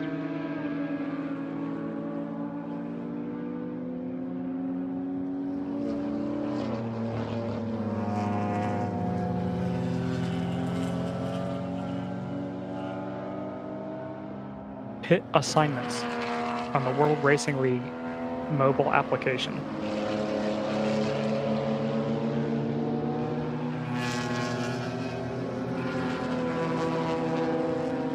So I've got them up at stall 12. Both Stratus cars sharing stall 12. I say status, Stratus. But that's stall 12 is on pit road, correct? Yes. If he found the tent, he's probably found the paddock, right? So I assume he's got to find the stall. But it's all the way at the head of the pit.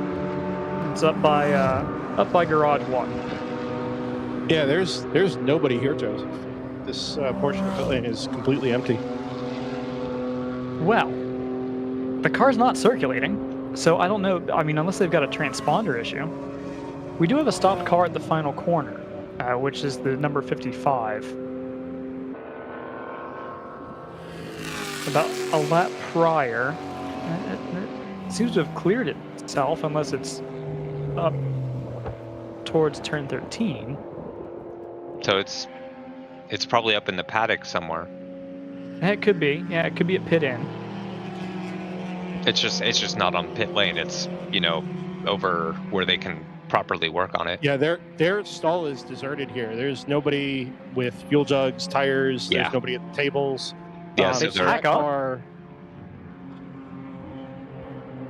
Yeah, if there's nobody at their pit stall, that means everybody is back in the paddock working on the car, trying to troubleshoot something.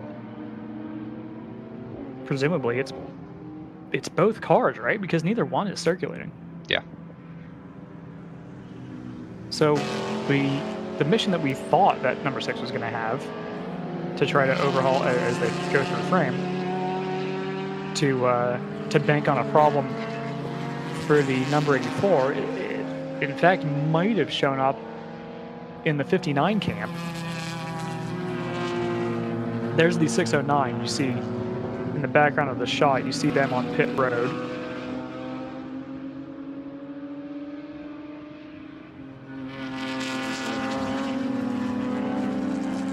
And that'll be out of third, I believe. I don't think they'd quite caught up to the team car, the 401. This stop is also on schedule for them.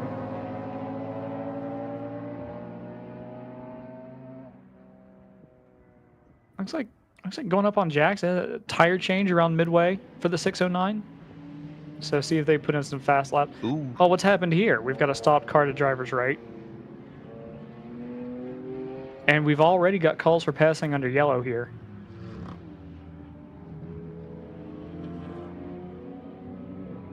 Yeah, this is going to be unsighted for a lot of cars because it's tough to tell from this shot. As great a shot as it is, it doesn't show the elevation because this is basically a blind crest coming through this corner. So it's a really dangerous spot, and I wouldn't be surprised if we go full course yellow for it. This isn't the 696, is it? It looks like it's got that kind of coloring to it, but it's hard to tell. I think it might be, you guys. I think it might. Brr.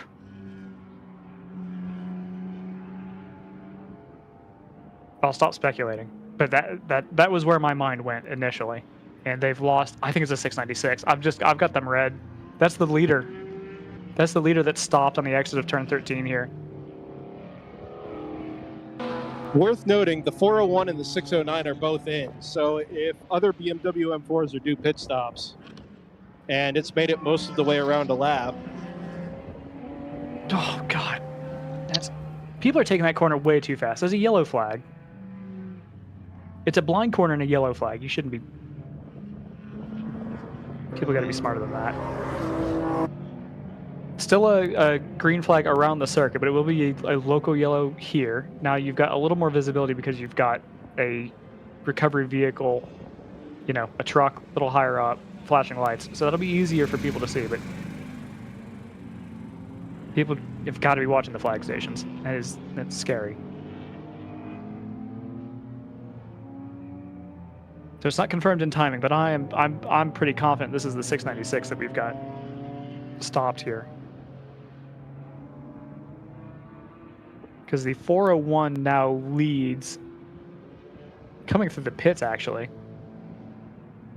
No, this is on their outlap. So the 401 has just pitted.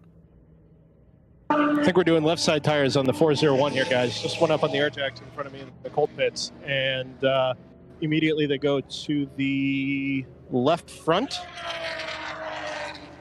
It's the first one. Cars restarted, which of course they can do now that the car's finished fueling. And I don't know if you can hear the air engines in the background, but that's exactly where they've gone. Left front is done. Slide around to the left rear. New tires brought over the wall. Actually, pretty quick tire stop, all things considered, for being basically two guys. Doing a really nice job. And yep, just waiting to finish up the left rear. You hear the air engines again. Second guy goes and pulls the air jack release. Oh, and he stalled it. Nope, his way. Okay, so there's a few things going on here, guys, that we need to kind of sort through. So there's 3 cars that are stopped in this last section of the track. I don't know if we've got eyes on Canada Corner still, but which will be camera 6 for Gabe's edification. So we've got a car stopped coming out of this corner, which is the 85, I think. Yeah, it's the number 85 is stopped. The 696 is the car that's stopped confirmed in turn 13, and then we've got a third car, which you might have seen the to the left of your, it's the 55. So we've got 3 cars that are all stopped in the same sector of track, which raises my eyebrows a little bit. I would say since it's all the same sector, it's all sector 3. That's basically approaching pit entry. As we see that's the 55 that's being pulled away. So that'll free up the start turn finish. 1? Yes. Okay. Yeah, it was at start finish. They had to pull it past pit in, and they're gonna, I would assume, bring it around to turn 5. Yeah, they'll do the cut through, I'm sure, and then pull it into the paddock that way. This is all right. Be careful. Cars, that would be the choice car, which already isn't being classified, but was very close to being overtaking another car right up against the recovery vehicle.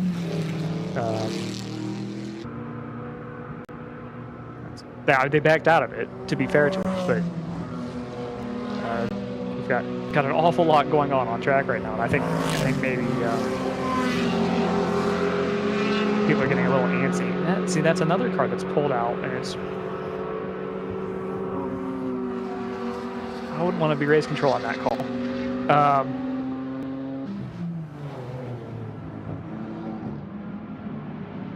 So we still do have those 2 other cars that are stopped. I don't think we've cleared the 85, or if they are going, I haven't seen them come through. Correct me if I'm wrong, and we do have timing for them. I do not yet. Okay. They are still salmon for me.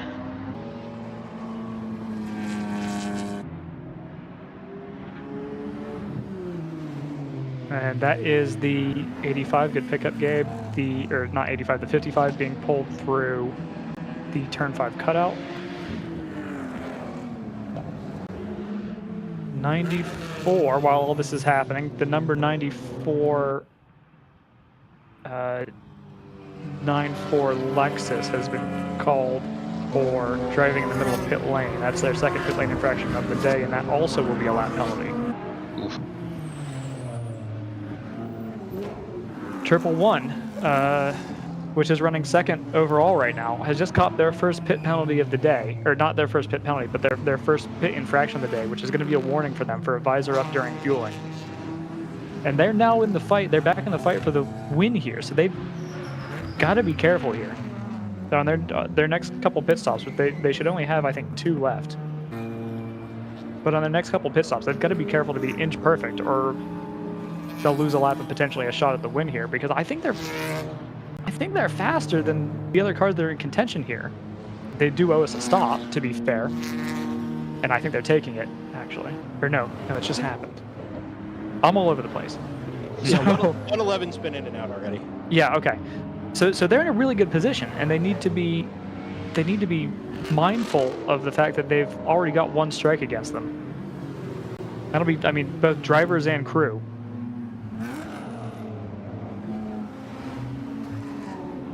.701's into the pits, and that's elevated the 44 into second in GP1. Yep, that's all routine.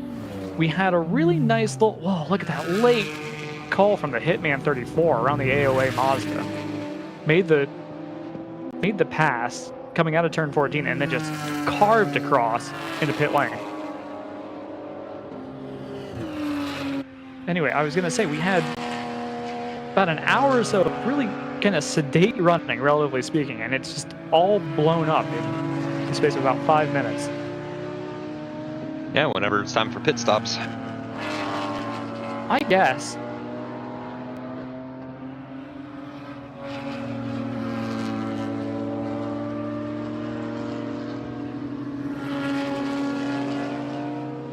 Yeah, that was the point I think that you were beginning to make, JT, is that that last sector, teams are getting ready for routine pit stops, and so your attention is kind of in a few different places there.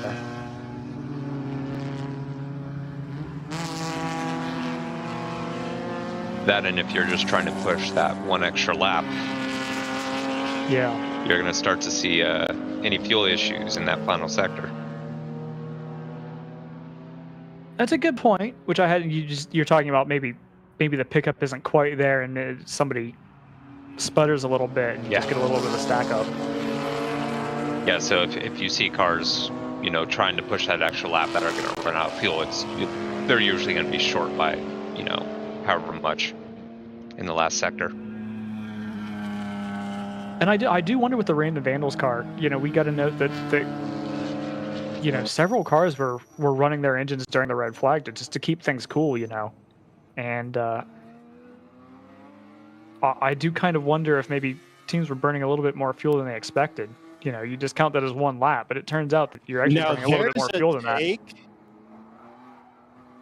I'm just saying, I think that's a possibility. No, I don't think it's a bad take at all. I'm really intrigued by that.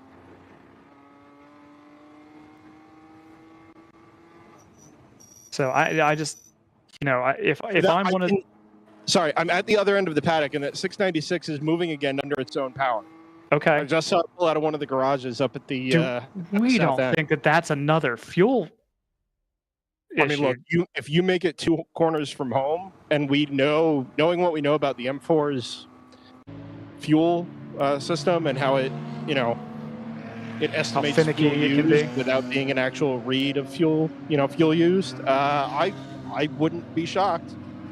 A couple of corners miscalculation is, and what kind of under yellow. That's kind of really car? not big. What kind of car is the Random Vandals machine? Also an M4. Yeah. Yeah. I think we're at risk of finding a pattern, or at least inventing one. I will just say there are a lot of M4s in the field. So yes. But by number, like you would expect, okay, some cars are having fuel trouble. You would get more M4s just because there are more M4s, but distribution-wise, it's happening, disproportionately to that type of car. And I just wonder if the numbers are just slightly off because of the red flag, because of the full course yellow. I just had a funny thought. It's funny to me. It's not going to be funny to competitors. But I'm trying to think if we've had...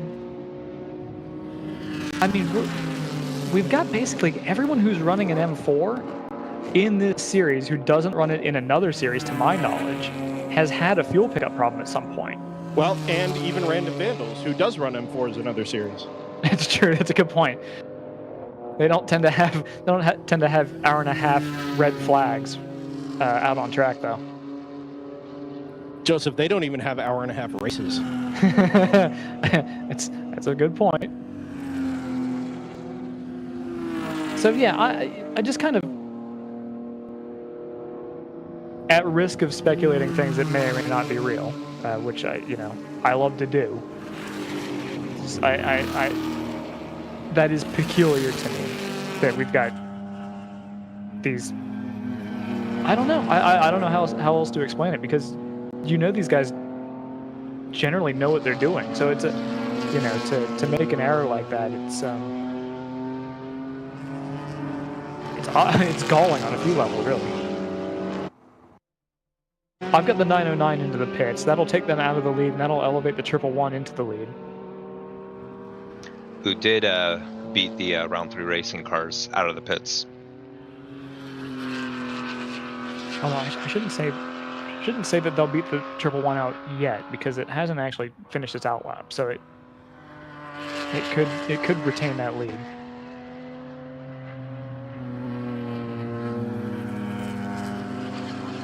Actually, the 696 has come out basically right in front of its team car.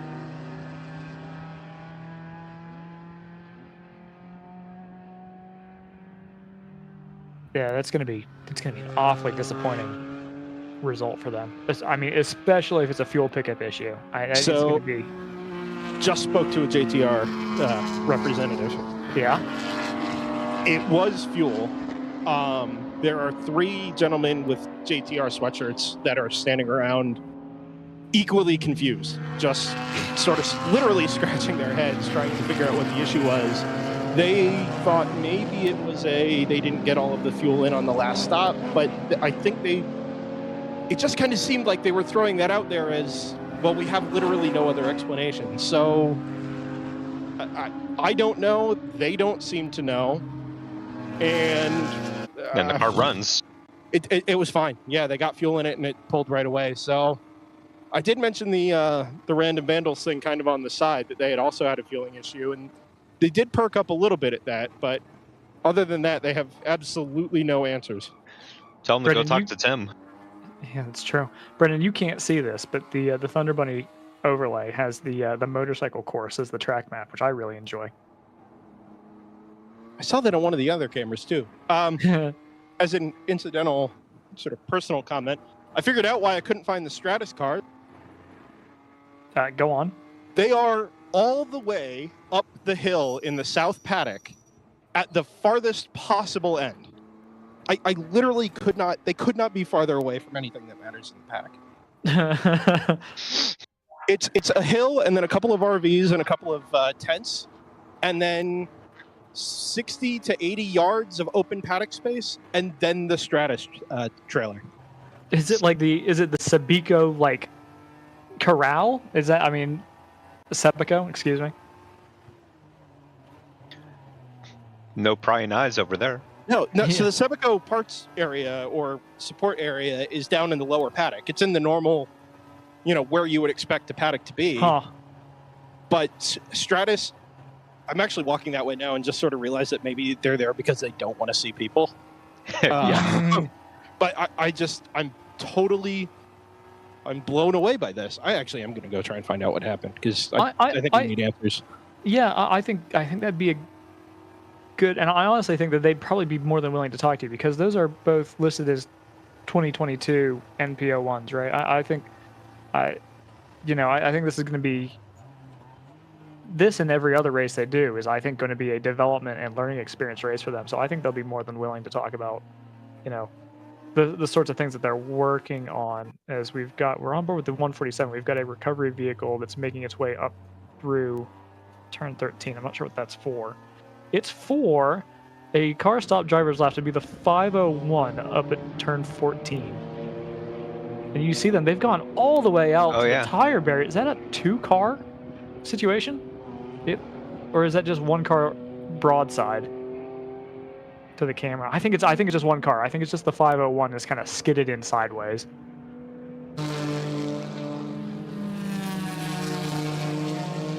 Yeah. And I don't see a note of contact there, but that's an awfully weird place to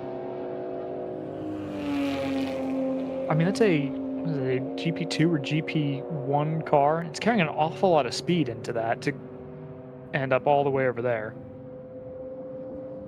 No, I'm sorry. That's... Oh my god. Excuse me. It's the third Thunder Bunny car. Oh no. So the Thunder Bunny... Is that the 110?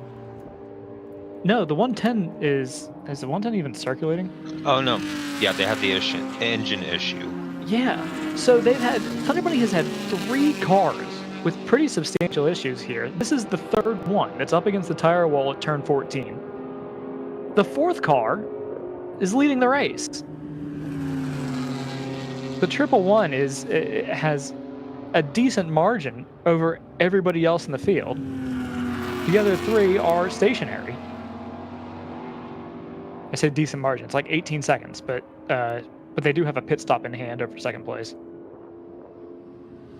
depending on how timing shakes out. But that is... If you're in that paddock, you're like, I hope this one wins it, because everything else has been a nightmare. Okay, so that's the 501 M2 then. Yes.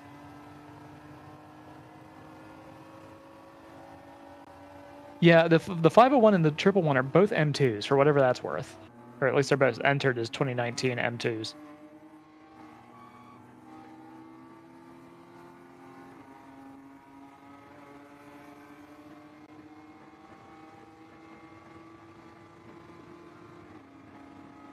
But that is it's a long way to go. I guess the fact that it's an M2 means that I could see it getting that far, but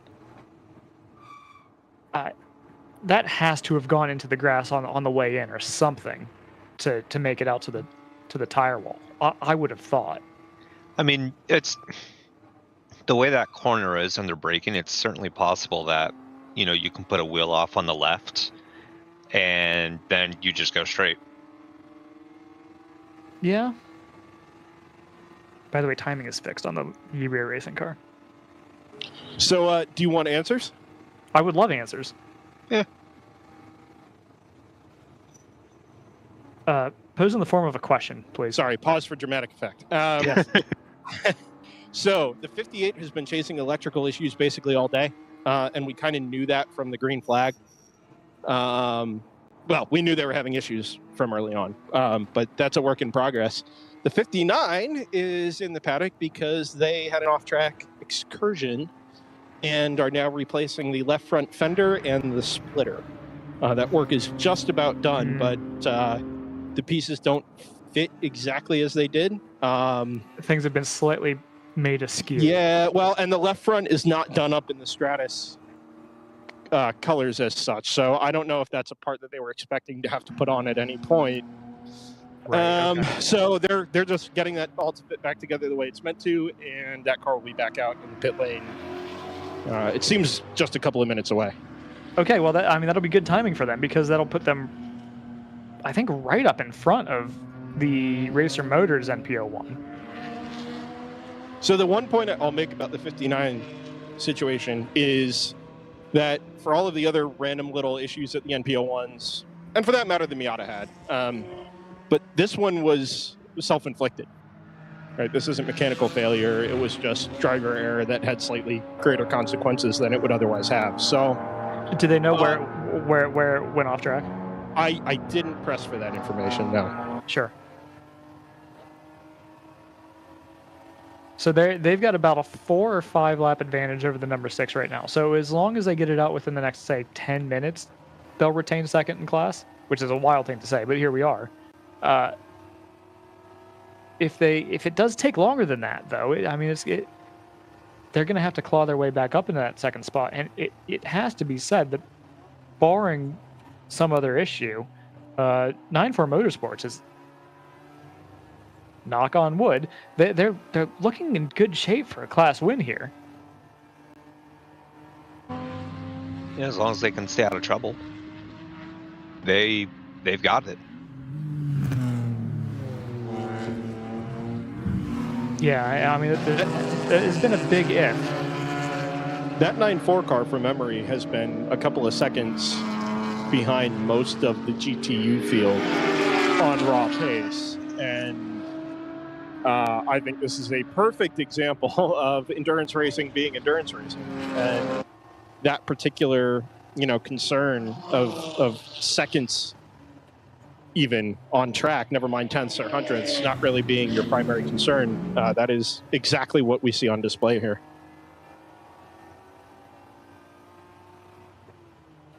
The 944 is into the paddock, by the way, that Presso Tech Porsche. I don't know if that car was still in contention or not, but it's just made the hard right at the end of the pit lane. No, but it was out on track and it was circulating. It was a weird car, so I liked it.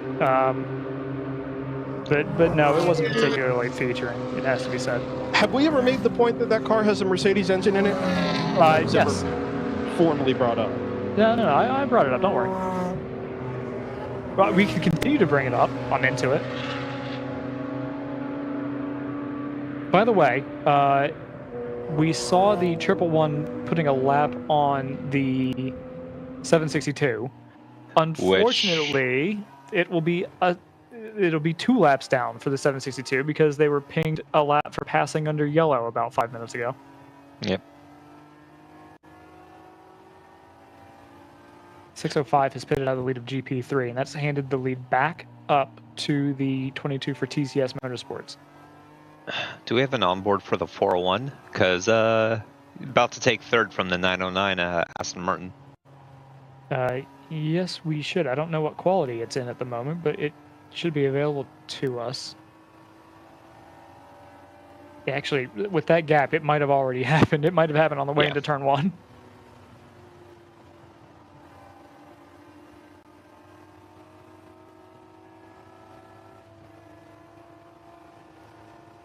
So what do we, it might be time for irresponsible math. I feel like it's about that time. I like irresponsible math. As yes, the 401 does take third in GTO and overall. 501 has been pulled back, at least across start finish. It's already lost 6 minutes. Not that it was particularly high up in the running before it's off track, but this will certainly not help. Oh God, I don't know what to make of these predictions at all. It's clear that you have Pro Sport winning.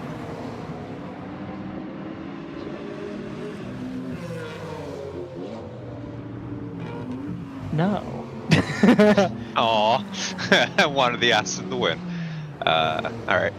There's a lot of cars in contention, by my reckoning. Excellent.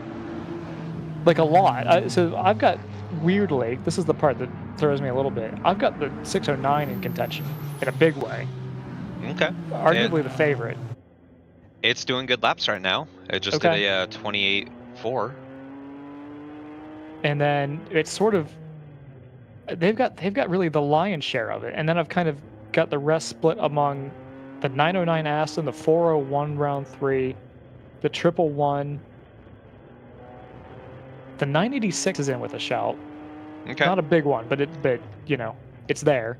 That's not surprising. Will to win usually at the end looks pretty good. Yeah, like I said, it's not a huge chance. I'm just mentioning it because it's in the plot, really. But so you're them in saying ACP, there's a chance? Yeah, basically, yeah. Yeah, I mean, it's honestly everybody in this. Oh no, is that one of the W2W cars?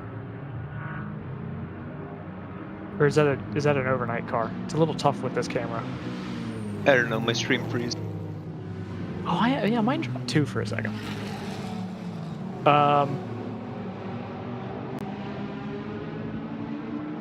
Yeah, I think that's a W2W car, isn't it? Red Boxer of some sort, or Cayman. I think it's a Cayman, and I think it had a McDonald's logo on the hood, which I think is a W2W. Yeah, that would be a will to win car. I don't know which one it is, if I'm honest. Let's see, because I think it could also be one of the overnight motorsports, though. It's the 170. It's the 170. Okay. It hasn't been called in race control, but it's I've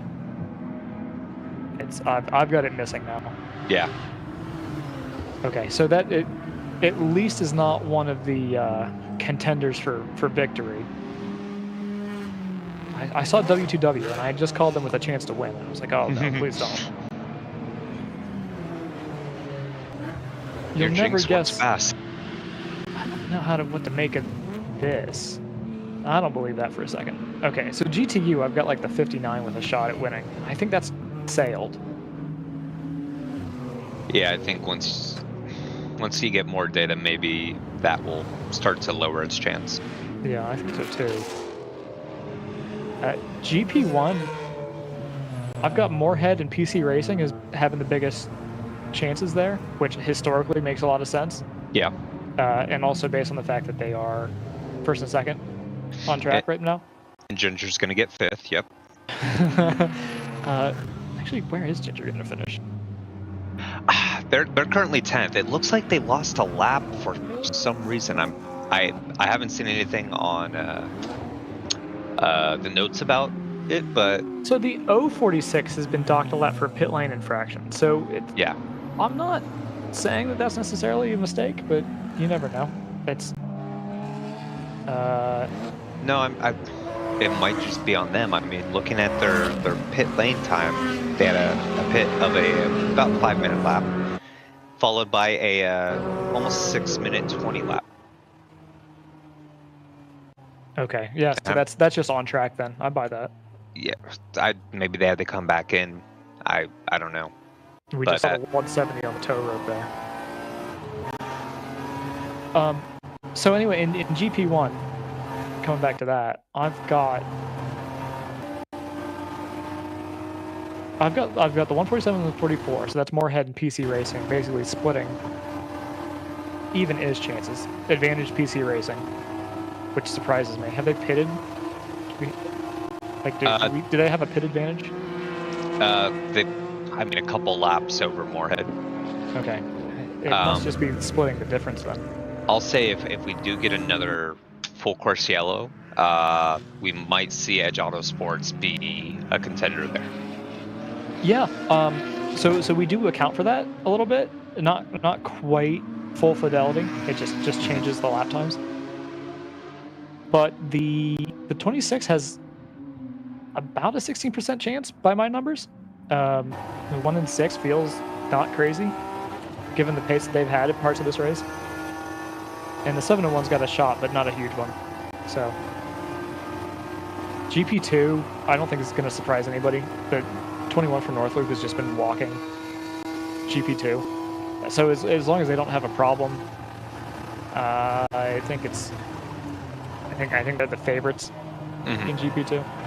GP3, that has kind of, since the pit stops and the red flags and all that, I couldn't honestly tell you if this has come about by strategy or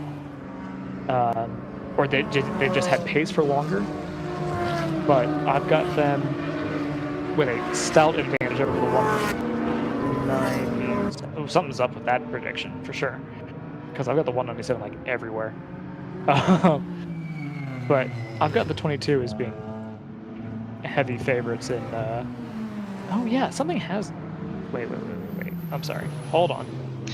Yeah. They have drawn out a big gap, and I missed it entirely. I didn't see that happening. So I've got the 22 as favorites over the 605. That part won't be a surprise. Okay. So yeah, I mean GTO is really that is the class at the moment. GTO and GP1 are really the kind of knife fights. Everything else is going to be a battle of attrition, and GTO and GP1 historically also are tinged with a little bit of attrition too. So one of those contenders could fall by the wayside. That's a Miata that's on a flatbed. Interesting.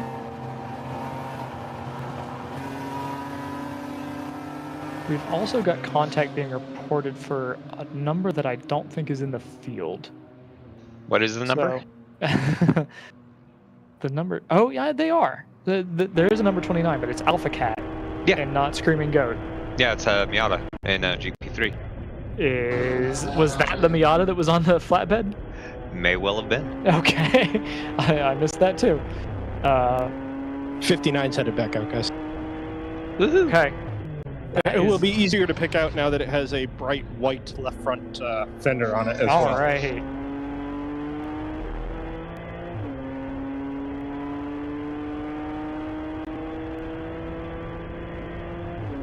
No, that's a cool note. We've just gotten into the DriversEye text messaging channel. The second driver is in the number 21. That's Nick Esquerra. Now you may notice, and by you I mean the other people commentating, that there were two Esquerras in the on the driver list for the 21. It's Nick and his brother Juan Carlos, who are West Coast residents, but have worked with the team for a long time as friends. And this apparently is Nick's first time at Road America. So nice. I would say so far so good for Nick. He's got a full 2-lap advantage over the 198 for Stan's Racing, and he's not coasting on that advantage. He was the fastest car in GP2 last time by. It sounds to me, Joseph, like North Loop Motorsports has learned finally what we've all known for quite some time, which is that two Esquerras are better than none.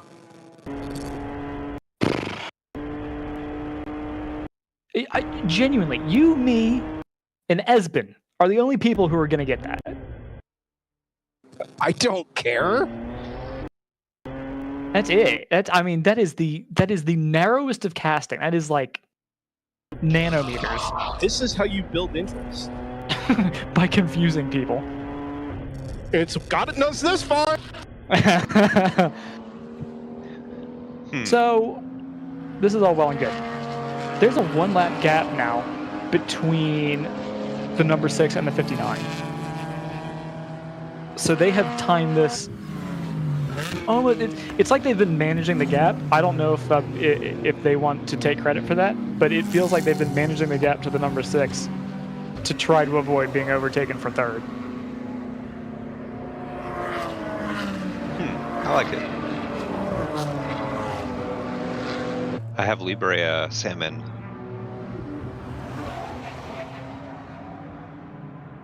I do also, and they're 6 laps away from pitting, so that something's not quite right there.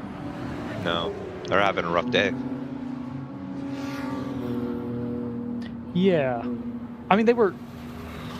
Tell me if my timing's wrong on this, but I had them in third at the time. They might still be third. Yeah, I had them in third as well, but they've just now been passed by a petawatt pitting. Okay.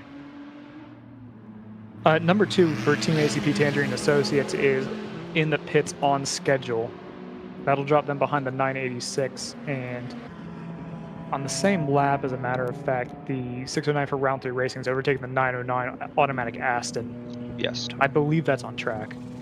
Yes. Okay.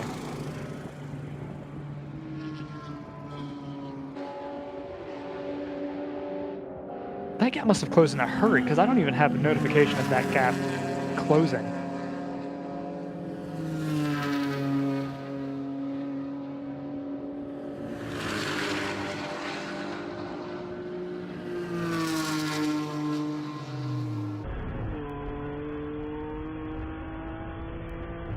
So I wonder if something's happened to the 909. Did the 909 run a especially long lap? No. No. Wow. Okay. So it's just steady progress by the 609 that we just kind of missed. But it's about a 3-second. Whoa, more than that. It's like 6 seconds. The 609 has on the 909 right now. 6 seconds a lap. Yeah, no, the 609 is running relatively at pace consistently, and that's why they keep showing up in your prediction like that. Well, I'm glad the math is paying more attention than I am, because that felt weird to me. But yeah, thanks for confirming that. So they are legitimate contenders. We're on board with them now. They've got a genuine shot at, even though they're running third in class and overall, at coming back to win this race. So the Turbo 1 kind of has to be on their toes here for Thunder Bunny they're also doing, last lap was a 29.2, and before that a 30.9. Meanwhile, the car that we're on board with now, last 2 laps were a 29.6 and a 27.2.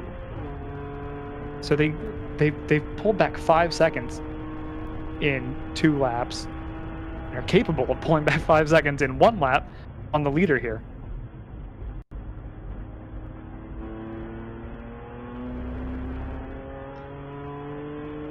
Interesting that the Hammer BMW is up to 7th now. They're staying nice and consistent.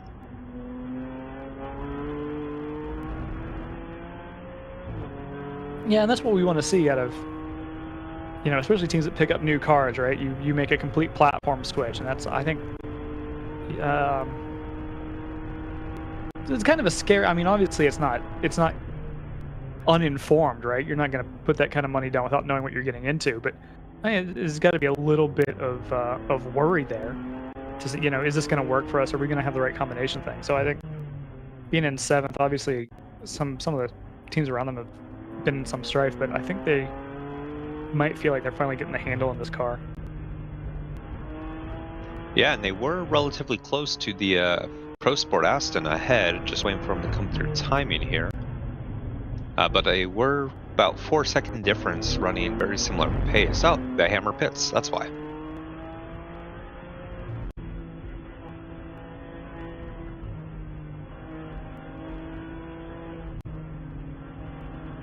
I think we've got ourselves a fairly stable onboard here. So I think maybe for a lap or two, we'll turn up the volume on this camera and go radio silent for a minute. Just kind of listen to this BMW go.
I have it on good authority that Brendan's back.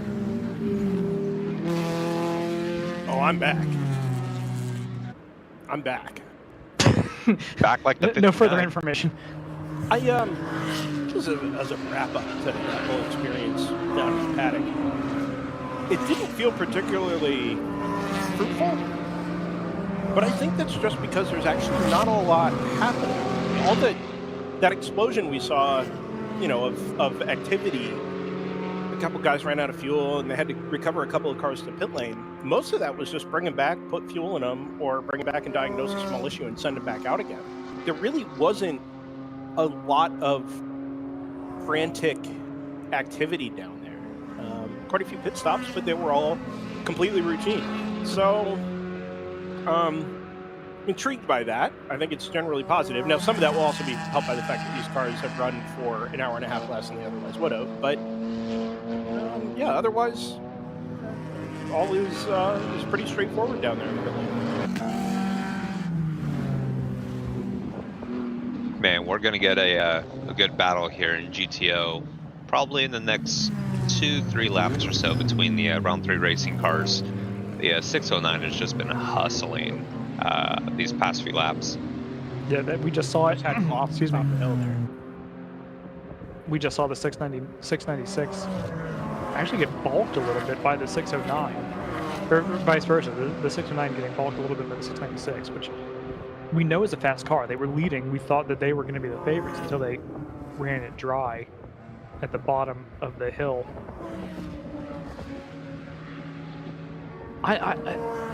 That's got to be a tough situation, right? Because you know the car has pace, and there's a little bit of ego in it to say, I know you're fighting for the lead, but I've got a fast car. I should be, from their perspective, I should be leading this race. But the fact of the matter is, the race hasn't gone your way, and so you kind of just have to take that on the chin, I guess. The 22 from TCS Motorsports is into the pit lane, which is noteworthy because that is only the second time that's happened all day. Yeah. I believe it at first, but that is absolutely correct. Again, something about that Miata and fuel efficiency. Weird, JT. Also, it does help that it's in GP3, right? Those cars will go forever. Yeah. Pro Sport into the pits, 143. And like Scott mentioned earlier, they've had to this point anyway, they've had a shockingly anonymous day, but they are up into 6th as everything is sort of falling apart around them. That's gotten them something, although I think they're going to lose some of that back now that they're into the pits. Yeah, and just 2 laps ago, the one car from Hammer had finally pit as well. They were only 4 seconds behind Pro Sport. Which is why they're back to 11th. That makes sense. Although that's not scheduled. I don't think that last stop was expected. And now that I think about it, when I made my last pass up the pit lane, our boy Tim, was very animated about something. But before we get to that here, if we're still all set, I think it would be a good time as we approach the 3-hour to go mark to go and pay the bills again. And then we'll come back with a rundown because we haven't actually done that. Yes, that would be fantastic. So let's do that. DriversEye Live, the World Racing League powered by Hagerty. From Road America, our Saturday race is well over the halfway mark, and we'll be back with the remaining 3 hours and some change. Take you to the checkered flag here on DriversEye Live. Okay, all right. Hard stop at 6 today. We need alignment by then, people. Here's where the rubber meets the road. Have these initiatives moved the needle, at all? Well, let's shift gears a minute. We're really kind of at the apex here. Well, we gotta stay agile. I said we fast-track the pit. Can we circle back? Keep everyone in the loop. Focus, guys. We're in a race to the finish, all right? We need to put the pedal to the metal. We need to nail those hairpin turns, cross that finish line, and take that checkered flag. Yes, Josh. Yes! Start your engines! Woo! Ready to hit the track? We've got you covered with the world's largest motorsports calendar, track day insurance, and more. Hagerty. Let's drive together. It's your Uncle Cooper. Truck owners who run Cooper AT3s are some of the most dutiful people I know. Even if that duty is to haul a load of this stuff. It's not glamorous, but it's their duty nonetheless. So if you and your truck are constantly tackling the regular duties of the day, go with a tire that can handle them all. Oh, man. I stepped in it. Go with the Coopers. Cooper. Sentinel by Candelaria Racing Products is a comprehensive motorsport video system incorporating live streaming, local recording, picture-in-picture, flag status, leaderboards, data overlays, and more. Perfect for endurance racing, sprint racing, and HPDE. Sentinel includes everything you need to get started, with the ability to control the live feed from the cloud and GPS auto start, you will never miss an on-track moment. What are you waiting for? Get your Sentinel today.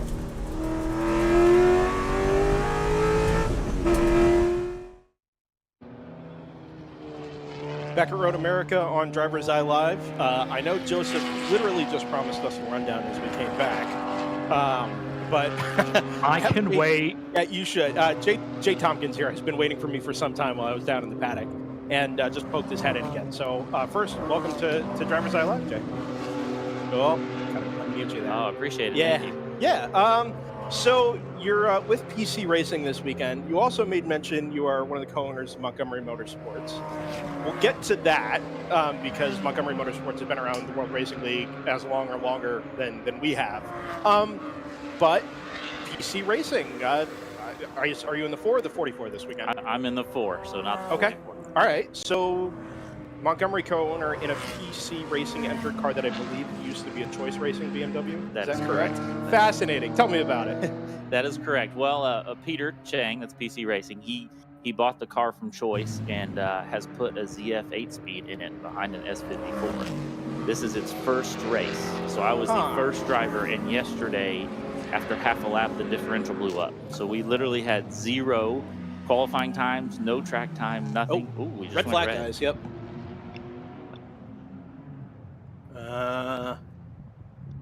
Try and get a peek of where this might be here. Yeah.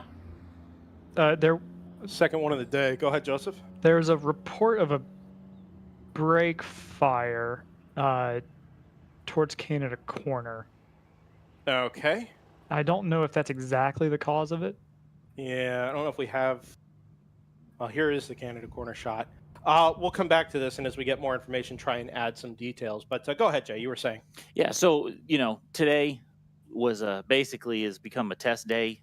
It was interesting to drive the car and figure out even how to shift it. I'm used to my good old 5-speed in number 24. So, and even I've raced with Peter before last year in Barber, and I was at Sebring.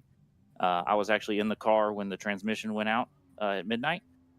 So it's been fun, and learning the car today. I think I finally figured out the last 10 laps before I got out about half an hour ago. So is that just literally learning the transmission, or does it drive that much differently from the 24 that you're used to? No, it doesn't drive that much differently at all, or even differently than his 44 car. It's really the transmission, 8 speeds, shift points. What does it do when you hit to downshift? I've never driven a paddle shift car like a 235 IR or anything similar. Okay. So it was learning at the track where to shift, when to hit it, and multiple times you'd want to go lower than you probably needed to. You had to blip the throttle to get it to shift up, and so figuring that out was not easy this morning, of course, during the race. Is it a paddle shift, or is it just? It is a paddle shift. Okay, all right. Yeah. Interesting. Do you think it's getting the car anything in terms of pace, or is that a couple of races down the road as they sort out the system? I think it will. Hopefully tomorrow. I think my fast lap, which was the 4th lap, which I still can't believe it because I was still figuring out the car, that hopefully tomorrow we're running just fine. We just came in with a flat tire is what I heard. Oh, bummer. But so, yeah, well, again, figuring it out. And hopefully tomorrow we'll have a better showing and see what it can do. In theory, one of the drivers of the 44 car thinks that it's a second or two faster than it because of the transmission. That's a lot of time, especially in GP1. It's kind of like a knife fight in a phone booth. That's right. And I mean, to have another car, is the 4 going to be running most of the rest of the year? Or is this just kind of a toe in the water thing? No, it's supposed to. Nice. It's supposed to. As far as, unless something major happens or whatever. But Peter plans on bringing both cars to the rest of the races for the year. I'm glad to hear that. Another competitive car in GP1, which already has a wide collection of them, is great to see. On the topic of competitive cars in GP1, I guess, we've seen that blue and green number 24. We saw it last at COTA. I think when I saw you guys there, you were in the middle of a pretty terrible weekend. Yes, it was pretty terrible. The first day we blew the differential as we took first place around Moorhead. Sean, who's one of our drivers, was extremely unhappy that happened. Of course, all of us were. Fixed it, get back on the track. I believe we're close to first place. Same thing on Saturday, second driver's in.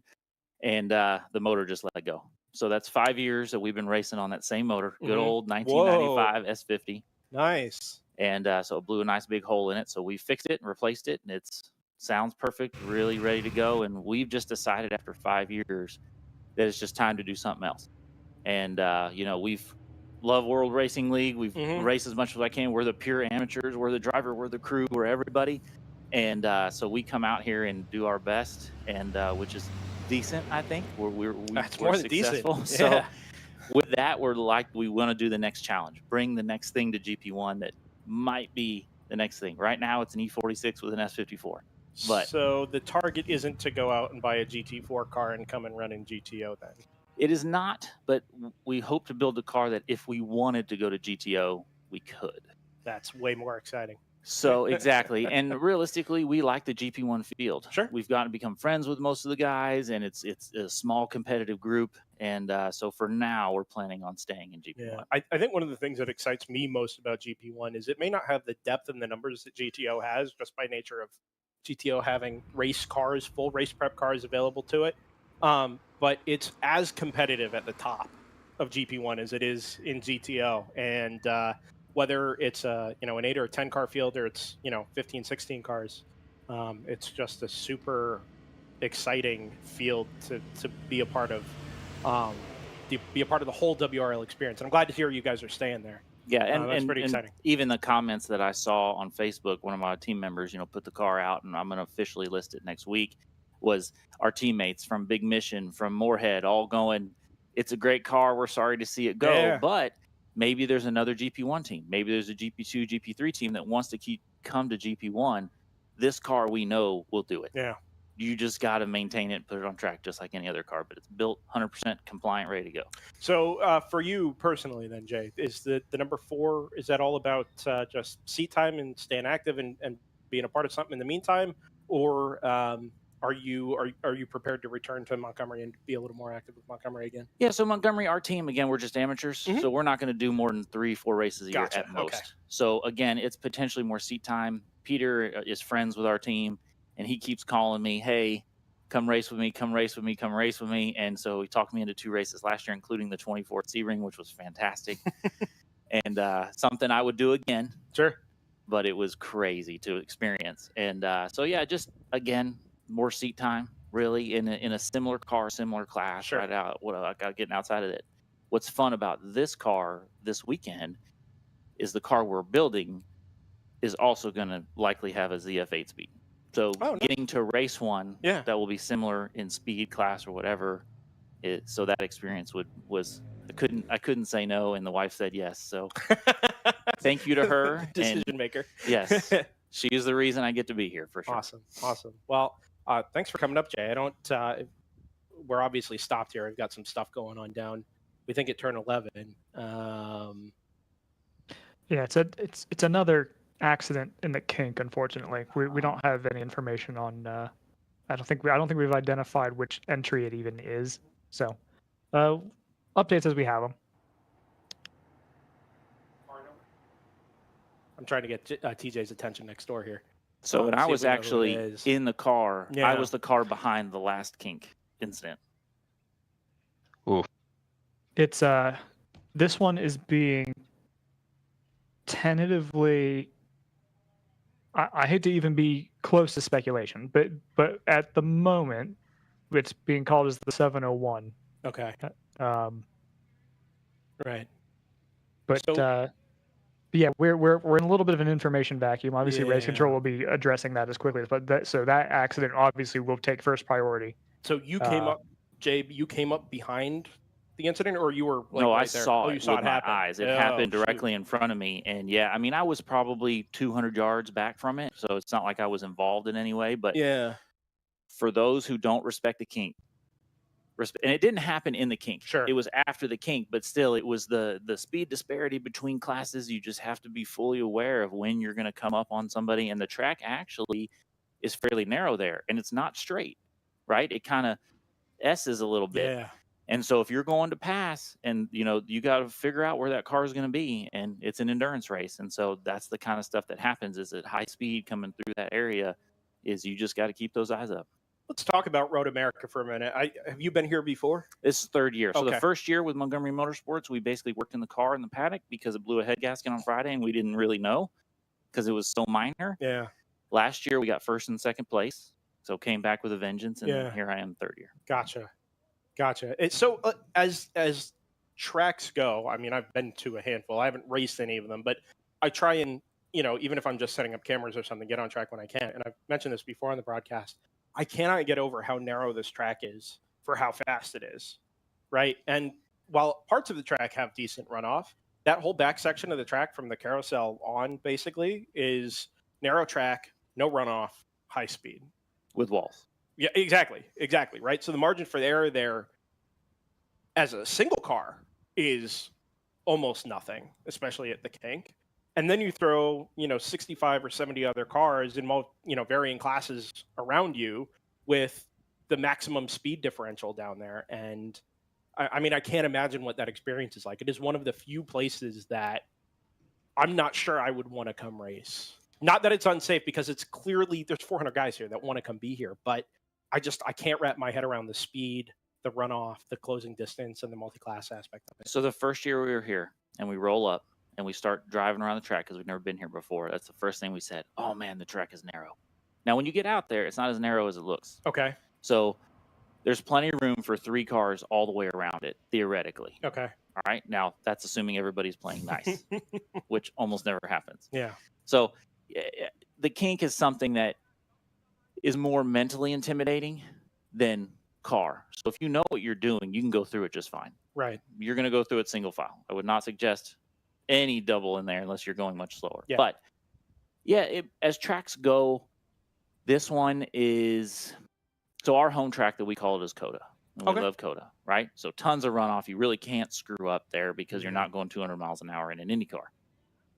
But here, it's really not that bad because you have, I'll call it relaxation time.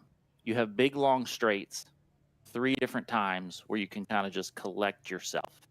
You're not constantly worrying about where's the next corner, next corner, next corner, next corner. Yeah, interesting. So it's not as mentally draining, but because of the high speed, you just have to know what you're doing in those corners, right? And just like probably a lot of these incidents that happen, looking at, okay, there's that Miata in GP3 half a mile in front of me. When am I going to get to him? Mm-hmm. What am I doing now so that I don't end up in a bad position? Because it happens too fast, especially GTO to GP3, right? So yes, our GP1, we can run as fast or equal to many of the GTO cars, depending on drivers, but you just have to be looking ahead and planning ahead, especially here, because, you're doing our car 130 something at the end of this straight. Yeah.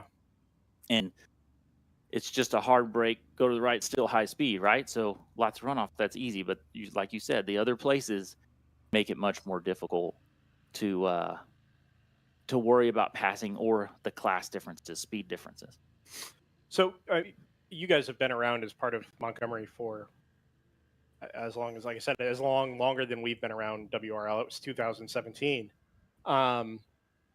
And obviously GTO has changed pretty substantially. I remember an M235 showing up and whomping the whole GTO field and just being like, wow, man, that car is so much quicker than everybody else. And now it wouldn't get you a top 10, GP1, I'm sure the pace has changed as well. We see the Moorhead car, that's pretty slick. The PC car is pretty slick. Are you guys, this purely personal opinion, there's no promotion here whatsoever, are you guys kind of jazzed by that progression of making race cars go more quickly and what it means that you guys can do as car builders and car enthusiasts? Or is this just sort of now we have to go kind of chase the next thing? No, it is the competition. Okay. If there wasn't the competition, so let's go back 5 or 6 years ago, there were more races where we could win by 5 laps.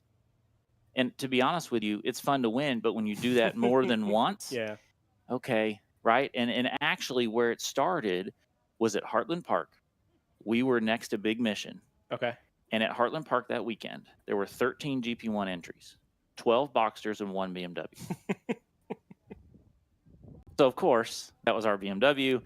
And really, we were going up against Big Mission. Gotcha. So I think we got first the second day, second the second day. They got first in the same way, right? And so that's where we became friends with them. Gotcha. And started to birth this competition thing. And then so we're from Houston, or Montgomery, north of Houston. Peter Chang, PC Racing, is from Houston. Choice is from Houston. So there's quite a few of us down there that help each other out. We're we're frenemies, as Dan Taylor at Big Mission coined it. So that's what's fun about that group. And I'm sure that same group exists in the other classes too. Sure. I just don't know about it. So in GP1, that's why we like GP1, because we show up, we go out to dinner together, race against each other, help each other out. Nice. Parts, I need something or whatever. I mean, as much as we can. So that's a good thing about it. Nice. Well, I'm happy to hear you guys are staying in GP1 and that, Montgomery will be back. Happy to hear you're, able to go out and be at the track and be a part of this in the meantime. And, to see that, orange and blue number 4, knowing the history it has with Choice and now is in PC's hands, and you guys are going to be building, something that is sort of along the same lines. It's awesome. And, you guys coming up here, Big Mission's been up a few times. I love talking to all you guys down in GP1. That whole field is just fantastic. So, well, and normally for us, we're the crew, we're everybody. Yeah. There's 3 of us. Sometimes we have a 4th person. So I don't have the chance to even come up here, right? Because you're, got to get more fuel and, do this and do that and so forth. So when I get to just be a driver, I was like, I'm going to go try to get on the live feed. And so here I am. I appreciate it, man. Thanks for coming up. And, if you or anybody else at Montgomery, for that matter, anybody at PC is interested in coming up, you guys are welcome anytime for sure. Oh, yeah. Look, there's the 701 coming on a flatbed. Oh, it's just cresting the hill in the paddock here. So the good news here is that car's actually been recovered fairly quickly. Yeah, I think the impetus for going red as fast as we did was not necessarily for concern of the driver per se. That's just speculation. But the race control notes mentioned that car did come to rest about dead center of the track coming out of the kink, which is obviously a very dangerous part for that car to end up. So I think they just threw it red immediately just to neutralize all the action, which makes sense to me. I mean, that's a GP1 car as well, right? It is. It's poor round 3 guys with the Caymans. I think they wrote one off back at Mid-Ohio. And VIR last year. And VIR. They had the fire at VIR last year, too. That's right. Yeah, they're super guys, too. And girls down there, for that matter. Right. And, that car was 4th in class when that accident happened. That's a shame. Well, I haven't heard anything on the driver, but like we mentioned, the fact that things have happened very, very quickly down there and they've gotten, the car cleared is a positive sign, I think. So also appears to be something going on at Canada Corner here in the runoff with the safety workers just to the left of the camera shot. The 777 was noted as having a left front brake catch fire down there. So there were kind of 2 things going on at the same time. The 777's in the pit lane. That's the Big Mission Ronnie Phelps car down there. Well, then the other thing that happened at turn 12 was that the 298 ran out of fuel again. I wonder if that's what they're getting that car hooked up or something. Interesting. Yeah, that can, I'm sure, at least just be towed away. Yeah. And actually, that's what happened this morning. New car for me to drive.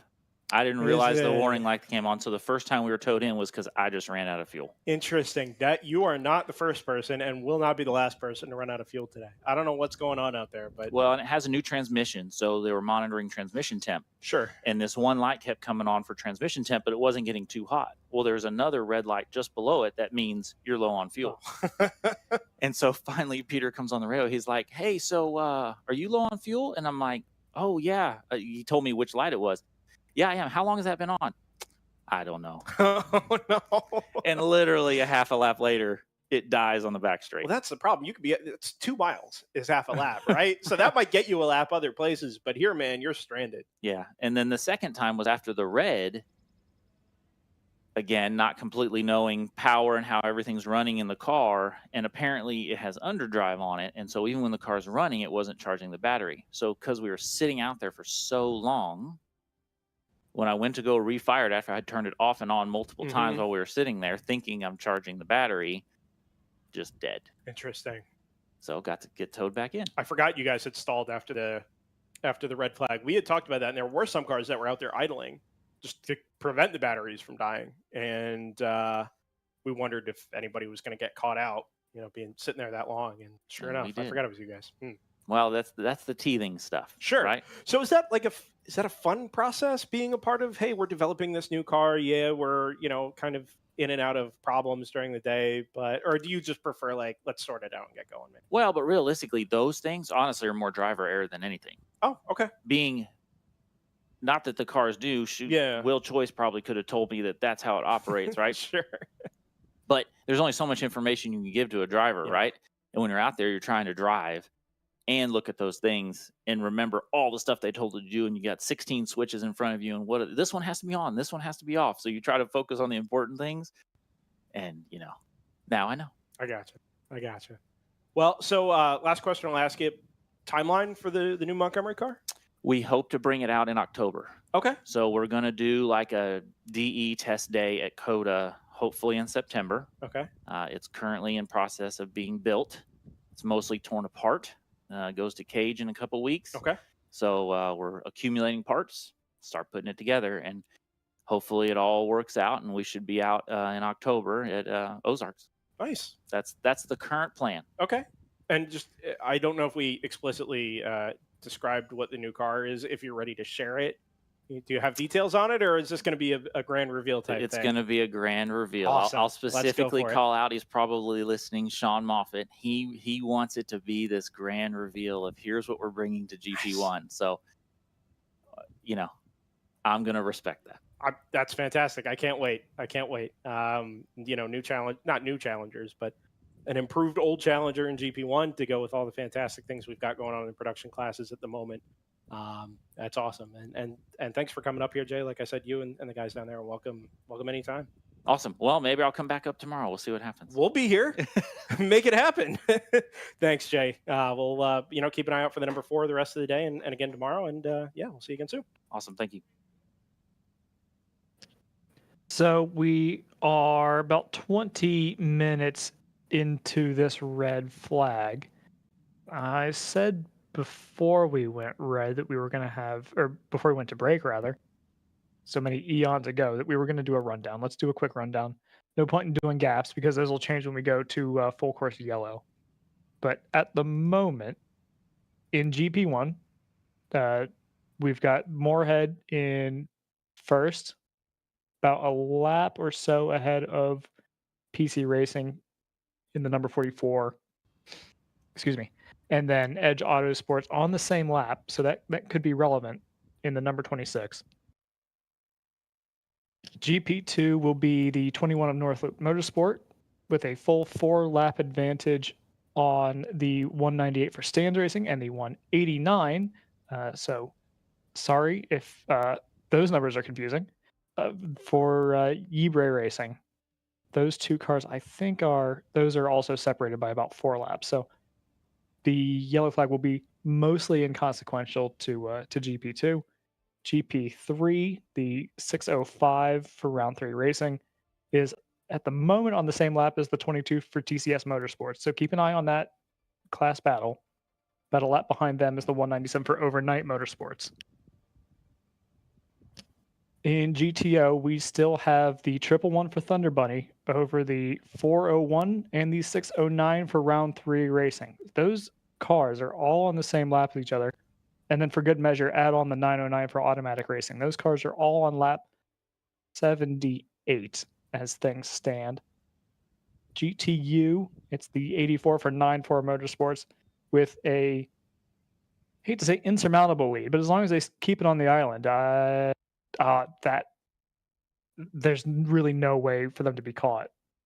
They are holding the point over the 59 for Stratus and the number 6 for Racer Motors. The 13-lap gap between first and second, another 2 laps from second to third.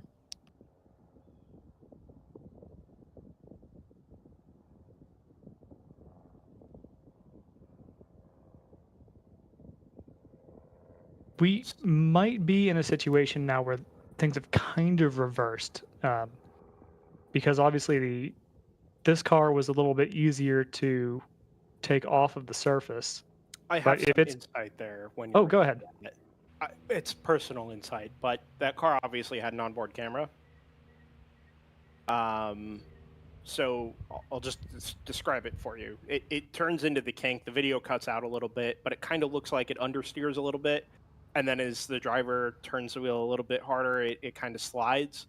And it carries off to driver's left and, knocks off the safety, or, whacks into the safer barrier on driver's left. Kind of loses the front and then loses the rear in response. Yes, it washes out and then slides, and as he tries to catch it, obviously and that's what we're just talking about with Jay, there's no runoff or margin for error there.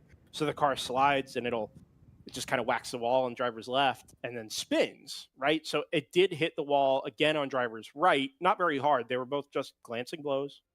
The real problem is getting a car turned around on the exit of the King. And I think what happened was the video cuts out as he tries to turn the car around, or she, I don't know who was on board it. But as they try to get the car turned around, the video cuts out.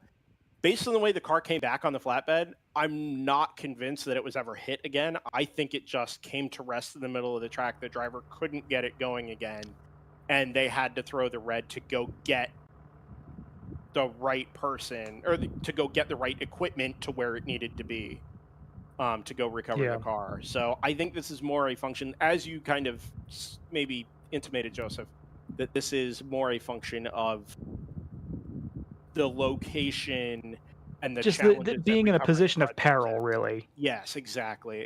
So I'm hopeful, and I would see no reason to believe that whoever was involved in that isn't okay. Just kind of a, I mean, if they were operating the vehicle, that's a pretty good sign. Yeah, just kind of a unique challenge brought on by where this car is, and for that matter, maybe positive that maybe the 701 isn't a write-off. For all the challenges that the round 3 guys have had, that maybe that car just needs some new uprights and work on the suspension and some body work, and it'll be just fine. Yeah, I mean it's sure. Yeah, you never really know. I mean, you take a hard hit to the wrong mounting point, and the thing could be. Yeah, it really was never a very hard hit, which is the good news. But yeah, there's a race control note from about 5-10 minutes ago that refers to the surface conditions. Now that is listed as 13 through 14, and obviously into pit in. So I think actually what we might end up dealing with is an extended red flag, just to clean up that surface. Not so much to take care of any barrier repairs or anything like that, but just to make sure that the surface is safe for racing on. Go ahead, finish your thoughts. That was it, okay. Basically. Some developments.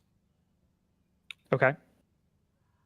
In GP1, the 147 has been penalized the lap for ignoring the red flag. I see that. I hadn't noticed that, but I see that. Your class leader. It's also in the pits. So it shows it up. It shows it up by a lap. That car is not up by a lap unless it's been up by a lap for some time. It's just past start finish in the pit lane, about 10 boxes up. Can I speculate?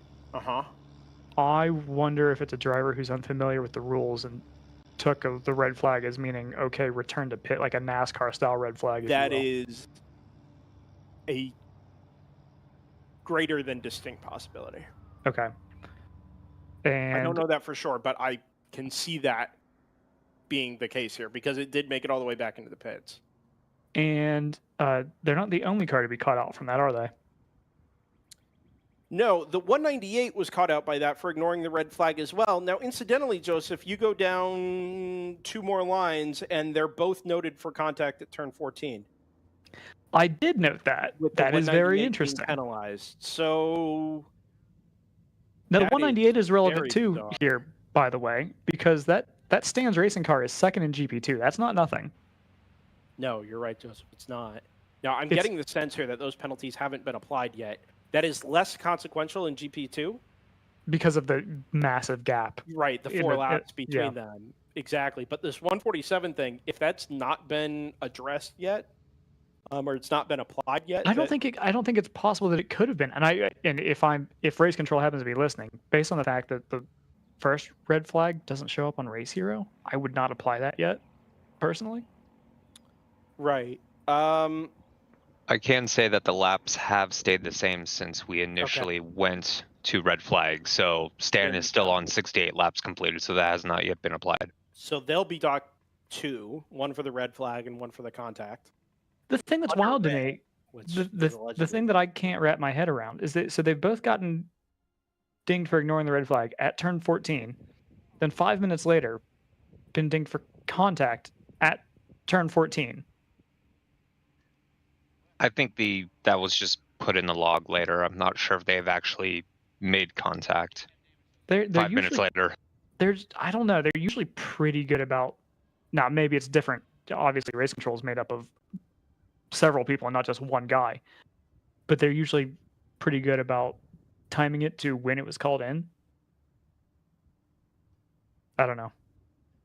But that's a weird little sequence. I don't know if we'll ever get any info back on that, but it would be nice to know for curiosity's sake. I don't know that it matters. The other thing too here is, oh, look at all that oil dry. The other thing too here is if anybody is, if they've got cars back in the paddock, they need to be aware of what we were all made aware of for the first red flag, which is do not work on your car because you will not be timed after that. So I have insights on the 147 and 198 contact as well. Oh, good. Okay. So I feel the onboard from the 147. Put a penny in the jar every time you say you start one of these explanations with so. So the 147, it makes the move on the 198 into turn 14, and there's no red flag at the marshal's post on driver's right. He makes the pass up the inside of the 198, would have come back to the throttle at the apex. I suspect he was told over the radio at that point, red flag, red flag. Never comes back in the throttle. You can see the rev trace never picks up. The 198, likely, did not get the same call at the same time, did get back in the throttle at the apex. And instead of the 147 accelerating out ahead of the 198 is just, back to the throttle, let's go and do it. The 147 never goes, and the 198 hits their left front to the right rear of the 147. I think the issue came. Where does that take place? 14, the last what part? Final corner. But what part of 14? The apex. Oh, okay. Exit. So I was trying to figure out if there was maybe any connection between that and this streak of fluid that we have going from 13. If it does, it would have come off maybe the 198, but it may have come from the 777 as well, just where it ends in the pit lane here. Oh, you know what? That's not a terrible. You know what? I'll buy that hypothesis because they had a brake fire. I wouldn't be shocked if they had a brake line just rupture and they just dropped a bunch of fluid. I think that comes from the 777 because it pulls up basically to the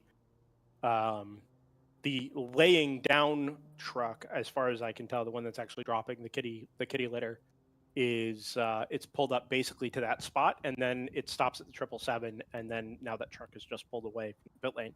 Anyway, I think this ignoring red flag issue for both of these cars is because it didn't actually cross or see a marshal's post. Interesting. Until it got to pit in. Yeah, There's the marshal at pit in, which covers the hill to start finish, but my guess is the 147 heard it over the radio, the 198 didn't, and then neither of them saw a flag until they got to pit in. Right. So it is not necessarily blatantly two cars ignoring the red flag and making contact as we're trying to get the race stopped. I think this is just a very peculiar situation of things happening under very specific circumstances. And That's if that's the case, that's a rough penalty to give out. Because if I'm going penalties to give out, because ostensibly the 147 here just reacted to the red flag that led to the contact, and then that led to them, being slow up the hill to go into the pits. Well, so the point I want to make really quickly is, when do you? I mean, look at these queues of cars, right? That's everybody there who is by that, and the next flag station is there at turn 12. So by that, everybody basically, everyone stopped at a flag station. That's tough. If there is a flag station at 14, though, to be fair, so I guess what they're saying is that they've gone past that flag station and continued on to the next one, and that's what's been flags penalized. went out at 14 when they went past the corner station on the inside. There was no red flag there. Then if I'm Moorhead and potentially Stan's Racing, I think I submit that video as appeal. Yeah. I think that's all you can do with that, because if you basically have to have somebody on the radio at all times waiting for that call. And I think I understand that this is a stressful situation for everybody, but that feels a little harsh to me. It does, and I am hopeful that there is some room for interpretation there. Certainly there is an expanded presence of stewards here this season, which I think will help that in some way. Which has been great. Don't get me wrong. We've gone yellow, by the way. Yes, we have, which means we should have cars moving again momentarily. Here's the other issue. Let's say this penalty is applied to the 147. Let's say it's not applied to the 147, actually. Let's assume that, yeah, it's still out in the lead over the PC car. That car came into the pits after being hit in the right rear. I'm not there. I would not be surprised if there is some damage to that corner of the car. That even if the penalties don't get this car, there's a chance that the damage might. And that might be we need to take it back into the paddock and repair it. Or it might be, hey, something's bent. We can live with it for a while, but we're going to be down a half a second or a second and a lap. You know, that's all just guesswork. But there are a lot of things happening here that do have real impacts in GP1 in the moment. You know, there are real consequences to all this stuff, and I'm not entirely convinced, even if things go that 147's way, that it's actually going to all be healthy. I can tell you the 198 is working on the left front actively where it made contact with the 147, so that car definitely has some damage done to it. Yeah, it may be inconsequential when it all shakes out, but yeah, we'll wait and see, I guess. Yeah. There's a lot of speedy dry in the pit lane where our overall race leader has entered and come to the attention of its crew. It's like a dust storm. Oh, look at this! Everyone's piled into the pits. Yeah, well, so this is the thing we haven't gotten to yet. We're at 2.5 hours, and if you recall, dear viewer, I said this morning that we sort of get to a critical point talking about fuel strategy around the penultimate pit stop. If you split it from now, you're about an hour and 15, hour and 17 minutes, which would be very, very on the limit for some of these GTO cars. But I don't think you can take the chance of it not going your way. The 111 is in, the 696, the 401, the 609, the 501. They're all in. 143 stays out. That's the Pro Sport car, but I think they were in recently. Looks like we've got a car being held at pit exit here. Automatic is in. I think it's Miata. Might Looks be like the 190. I think it's the one. Interesting. Is that held, or does it have a problem? I don't. Or do we hold people in this situation? I don't feel like we do. Yeah, I don't know. Maybe he doesn't want to leave without knowing for sure that he's released. Yeah, it could be. I don't know. So things are kind of piling up here for the 147. They've just been given a lap penalty for their second pit infraction of the day. Oh my goodness. That'll be a visor up for them. So here's a question. How many things of these things would or would not have happened if the 198 had not made contact with them?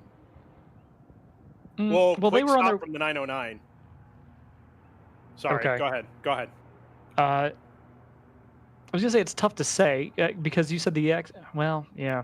If it happened at 14, yep, it might have seen the red flag at the top of the hill and come to a stop. It might not have been in the pits. It may not have been hit.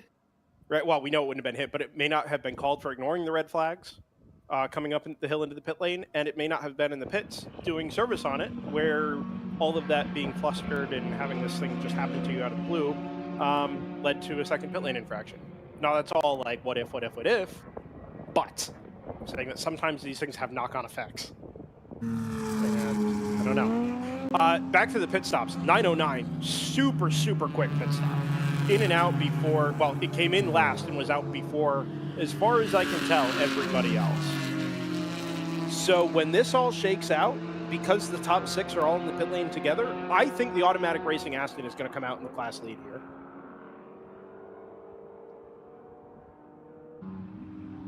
I lost track of the round 3 cars down at the far end, but I think there's a really good chance that 909 is going to come out in P1. Unfortunately, it's going to take us some minutes for that. And while I tend to something else... Oh, nice. While I tend to that... Yeah, so everyone's going to obviously file in behind the pace car, so that'll bunch everything up again. I'm going to have to rerun predictions at some point, aren't I?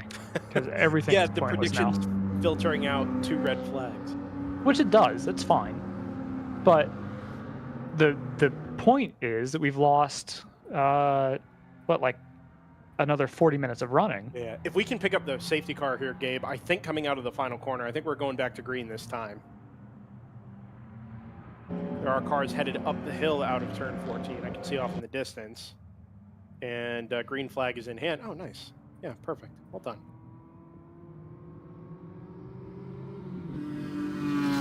This one's a Camaro, isn't it, Corvette? It is. I did talk to the pace car driver while I was down the back.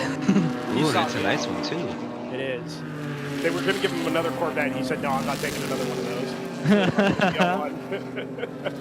those." Anyway, so we're going to wait for one of our leaders, somebody, to come across the start-finish line here in a little bit and tell us exactly how these pit stops have shaken out. But this has the effect of putting us almost in range for one more stop. And if we can't do it on one more stop, it's going to be a fascinating game of saving fuel or trying to build out a margin for a splash and go. But it's honestly fundamentally reset things with 2.5 hours to go at the top. The thing that's a little wild about this is some of the general production cars can go for ages. A few people are going to be on the cusp of making it with no stops to go.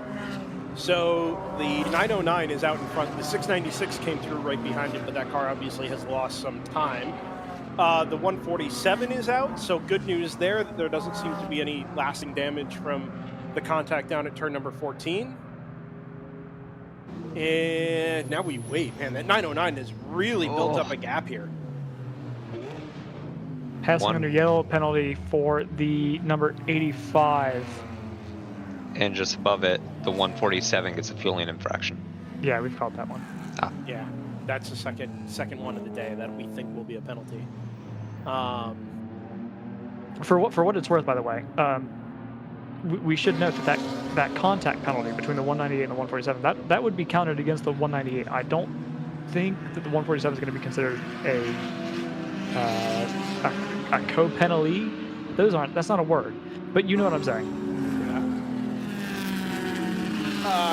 So these pit stops, less a product of the pit stops, but more, I guess, a product of the double yellow and the quick return to green, is that when the cars left the pits, there was no opportunity to catch up to the safety car. They came out and took the green the next time. So even though there aren't that many cars in between them, the margin from first to second is almost a minute.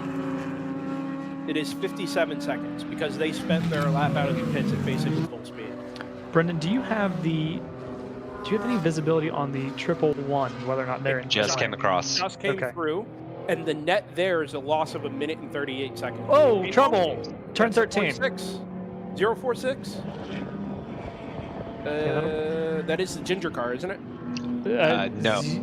No, that'll be the Five Guys racing. Oh, you're right. Sorry. I think they've escaped contact here, but that they will have run the. Ooh, all right, they're good. They're good. I knew they figured it out. Up there.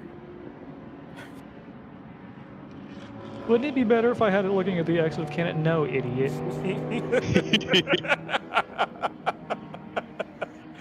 Great shot, man.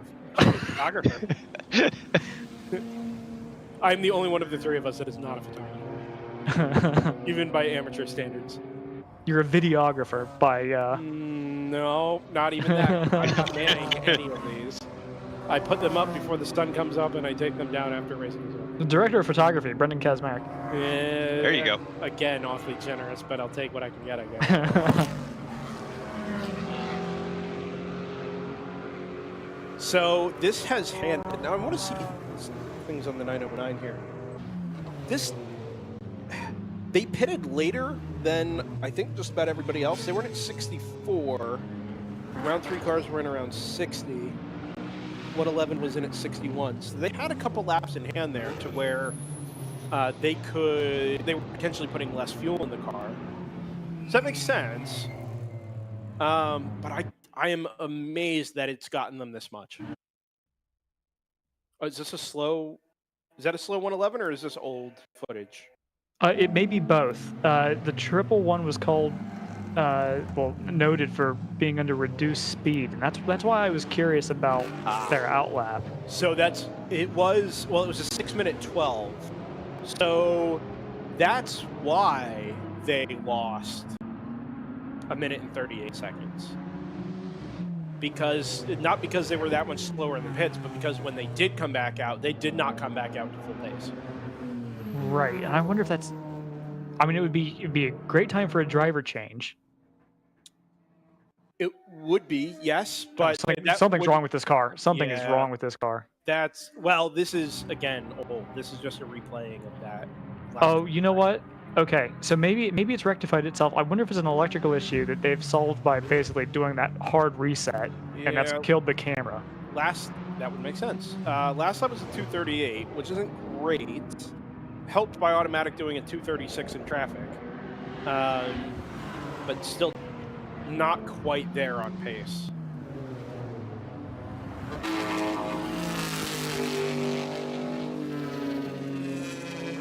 We had such a sedate first hour and a half. It's been just little fires get lit, not literally, but in terms of action and things. Well, there was a that brake need to fire be- down at turn 12. That is true, but things to be following for various reasons. That one gets put out, and another one starts. You know, it was the red flag first thing this morning. Then it was the GTU field falling apart. Then it was, cars running out of fuel. Then it was the second red flag. You know what I mean? It's just been constant little bursts of activity that have thrown portions of this race into chaos. If this race had run green right the way through, I wouldn't expect to see the 909 at the top. No. I wouldn't have expected to see Thunder Bunny at the top an hour and a half or 2 hours ago. No, absolutely not. That was the biggest surprise, because they had kind of just been.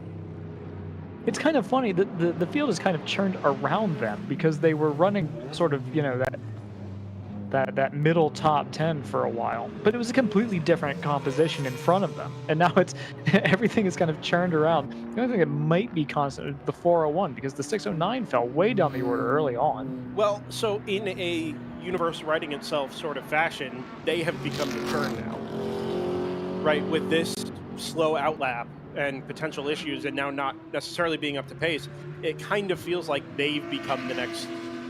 This was the next little goofy thing to happen, and the next little fire that got lit, where something's not quite right, but now it's taken them out of the overall lead and promoted another car we wouldn't have expected to be there back into the lead. And none of this is necessarily due to it's not on-track racing that's creating this, although it was very early this morning. It was really good stuff.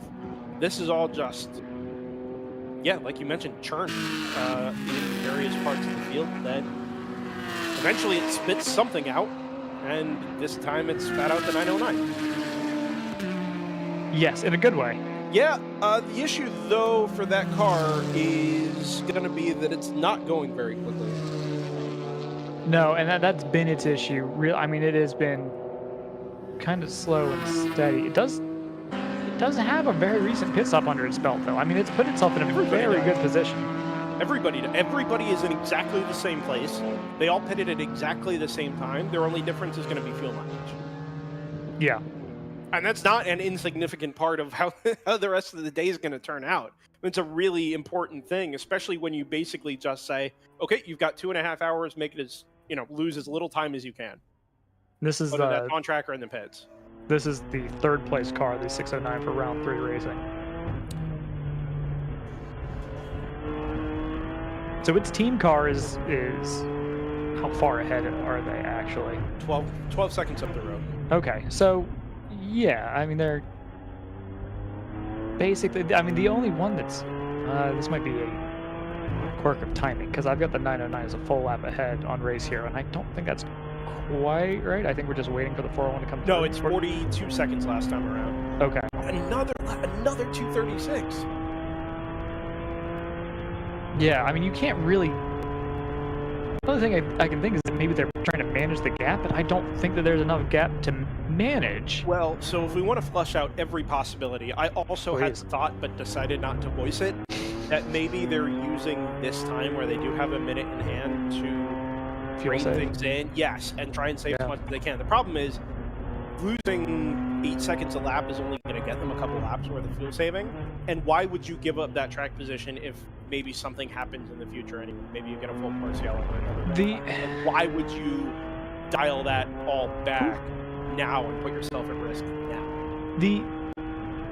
The counterpoint that I would give is that maybe they don't think that they have the ultimate pace anyway, and they think the only shot that they've got is to do one fewer pit stop.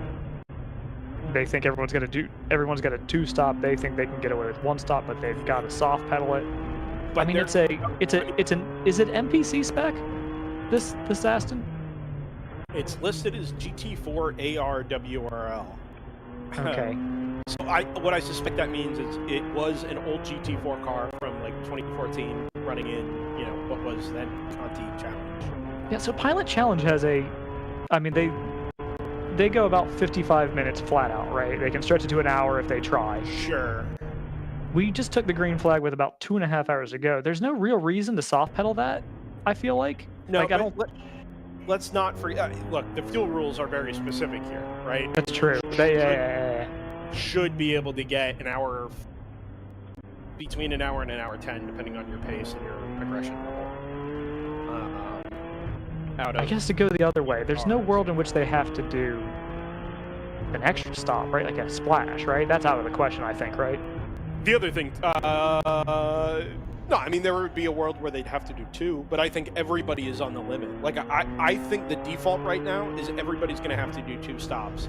But you had to take the stop to prevent against maybe we get another long yellow or, something else happens that shortens the green flag time and therefore shortens your fuel consumption and puts you in a position where you can take advantage of something. Yeah, okay. And if it's 698. I've run some projections. Those are projections. Or a New Zealander saying projection. Yeah, guys, I'm down here with... There it is! The 5 people that are watching both this and MotoGP are over the moon. Just offended like 2 people. No, it's a spot-on Simon Crafar. if I may toot my own horn, it's going to be over my Simon Crafar impression. Anyway, Simon. I've run some predictions, and it's an honest to God knife fight in GTO if this is correct. Like, I've got like 5 cars with a legitimate shot at it. And this isn't the math shows something different from what we think we know, because we can process some of that stuff, just not in bulk. If it's a one-on-one thing and your formula spits out something odd, we can think through it and say, no, I don't think that's it. But I think this matches the situation at the moment. I think we do legitimately have at least 4, probably 5 cars legitimately in contention here.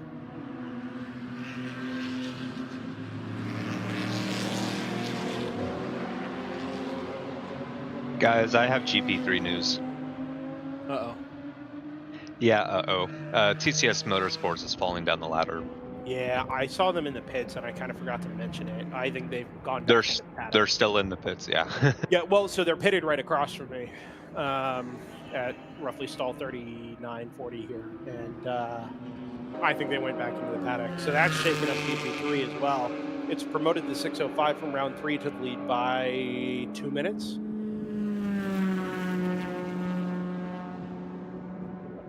Or, sorry, by 2 laps, not 2 minutes. But it does promote this decent little battle between the 197 and the 75 up to the second.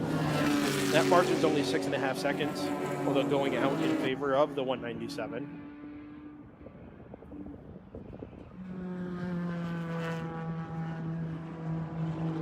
GP2, which I don't think we've talked about very much lately, we did discuss the stance racing issue. It's made the North Loop Motorsport margin 7 laps. 6 laps. Stance just come across the line. And in a class that is something of a battle of attrition, that is a lot of, it's a lot of time. There's a big margin for potential error there for the number 21. And they're still going very quickly. 240s last time around.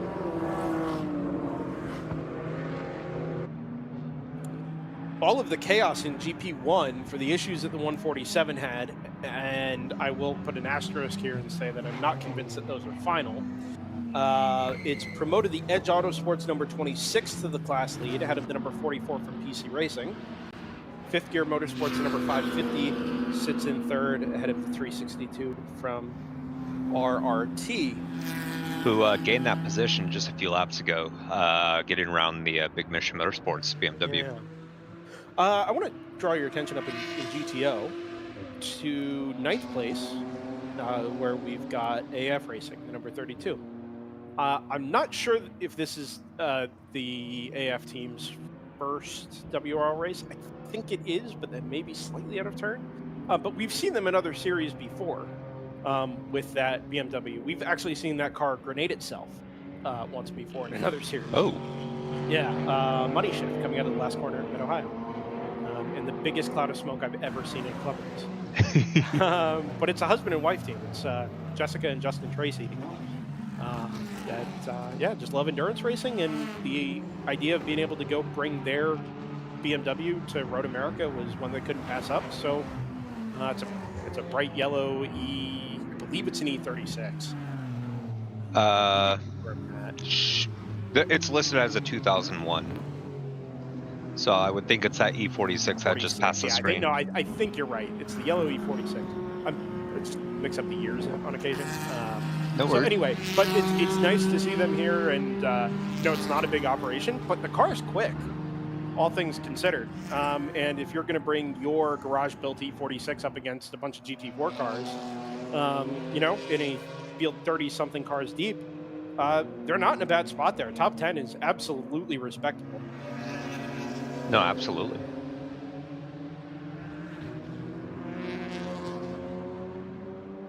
And right behind them is the Works 45 Audi as well.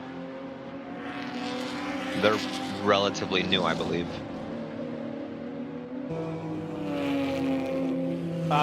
Yes, I'm trying to remember where I've seen that car before. It looks like it has the is it Caravan Racing from IMSA? It's deep, like a very deep, like charcoal gray almost. With bright green. Yeah. Maybe it is. I don't know. It just looks very familiar, but I can't place exactly. Oh, Carbon. Yes. I think Carbon was at. Weren't they with WRL previously? I'm not sure, but now I need to know. It's a very distinctive livery on the Audi that we've seen in the Continental / IMSA series.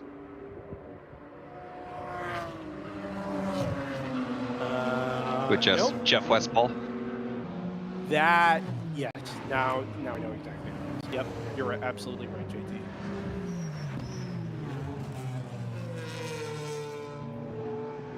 Works 45 is listed as a dealer on Carbon Auto Works. There you go. So that is absolutely it.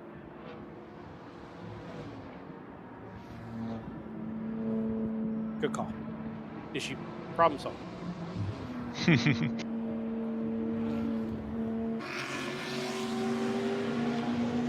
Have we? Sorry.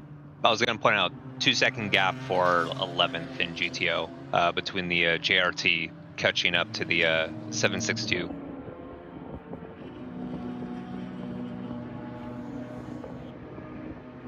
And that's done.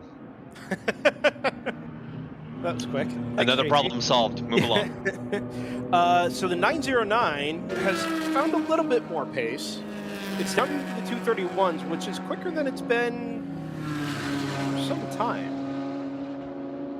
Saw it last in the 230s around lap 55, so that tells you just how long it's been. Well, it did a 31 on lap 84. But it hadn't been in the 30. It did do a 31 there, but almost every other lap is 232. 233, yeah. 234, higher 30s. So it's getting there. That car is becoming slightly more consistent, and the bigger point there is it's kind of stopping the bleeding to the 2 round 3 cars. And the 401 is still going rapidly. Last lap was a 228.6, but it's not as stark a contrast as it was previously. The other thing I think we kind of need to reset our minds to here is when we see 5 or 6 seconds a lap it's still a big number. Even 3 seconds a lap is a big number, but that's 3.5 or 3 seconds over a 2.5 minute lap. Yeah. Which there are going to be fewer of because it's a longer track. So 2 hours and 11 minutes to go at 3 seconds a lap. Okay, yeah, it's a 30-second margin is going to come down in 10 laps. But 10 laps is going to take us 20 plus minutes. Yeah, 25, almost 30 minutes. So just kind of need to reprogram how I see that time differential and time gap. The other thing about the 909 is the fact that its pit stop was so much quicker than really anybody around it underneath the full course yellow there. Yeah, so I'm wondering if that's just topping off with like maybe one jug, maybe two. I don't know, because they had pit not too much earlier. So there's a thought, JT. Do you short fill under? I say it was under yellow. It really wasn't, because you weren't ever. They never caught the back of the pack. So for all intents and purposes, that was a stop under green, because they went out and immediately put the hammer down to try and catch the back of the field. They obviously never did. But do you short fill then, knowing that you and probably everybody else are going to have to make another stop, 2 more stops anyway, right? Where you're not going to be able to get home. So you put just enough fuel in to guarantee that you can finish the race on 2 stops and go to get yourself the track position. Yeah, you know, save yourself some unfortunate traffic. Yeah, because that pit stop was only 12 laps done on the car. Well, so I did make that point also, where they had pitted more recently than anybody else, but that was only like a 3 or 4 lap difference between the 2 round 3 cars, the Thunder Bunny car. They were all in at 60, 61. Automatic was in something like 64, 65.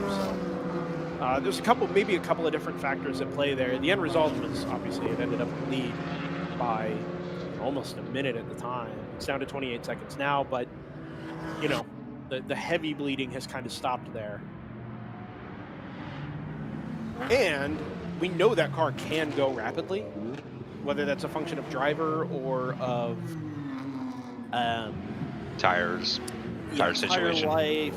Maybe it's not quite as healthy as it was earlier in the day. Maybe they had some kind of mechanical issue that they're nursing. I don't know, but that car at other points today has been capable of going more quickly than it is. So that pace may come back to favor them a little later on if they have a quick driver left to get in the car.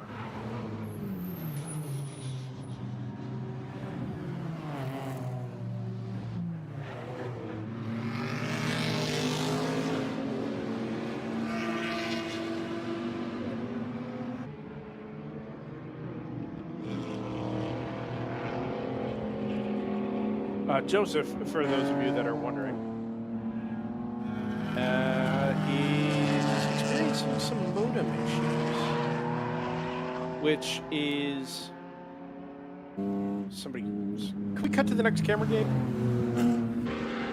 I wasn't sure if that was tire squeal, just mid grip, or grip mid corner, or if that was a spin or something. But I think everything's come out the other side all right. Anyway, we're good with all that. It's a good thing Joseph's not running production, is I think all I can say. Right? Or we'd have been in a world of hurt. Gabe, we love you. Yeah. we do.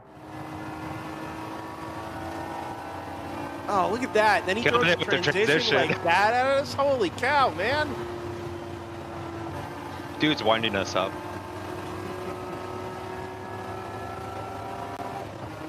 147 feet is back up here. I don't think we've had a resolution on that yet.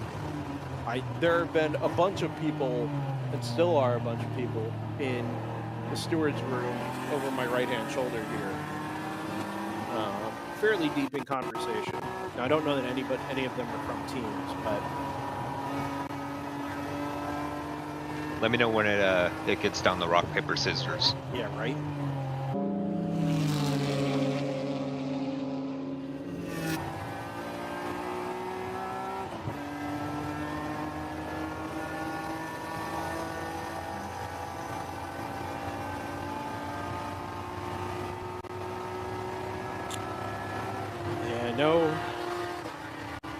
nothing noted, no changes noted anyway in the race control log.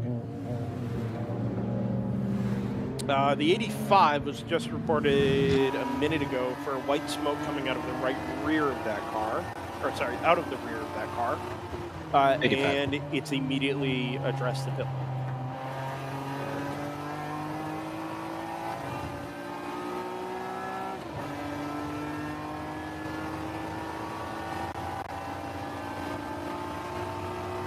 Yeah, 94 Motorsports just chilling up there in GTU. Just doing a good job. I kind of filtered GTU out because so little has changed recently, but it's been such a bizarre day for that class. 58 with the electrical issues, obviously never made it back out on track. The number 555. They told me what the issue was. Yeah, it was a flywheel issue that caused that initially, and then obviously they're set for the day. MLT Motorsports has had a pretty lousy day. Although never picked up the DQ for what we thought might have been working under the red flag, but never got a confirmation of that either. The 190 was doing really well, and now it's had an issue. Oh my gosh. The number 800 is headed out on track. Oh, nice. That is, hold on, I had him down. Rooster Hall. Yup. In 70th place with 21 laps completed. So when I saw that car, it was sitting up on jack stands and the crew was eating lunch. Nice. That reminds me of the Janetta that was here at Road America last year. Yep. Nobody had any interest in doing anything to that car. They were just going to let it ride. They did. And obviously have got it back. Oh, red flag. Nope. Don't do that. No, my race hero just showed a red flag.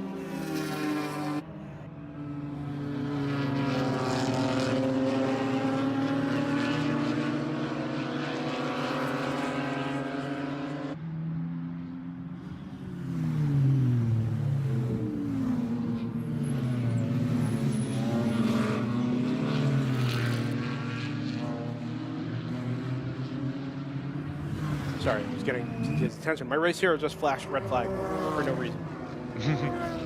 Blame TJ. Well, that's why I was trying to get his attention. But he was sitting there, he's sitting in the church just watching the monitor with his legs crossed. He obviously didn't do anything. Very, very odd. I don't know what caused that. 230 from automatic. If we can go back, yeah, perfect, Gabe. The 147 last lap was 4 seconds back from Big Mission. So catching them for 5th place in GP1 as they are trying to salvage a decent result here after a couple lap penalties.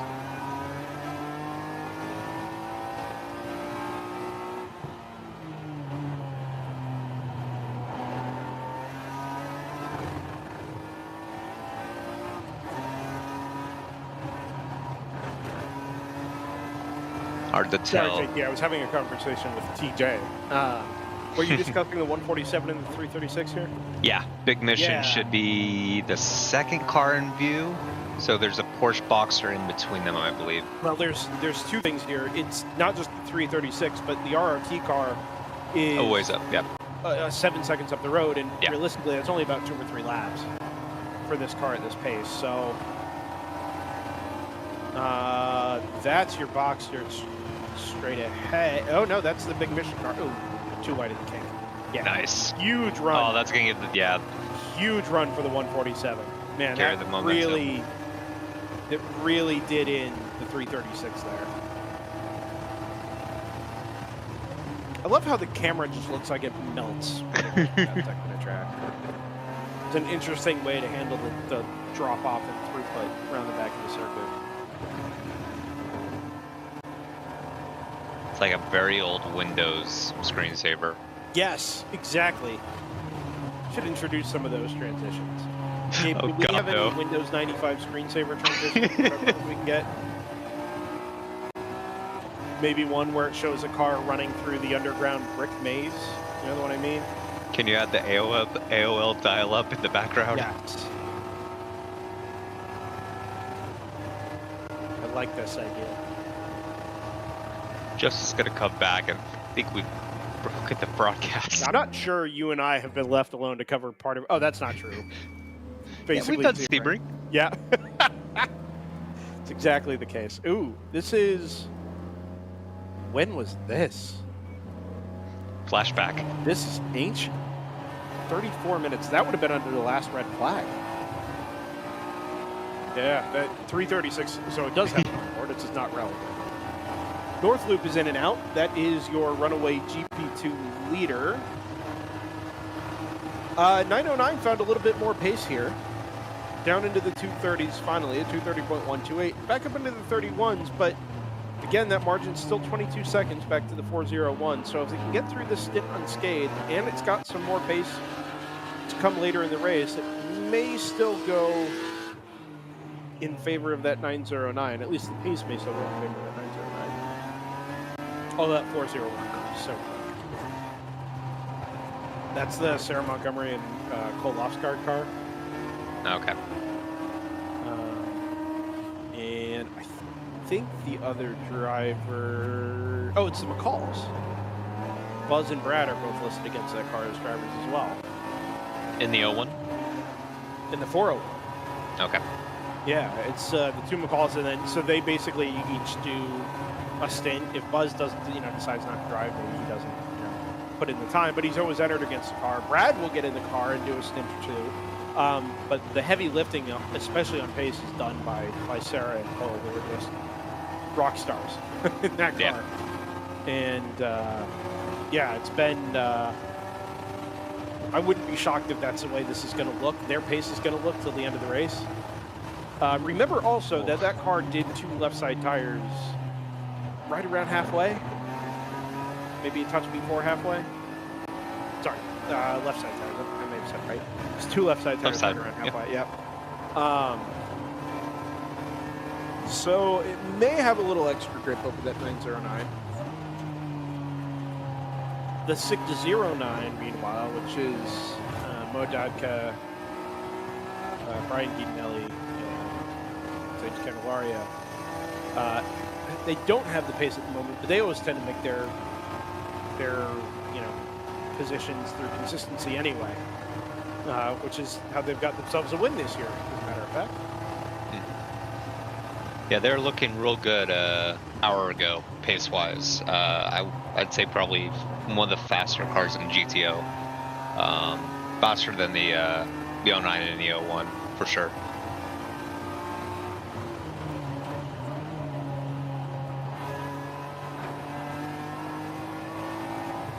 Questionable shift in the 147 there. Yeah.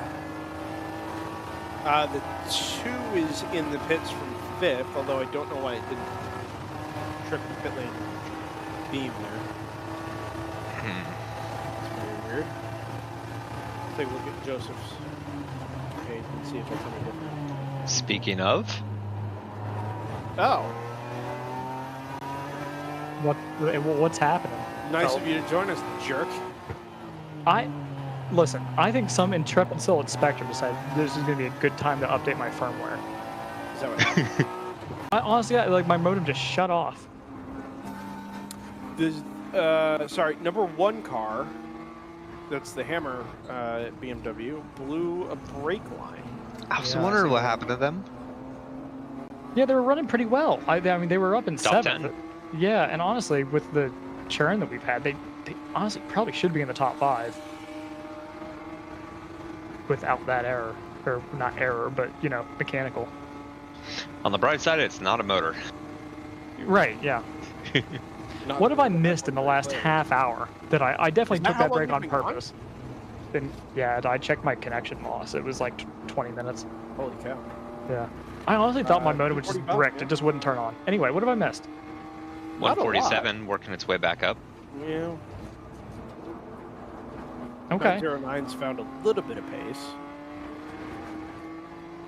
I think maybe Spectrum was just annoyed that I kept talking about predictions. 696 back in the top 10. There's a Kiwi that works at Spectrum that heard your accent. I always want, I wondered what Brett and Jermaine were up to these days. So I heard somebody make a Brett and Jermaine reference on a podcast a couple weeks ago, and I had totally forgotten about them. You know what the reference was? He said, "Be more constructive with your feedback, please." That's a good reference. It's a great reference. But it's kind of one of those things where your brain takes like a second and a half to go through the little Rolodex. Did I hear that? Yeah. Yeah. And okay, is it from where I think it's from? Yep. Run the scene over in your head. Yep. Got it. Nailed it. I am the hip hop-opotamus. Yeah. Blows that. Blow like phosphorus. We can't do this. No. I was just gonna say the exact same thing. It's gonna devolve quickly. I was lost. Oh. JT does not watch enough. We'll send you a couple DVDs. It'll be all right. The nice thing about having a fellow like Gabe running this show is that if that had been me running this, we just would have been off the air. We did make that point while you were gone. Tremendous. We said we love you, Gabe, as an appreciation for not having his connection drop in the middle of a race, and he followed that up with like a 180 flip transition into an onboard. That's amazing. Yeah. I need to lose connection more often. So many people listening are like, yeah, you do. Well, I mean, look, I think what we've learned from this experience is that me on limited sleep 6 hours into an endurance race and JT on limited sleep 6 hours into an endurance race is not a great place for us to be as a duo without outside input. By the way, and we wondered if we had ever been left just to have to do this ourselves, and then we made a point that we did Sebring. So, well, no, you didn't do that by yourselves because I stayed up 24 hours to do that. I remembered that you could buddy. stay up the whole thing and produce the whole thing without a break. But when I remembered that, having already said it once, I needed to say it again and have you hear it. Oh, good. Okay. Yeah. No. I recall that. I just put stuff on playlists and then like went downstairs and made breakfast. At 2 o'clock. It was more like 6. Stu, that's 144 eggs. I have lost control of my life.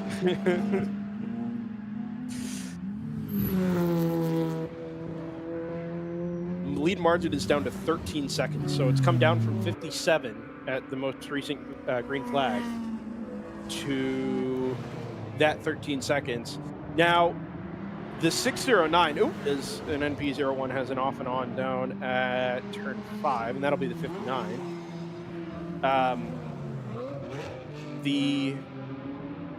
As your GTU leader is in the pits, as a matter of fact, number 84. The 609 has not had the same pace as the sister car, so that margin, having started at a minute at the green flag, is now just 49 seconds. So much less progress being made by that car, but it also doesn't have 2 professional adjacent drivers in it. So.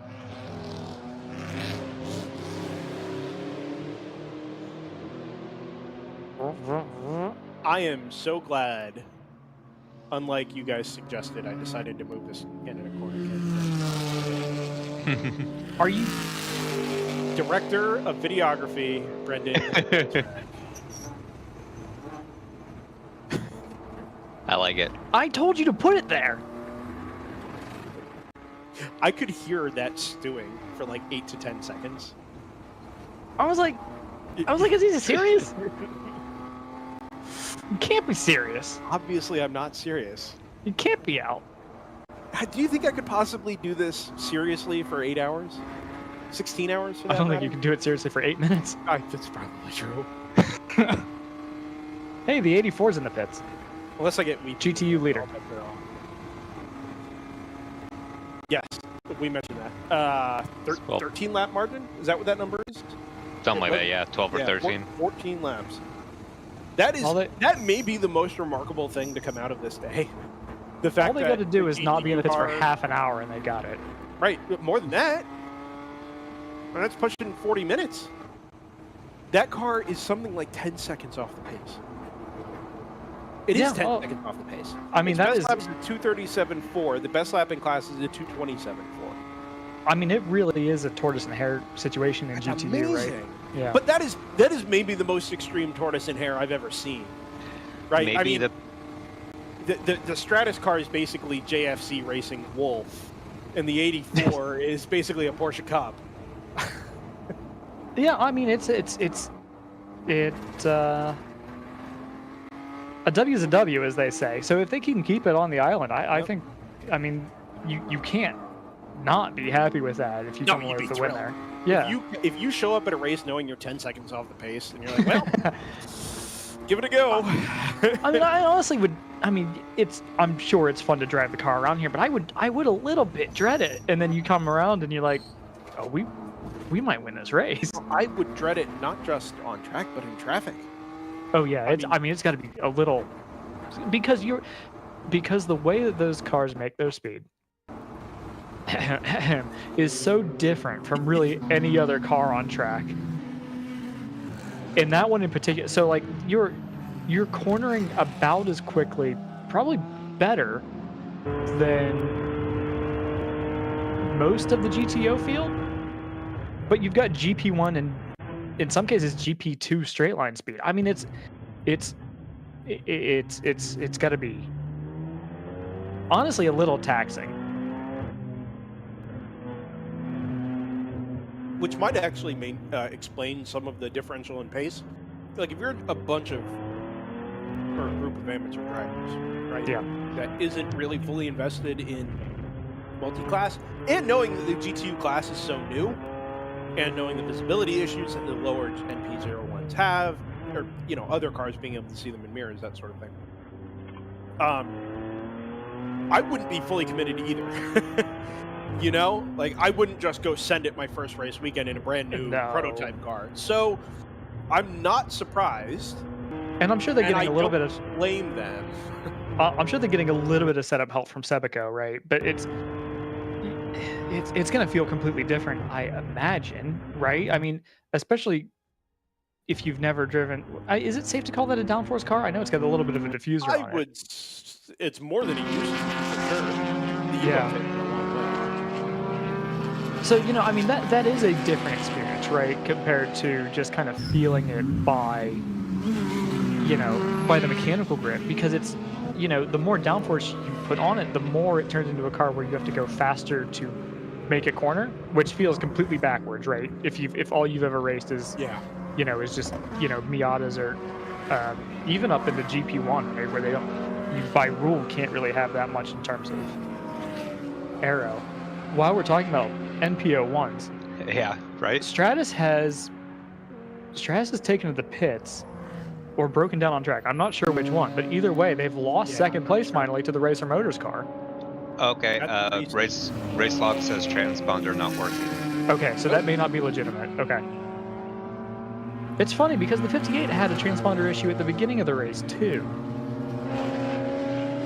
So I wonder if that's, they've put it in some location that it's just not picking up. They put it in the same location on the 58 and the 59, and it just maybe doesn't pick up. It's interfered with in some way. I'm wondering if they're having maybe electrical issues, because if we look in the race log in the past half hour, for example, they got noted for losing a body panel in turn 12, strobe light not working, noted in turn 11, and then a 4 off. Yeah, I see that. Yeah, strobe light not on. Yeah, so it's. God, I'd love to have one of them up to talk to Brendan to talk about what all they've needed to work on, since it sounded like they basically ripped the bodywork off the left front. Yeah, that's since I talked to them the first time, Joseph. Oh, I know, but I mean, presumably, because if you do something like that, right, you're probably pulling on all sorts of stuff, right? I mean, obviously you've got a headlight that's in there, so it's not like it's completely harmless. So I'm sure they're still dealing with the after effects of that. Having said some nice things about the AF Racing number 32, I am going to need to pay a little more attention to that car, because it did not sound healthy when it came across start finish. Perhaps like it had lost a cylinder or something like that. So when it comes around again, it was either that or a car around it.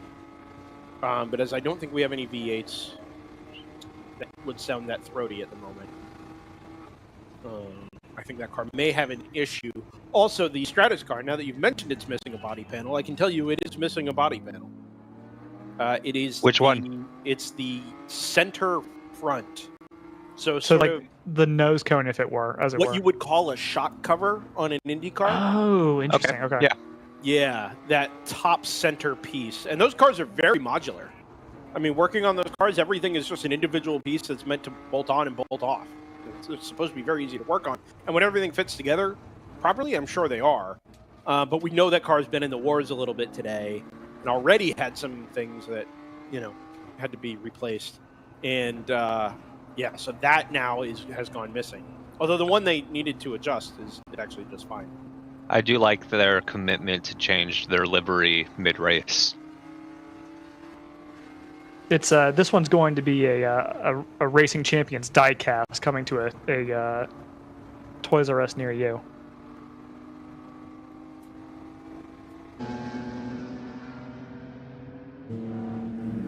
The 58, by the way, has just put in their fastest lap of the race while we're talking about Stratus. They've made it back. Yes. Nice. They've actually been out for about 10-15 laps. Perfect. So, they are getting miles. I mean, not to belabor that point also, but, it is still a development program, right? Ooh, someone's just taking the shortcut. So someone's got is it the 501? I was going to say 190.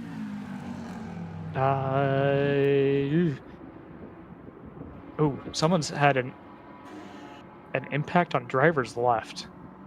At? Turn 7. Which would be the corner before this one. Yeah. 2 corners before this one. 7 is the right-hander. Yeah, okay. On the top of Hurry Downs and then plunge down into turn 8. The other place we were going to put a camera. Yeah, the one place we didn't. Although I'm not sure it would have caught that. Usually the spice up there coming out of turn 7 is somebody goes too far out over the curb and hooks it on the backside. Gabe, if it's available, we should cut to the final corner. Cam 8. We've got a report of a car stopped, but not... Yeah... I'm not sure what that's about. That's a Pinnacle car? Yeah, I think so. Trying to make it into pits? Well, so let's not forget that would... A slower stopped car would be reported by 14, headed up the hill into the pits. So the car's made it, I can tell you that. The corner number that is reported, I think it's flag station 15, basically. Which is not a corner. That would be on the roads. I don't know if you flagged here before, but nope, I haven't, or anywhere for that matter. But on the access road, so someone's this must be someone's taken the shortcut. Yeah, that was the 190. We think. Or you mean the shortcut out of 13? No, I thought it was the shortcut out of 5, and that's why it got reported as turn 15. Like, because you remember how Barber is that weird kind of thing where they've incrementally... Yeah, but 5 doesn't connect to 13. There's paddock and access roads in between. Yeah, these are different things. All right, well, we'll let that sit for a second while Race Control collects the information that they need. Number 2, ACP Tangerine, within a couple seconds of the 986 will to win Porsche. Guys, I have big news here. The car that was registered as having an impact at turn 7 is your GP2 leader. It's North Loop Motorsport. At their home, well, what is essentially their home track. Wow. And they're Sam in on race hero. Yeah, and that's not a scheduled pit stop. It's only been about 5 laps since their pit stop. I wonder if it's a new driver in the car. It would be around, if you've got a 4-driver lineup, this would be about the time to do it.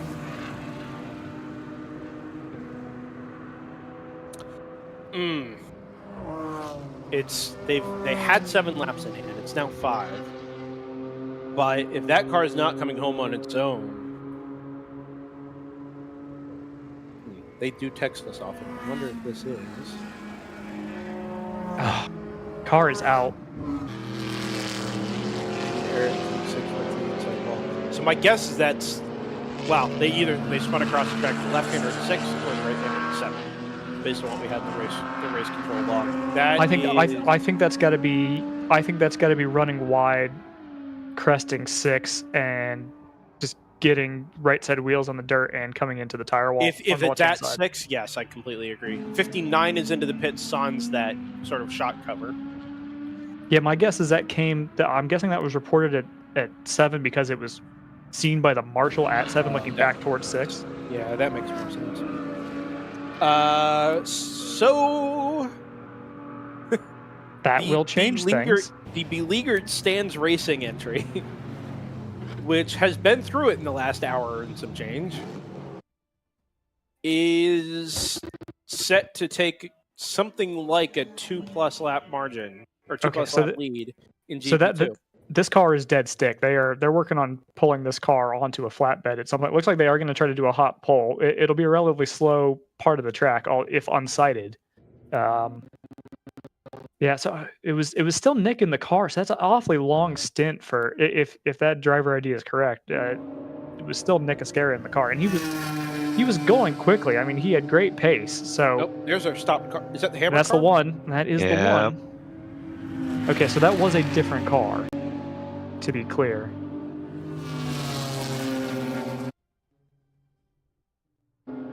The car that was cited as taking the access road was noted as a black and white Miata. They don't have a number for that, but that'll be the 190. Yeah, I concur.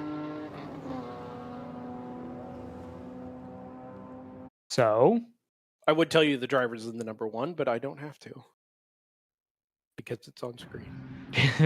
I was like, okay.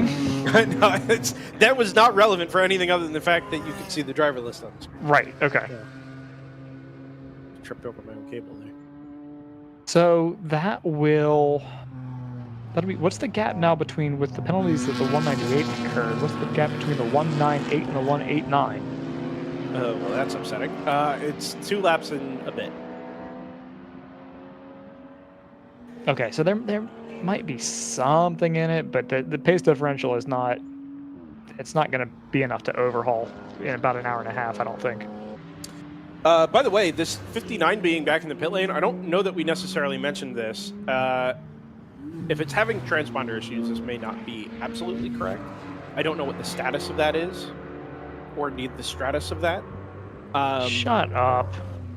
But it's put the Racer Motors car back into second. Yes. Yeah. 698 is still touring the circuit, and they're about to pick up a spot on Pinnacle 326 that we saw take to the pits, I think. Did we mention the 44 had gone back into the GP1 lead ahead of the Edge Autosports car? So Edge had pitted, yes. Yeah. I don't know if I did say that out loud, though. So is Moorhead only in 4th off of that penalty, or have they lost other time? Yeah, they fell down the 6th, and they've worked their way past RRT and Big Mission. Hammer has come back through, although that might have just been tripping start-finish on the toe. Okay. Yep, I watched it happen. 197 is eyewitness report. It's the only one you've got. Is in from 2nd in GP3. Something else interesting is happening at the moment. Go on. 401 has started losing back time to the 909. The margin's gone out from 11 seconds to 16. Oh, 32 is not healthy. I finally got ears on it again on its own. That car's got an engine issue of some description, or an exhaust issue. That's probably, Brendan, if I'm going to speculate, I'm going to guess that's down to maybe a function of both traffic and getting ready for pit stops, because the 401 is due in like 2 laps. My guess is the track situation. You get caught behind a slow car at turn 6. Yeah, that's fair. The track is neutralized all the way up the hill here. I could see that. It is remarkable that they are not just slower than the 909, but now they've actually lost 5 seconds back to them. That's a big swing in time. We're actually going to have a flurry of cars due in very short order, actually, and this is going to come down to. I'm going to do some irresponsible math right now, actually. So these first 5 are all due within the next 5 laps. Yep, 401's in. So This settles the issue of whether or not we could make it home on one stop. No chance. No, not with And there was the never reduced really- fuel tank sizes compared to last year. Yeah, there's never really been a chance. This was, okay, an hour and 15 minutes sounded reasonable, but functionally speaking, at full race pace, full green conditions, we got 54 minutes out of the number 401. Yeah, So now on it board kind with of them rests now. in the hands of the pit crew here. 609 has stayed out. So before these pit stops, I reran projections just for fun. I had the 609 and the 909 basically level, and then the 401 basically being kind of third in the running. So Wonder why we that seem to think that on aggregate, the 609's got better pace between the two round 3 cars. Interesting. Mm-hmm. Here's what I would say to that. Go on on. aggregate, you're probably correct. Practically speaking, I think either Sarah Montgomery or Cole Lofsgaard are going to get in that car to finish it. And You think they've got ringers and the 609 might not? I know they have ringers. I'm saying watch what we saw. versus the 609. Yeah, well, no, but that's my point. Is I can't imagine a situation where one of the very quickest cars or one of the quickest drivers in that class doesn't finish that car. Yeah. And head to head, I don't know that the 609 is going to be able to make up the 30-second difference between the team cars. Now, that having been said, if your script thinks the 609 is in with a shot and the 401 isn't, No, it thinks it is, but it's just that it's really on the margins. So it's like 909 has a slight edge over the 609, which has a slight edge over the 401. I mean, those three are all in play. Don't get me wrong. so, right. My point is that if we are, as humans, think that the 401 is going to be able to be more competitive to the finish because of the pace that we expect those drivers to have, all other things being equal, that I would give the 401 the chance that the 609 has, because we know they pitted at the same time.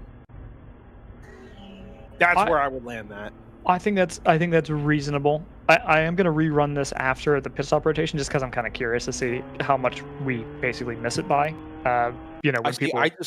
I just clicked on irresponsible math on your website here, Yeah. Joseph, and it gives the 401 the best shot. Well, that's probably within variation then. Is the difference between...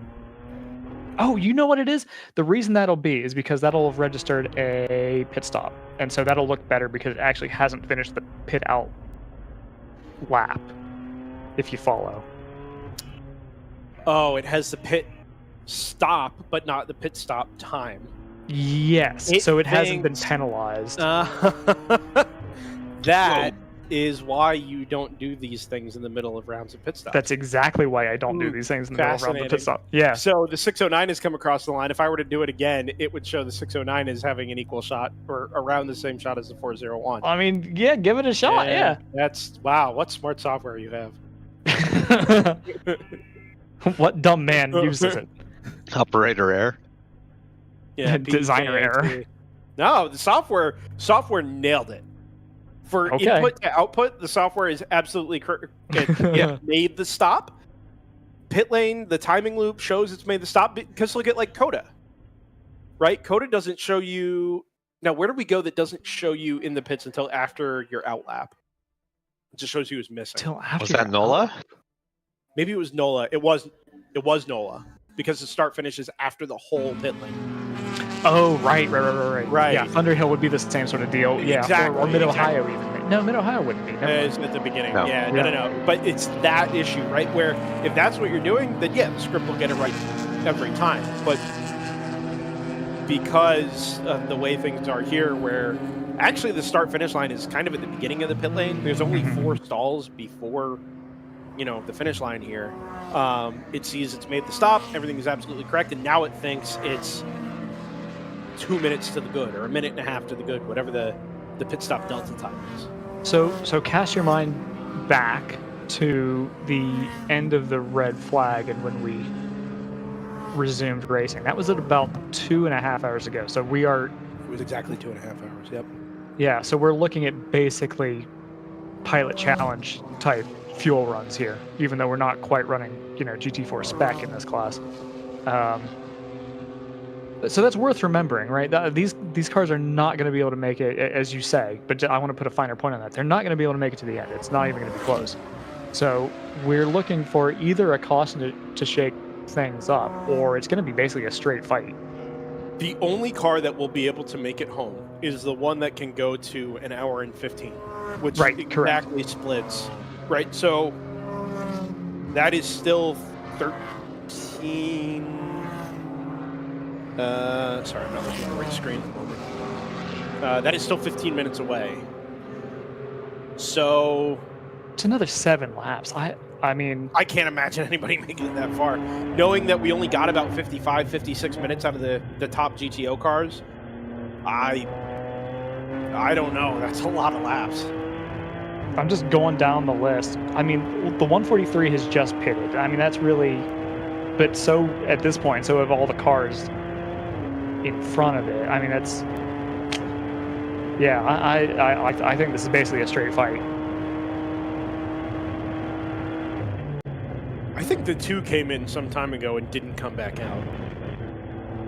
I would buy that. I've still got them in the pits.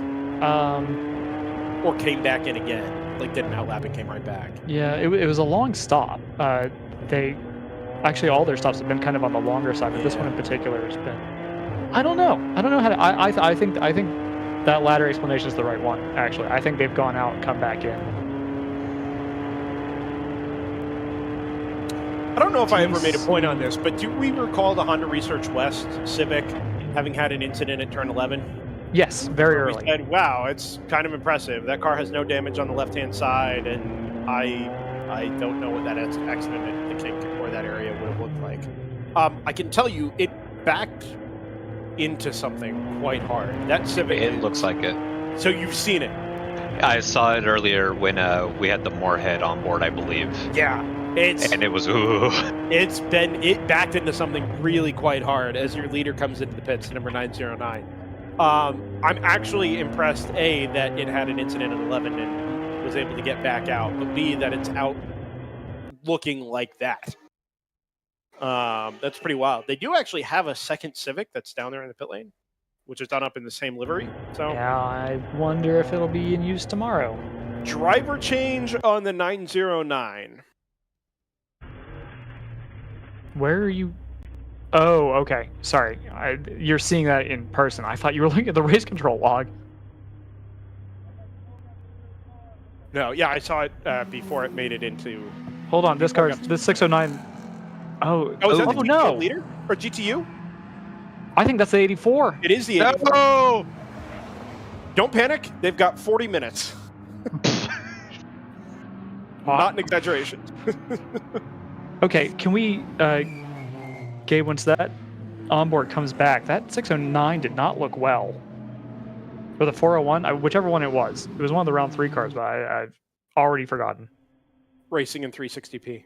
It's extremely not well. It's at the side of the track on the inside of the carousel. That we might actually be able to catch that on trackside. Oh my goodness me. Double yellow. You're kidding. What on earth? Churn, baby, churn. So that, okay, so I'll make the obvious point, right? That car just came out of the pits. Yeah. Yep. Like, it's on its outlap right now. I don't have... who hasn't pitted yet? The 909? No, the 909 was they just left. Yeah, oh. One more down. Another bunny. Yeah. Yeah. Who were just getting lapped by 909, I believe. So 501's made it in. That makes sense, JT. Random Vandals is headed back out. The thing that's going to be curious about this, do we have a recent gap between the 909 and the 111? JT just said he thought they were just about to come up and lap them.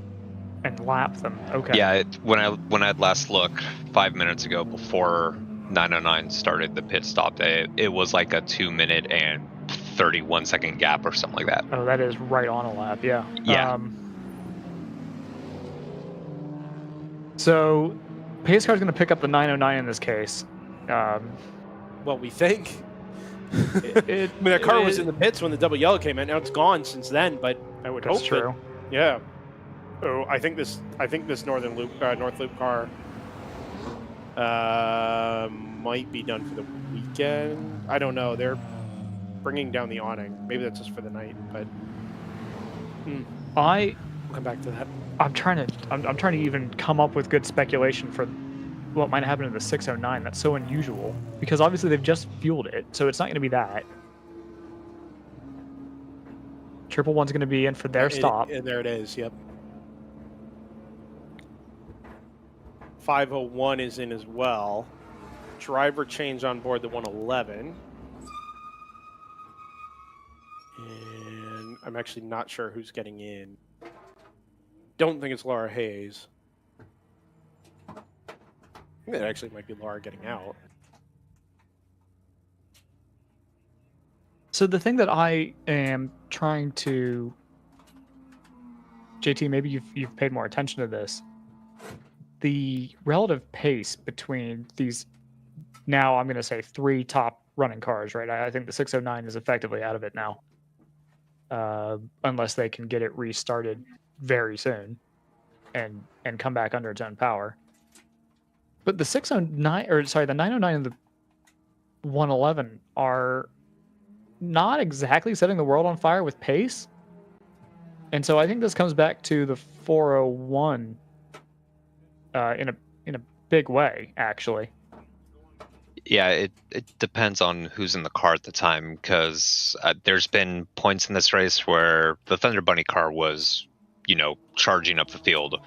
Other times when, the 401 was flying, and then, we've seen time when the automatic Aston is able to, finally run good pace where there's not a lot of time loss. Oh, no. Okay, so race control called in a fire at turn 8 around the same time that the 609 was marked slow, and I wonder if maybe something's I don't know if something's come loose and sparked an oil fire or something. Well, we've seen 2 BMW brake fires today. Or 2 BMW brake issues today. The one didn't have a brake fire, but it did pop a brake line. Well, if we stay on this onboard, we'll get a good idea in 15-20 seconds. Maybe a bit more. They are going slow. So, let's... The 983 is in, or sorry, the 986. I've done that in my head twice today, and I finally said it out loud. The 986 is in. There are an hour and 23 minutes left, so that car has made it an hour 7, right, on fuel, because that was in under the last yellow as well. It was. The car's made it an hour and 7 minutes on fuel, which is very good. It's pitting later than everybody else, and if this yellow goes on for some time, there is a chance of a top off later. So let's keep an eye on that, and also keep an eye on if anybody comes in to top off before this yellow is over, because if this is going to be a while, this may put us in some range of the finish, potentially.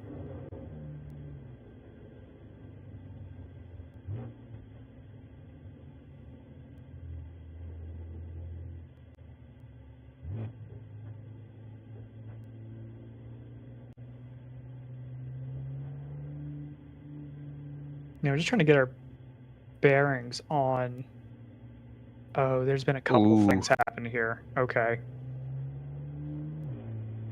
Has somebody been in the wall down there at turn 8? That's what it looks like. The So skid mark. it's turn 11. The big mission 134 is listed as stopped there. Okay. So what's tough to?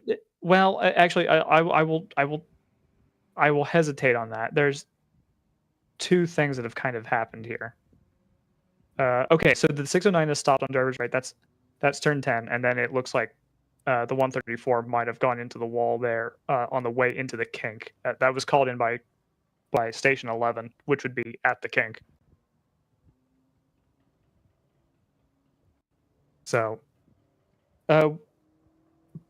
because in a way we're fortunate that that's happened off the racing surface, because that means that we don't have to stop these cars out in the sun again.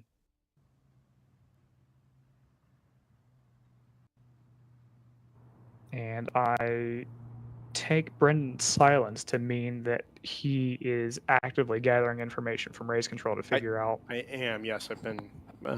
RJ's poked his head in here twice. I can't provide information yet, although I have it on reasonable assurance that this is going to make itself apparent soon. So. Okay. But this, as far as I am aware, this is all. There's an oil down issue. Right. Okay. There's mentioned potentially the oil itself was on fire, which may have been the fire that was reported to turn 8. Which Not would make necessarily a sense car on fire, because there's no car number given. Right. Okay. Yeah. I wonder if that was there an ambulance there? It looked like there was an ambulance. There was at 8. I wonder if they brought the ambulance because it had an extra fire extinguisher or something. So I could have been. I assumed that they were. Once I saw that someone had gone off into the wall at Drivers Right, I assumed that they were there for precautionary check on that car. Right. But yeah, if you have access to the race control log, which I don't know. Oh yeah, participants, etc. will. Yeah. Yep. So you can kind of piece a couple things together. First, there's a call for slippery surface. Then there's a call for car stopped fire. Then 2 corners later, there's a call for car stopped Drivers Right. So if I were going to play inspector, I would wager that something's broken on the 609 and dumped a decent amount of fluid around the carousel, and potentially has caught out the 134. Although that's a little bit far along, isn't it? Well, the 134 was also in the pit lane for a long time and had just brought itself back out because I saw it driving through the paddock to come back. So Right, okay. either the 609 had a problem and caught out the 134, or the 134 had a problem and it caught out the 609, or neither. So in But terms those two of things, it would have to be one caught out the other, or vice versa. right, actually, there's surface calls being put out all the way out to turn 14. So it's entirely possible that this is all unrelated. It's just 3 unfortunate incidents within the space of 5 minutes. I want to make a quick point about strategy here, which is that all these GTO cars, I don't think it's actually going to help them save a stop. I think everyone's still going to have to do a splash, because unless they can get to about 55, maybe 50 minutes, obviously you're going to save a bunch of fuel coasting around here at 40 miles an hour compared to doing laps at 120 or whatever average speed is, probably close to 100. It is. I mean, you basically have to run the rest of the race under caution to not have to stop again. So I guess maybe you wait until maybe an hour to go or so, and if we still happen to be under full course caution, which is plausible because there's a decent amount to clean up. Exactly. You have to wait until.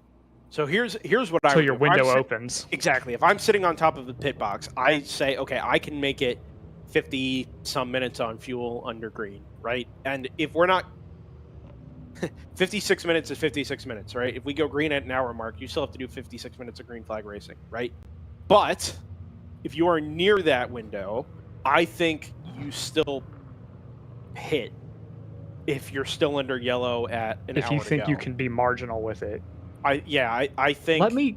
Well, either marginal or, hey, let's take the stop and top off with fuel so that we're, at absolute minimum time stationary in the pit lane later if we need it. Or you can stretch the fuel out an extra lap or 2 and get yourself 4 minutes or 5 minutes or whatever you need. You know who this helps? Yeah, I do. Are we going to talk about the same car? Because you had a lot more enthusiasm than I thought you were going to have. We're talking about the 84, right? We are talking about the 84. Yeah, we got Heck yeah. Because this helps them in a obviously big way. this is, yeah. I mean, these are going to be what are these laps now? I mean, they're north of 4 minutes. It's 2-1 basically. We were running laps in the high 4s, low 5s. It's fundamentally 2-1. So their margin was about 40 minutes, 38 minutes, something like that. It was 14 laps anyway. And here's the thing. Since all the cars are doing incredibly slow laps right now at, like 5.5 minutes or however long it takes to go around here at a very slow speed, it's not a red flag. So 9.4 can be working on the car right now. That's a good point too. Yeah, it is. Meanwhile, all the competitors are now doing lap times double of what they'd normally be running. So that gives them double the amount of time to work on their car to get it fixed. Yeah, this is pretty remarkable. The timing of this we were in the middle of a round of pit stops anyway. So, that was going to be what it was anyway. But so now I can say it. Black flag all. Okay. Which does change things here. Yeah, and that undoes the point that JT was just making. It does. It does. But it does obviously also stop cars from circulating and putting laps on the board. Exactly. So let's explain what this does. Yeah. So black flag all. Cars come into the pit lane, stop in pacing queue order down at the pit lane, and everything stops, right? Can't work on the car. It neutralizes the race, not just the track, but it neutralizes the race, right? You can think about this. This is more analogous to like a NASCAR, IndyCar, or even F1 red flag. Yes. Difference being you still can't work on the car. So in that sense, it's closer to a NASCAR red flag. Although NASCAR I was going to say Formula One, I think you can. But anyway, yes. And it's really no different from the red flags we had earlier, except now all the cars are going to be stopped in the pit lane instead of being stopped out on track, right? So there's that. The bigger thing that this does is, the other thing that the red flags have done is it essentially it stops laps from clicking away. So, in the case of the 84, which I guess what we're talking about specifically here, it can't be losing more time. So yes, they're not working on the car. That's very true, but their margin is 11 laps, right? And 11 laps is 25 or 30 minutes worth of racing. And, the closer we get to that time frame, that half hour, 45 minutes remaining time frame, I'm not saying that's how long this is going to take. The closer we get to that, the more likely it is that lead will be insurmountable for whoever is chasing the 84. Yeah. So the 1 is back out, and the 59 has reemerged as well. The other thing, I had a thought, which you'll be shocked to learn. Sure. And I was wondering, where's the 21? That was the car that crashed at turn 6. Yeah. Yeah. The answer is that they're out potentially for the weekend. Yeah, and so they will. I think eBay Racing will come through and they'll take second on this lap. So they'll at least fall back to, and that's just happened. They'll fall back to third here. But the 900 for Petawatt Laser Racing, which is a name I'm ashamed that we haven't said already today, because it's a great name. We have. Oh, good. I haven't. Yeah, it's AOA. The 85 might be the only car behind them that's still running, so they might come out with a podium position basically on default, which will be called comfort, I'm sure. But I think we've had something really important happen here, guys. Really important. I don't see it. I think the 401 is ahead of the 909 in the pacing order, because the leader was not picked up by the safety car. What? The safety car did not pick up the leader because the leader was in the pits right around the time that the double yellow came out. So I they think it was picked on up an the out- they I picked think up it the was on an first out- car after the 909 pitted. The procedure is you pick up the first car you see, basically, if you don't get a leader. It was on an out lap at the time. And I think when they went double yellow, nobody had eyes on the leader because it was in the pits or whatever, and they sent the safety car out to go pick somebody up, and they picked him up, but it put the 401 ahead of the 909 in the line, and as such, that 401 is now 90% of a lap down. I'm going to 58 confirm just- that when I see the last of these cars come up the hill here, but there's not much left, and I think they've all 58 done just it. randomly ground to a halt coming up to pit Same as it in. ever was. 'Twas ever thus. I don't know, pick a line. What's he protesting? That's It looks like odd. a cycle, judging by the headlight. Yeah, but you're already. Yeah, I mean, you're almost home. You're gonna shut the car off. I'm not. I mean, something must have just shut down for that to happen, because I don't think they pitted that long ago. We have some Okay, red on race hero, but that's obviously just the black representation of the black. Right. Yeah, that is basically the procedure. Is you go yellow flag until, and then file into the pit lane, and then the race is red flag. If you want to think about it that way. Yeah, there's no reason the 50. That I actually think the 58 might have run out of gas. But that'll be a relatively easy pull, I think. I don't know if you'd want to burn up the starter motor on a black flag all, but that's probably what they would need to do. So it looks like I'm going to buy some time for Brendan and Gabe, but since we're in a little bit of a stoppage, I think it seems like a reasonable opportunity to put in some ads. Be a little more dynamic than empty track, I think. I'd agree. We're gonna cross over the hour mark, I think, with unfortunately with cars not circulating, but hopefully not long after we'll get a little bit more information and into the cleanup and see what exactly prompted the black flag all. I could see an argument for just saying there's no point in having cars circulating under yellow if it's going to be a 20-minute cleanup or whatever it is, or longer. So maybe just giving the track crews time to clean stuff up. But in the meantime, we'll send it to some ads, and then we'll be back on the other side to see if we have any more information for you. It's your Uncle Cooper. Your SUV is a multi-purpose tool, like a corkscrew fish scaler. And that means your tires should be multi-purpose too. Like these Cooper rugged Treks. They're tough, but also run smooth as butter.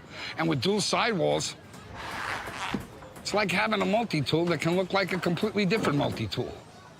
Don't take that idea, by the way. I'm gonna patent it. Go with the Coopers. Cooper!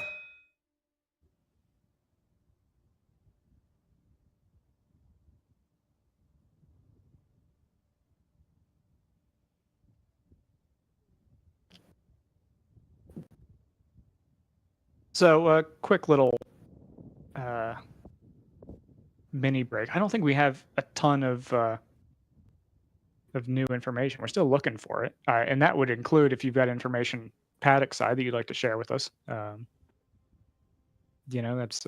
there are so many more eyes on the track and around the track than we have available to us. So whatever information you can feed back up to us in lieu of being able to do some on the ground reporting, that'd be tremendously helpful.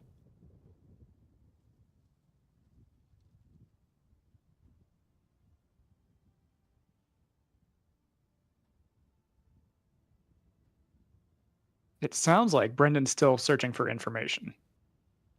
So maybe yeah. This does open up because remember we were talking about the pit sequence, and are these GTOs going to be?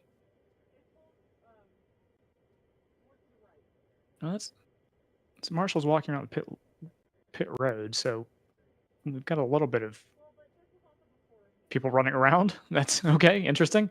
But we were talking about there are going to be a lot of cars in GTO that can just barely make about an hour, if that. They've got the 58 rolling again. Not sure how. I don't know if they just brought a can of gas down or what exactly happened there, but that they are moving again. So they'll just join the back of the queue, but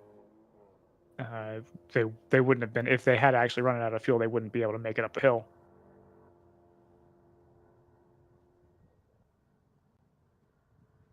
But an element of this is that it's going to open up pit windows for a lot of these GTO runners, right? In addition to the whole, we've got to figure out where the top two are going to shake out, which you were talking about, the 909 and the 401. You know, the 909 being on its outlap and the pace car not being able to pick that up. That's going to be very interesting. And is that going to basically, because the 909 hasn't passed it, right? Like it hasn't lapped the 401. Yeah, I'm not sure.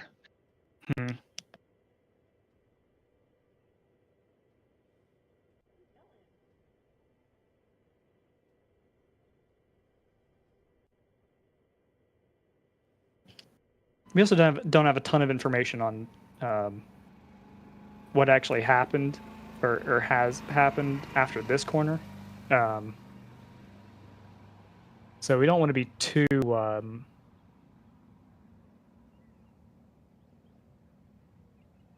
we'd be at least semi-mindful that there was a car into the wall there. So and not quite as fast as the kink, but it is still a pretty fast section of track. So that's hopefully the driver's all right there, and the car is repairable. But that, whenever you have an impact that's that fast, that's going to do a lot of damage to the car. Yeah.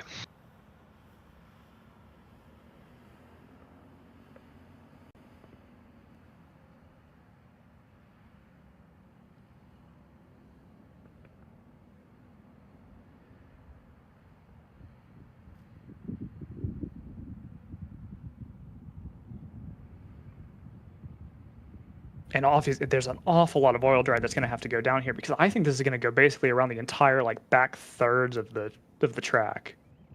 Ugh.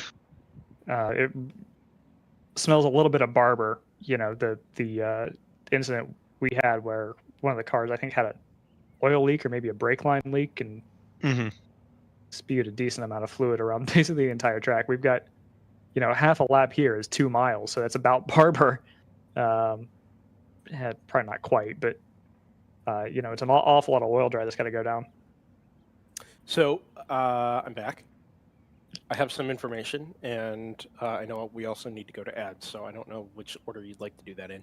Let's throw the ads first. Yes, I agree. And then we'll be back on the other side with some updates. Focus, guys. We're in a race to the finish, okay? Here's where the rubber meets the road. These initiatives move the needle, at all? Well, let's shift gears a minute. We're really kind of at the apex here. We need to put the pedal to the metal. We need to nail those hairpin turns, cross that finish line, and take that checkered flag. Woo! Hit the track with the world's largest motorsports calendar, track day insurance, and more. Hagerty. Let's drive together. It's your Uncle Cooper. Sure, once in a blue moon, you might need your tires for hauling a horse in a hailstorm. But most days, you're gonna need your tires for tougher things, like teaching your sister's kid how to parallel park.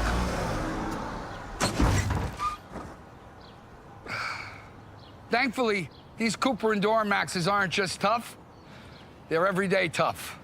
Okay, there's a lot of improvement. Go with the Coopers. Cooper! It's your Uncle Cooper. Your SUV is a multi-purpose tool, like a corkscrew fish scaler. And that means your tires should be multi-purpose too. Like these Cooper rugged Treks.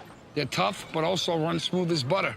And with dual sidewalls, It's like having a multi-tool that can look like a completely different multi-tool.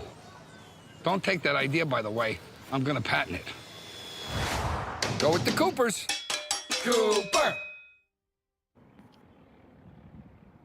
Back live at Road America.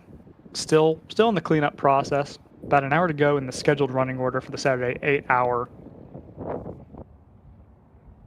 We'll wrap up at the top of the next hour, obviously at 6 Eastern and 5 local. Yeah, it's 5 local, East Coast bias. It is East Coast bias. Brendan, you promised information.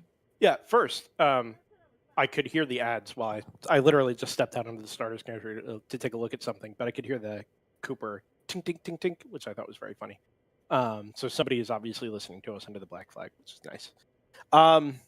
More importantly, the restart. They are going to wave around everybody ahead of the 909.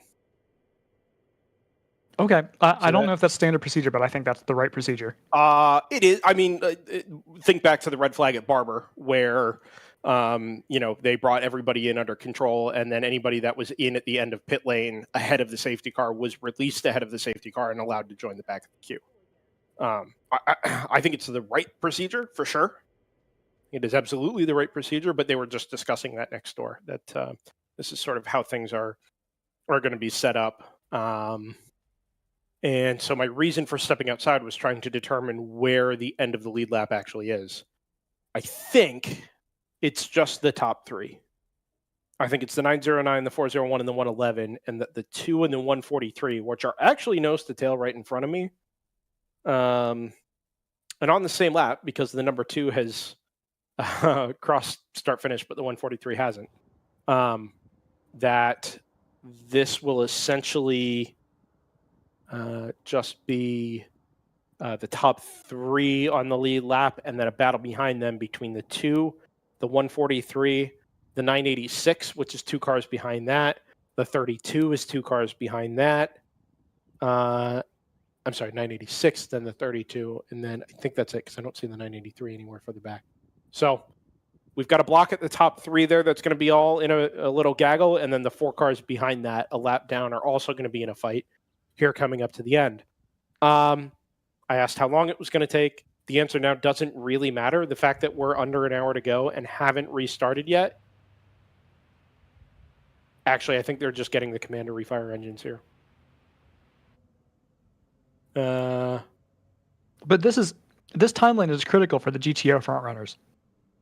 I mean, sorry, just want to. They're not getting the command to refire engines. I think it's going to be 20 more minutes, not just 20 minutes under black, but got it. Okay, further from now. So this is going to be a straight fight to the end. There should be no pit stops.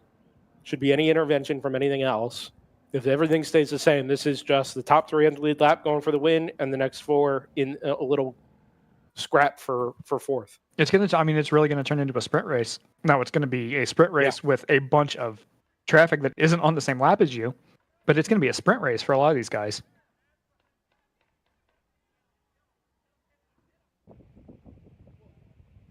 Yeah, and it's kind of intriguing because every time we've had a stoppage, I've sort of felt like, okay, the race just resets from now, right? First black flag, it was essentially the first red flag, it was going to be a 5 and some change hour race to the finish, right? That's where we kind of restarted. Okay, think about it now as a new 5.5 hour race with no real changes. And then the next red flag, and we're down to 2.5 hours, and it's okay. Now it's 2.5 hours to go. Now it's basically 1 pit stop, or maybe 1 pit stop and some extra fuel, and it's just a brand new race. Here are your cars in contention. Let's go for it. And now it really is a reset. Now there's nothing else, right? We make it a yellow, but the gaps are already decided. It's the top 3 on the lead lap, the next 4, and that's basically it. The other thing, we mentioned this earlier, it's going to be 20 more minutes from now, right? We know that number 8494 Motorsports car can't have work done to it right now. But, if we're going to be at 40 minutes or so to go when we go back to green, if they can get that 84 back out, it only needs to do that with 15 or 20 minutes left to be able to salvage the lead, potentially. So let's keep an eye on that GTU situation as well, because the longer this goes, the better that situation for the 9.4 looks, even though they can't work on it.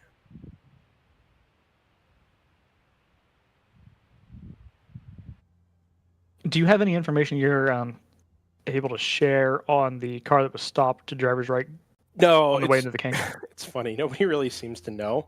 Okay. I heard. Oh gosh, now I'm not going to remember. I heard Big Mission. I heard 609. We knew both of those. 72 was the other number that was thrown out, which is Salmon on Race Hero. You know That what? I looks- think that has also been called out that's been updated in the race control log as the cause of the fire, I think. Which is, funnily Right. enough, So that is different what from I the car heard. that's responsible for slow car / heavy smoke, which is the 609. That is what I heard. I couldn't remember exactly what the situation was, but now that you mentioned that, that was what was kind of told to me offhand there. So yeah, I think. Well,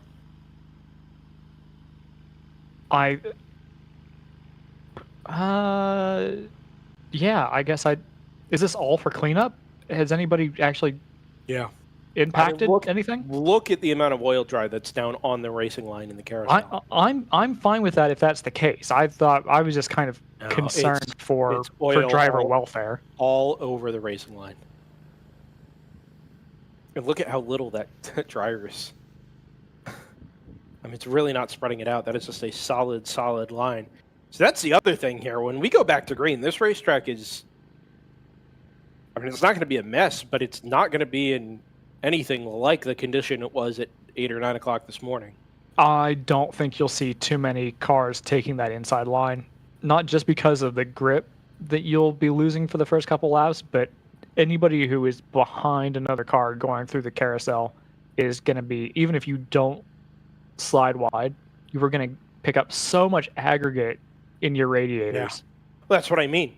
It's not just, hey, the racing line is a mess, you got to figure it out on the racing line, but now everybody's going to be forced off of that, or you may be forced off of that. And there is just, I mean, it's not 7 hours worth of racing junk because we've had some stoppage today, but it's still a lot of racing junk, you know? Yeah, it's just I can't I just wonder if there must have been some sort of collision. I mean, for 3 cars to have completely separate incidents within, you know, a corner, effectively, the carousel is just one corner, just a very long one.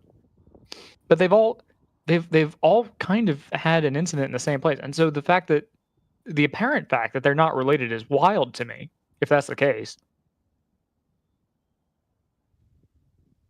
It is just nearly impossible to piece this sequence together without more information because of where the cars have ended up and who had what issue.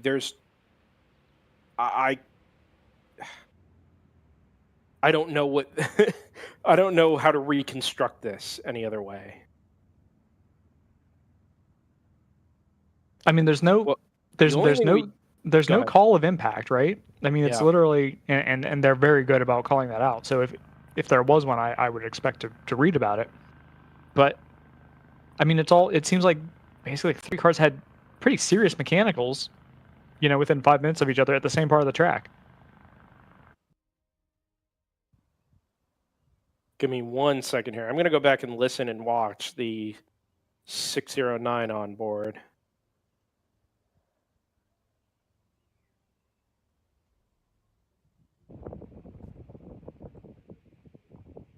Oh, it's got an engine issue on its own. It was headed down the braking zone into turn 8, and right before it jumped on the brakes, you can hear it just get really throaty. And yeah, it just never accelerates coming out of turn 8. So he pulls off to driver's right in the carousel and just comes to a halt there.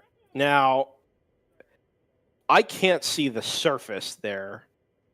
We know that... Oh, he said motor's gone. We know that eventually there is a whole bunch of oil that gets laid down there at the carousel. I can't tell if it was there before this happened or after it happened. So... Or indeed while it was happening. honestly seems like it happened later. So I guess what could have happened if we're gonna make something up. Now the 72 is a mystery to me. That one I don't get. Well, but we know that car was the one that caught fire, which if you're going to have oil and fire, usually those things are related. Right? It's the 134 marked as car stop that gets me. I just wonder. Well, I was going to propose the money shift idea, but I think that car was on its way. I don't know if it was the outlap, but that car had been in the paddock for. Oh, you think that might time. just be completely separate? I think that might be completely separate. I can't see a world where, unless the 609 put oil down first, and then the 72 somehow got caught up in that, the 609 is for sure independent. The 609 doesn't get as far as the oil goes. That's the thing. It does, though. It's past this at the carousel. Okay, so the 609 came to grief past this. Okay, so race control lists it as the 609 being stopped at, well, at least being called in by corner 10. The call on the surface is oil down from 7 to 11. Because it was at the exit. Gotcha.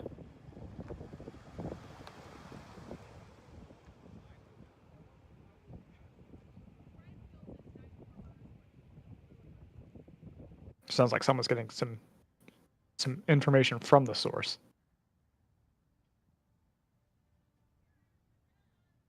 All right. So, 134, dumping fluid. 72, fire, separate. 609, ground to halt, carousel, separate. So it did. They were all the wildest coincidence. Yes, and that's why I was saying I can't reconstruct this in any way where all those are separate. And the Rube Goldberg device that you would need for all three of those cars to end up where they did.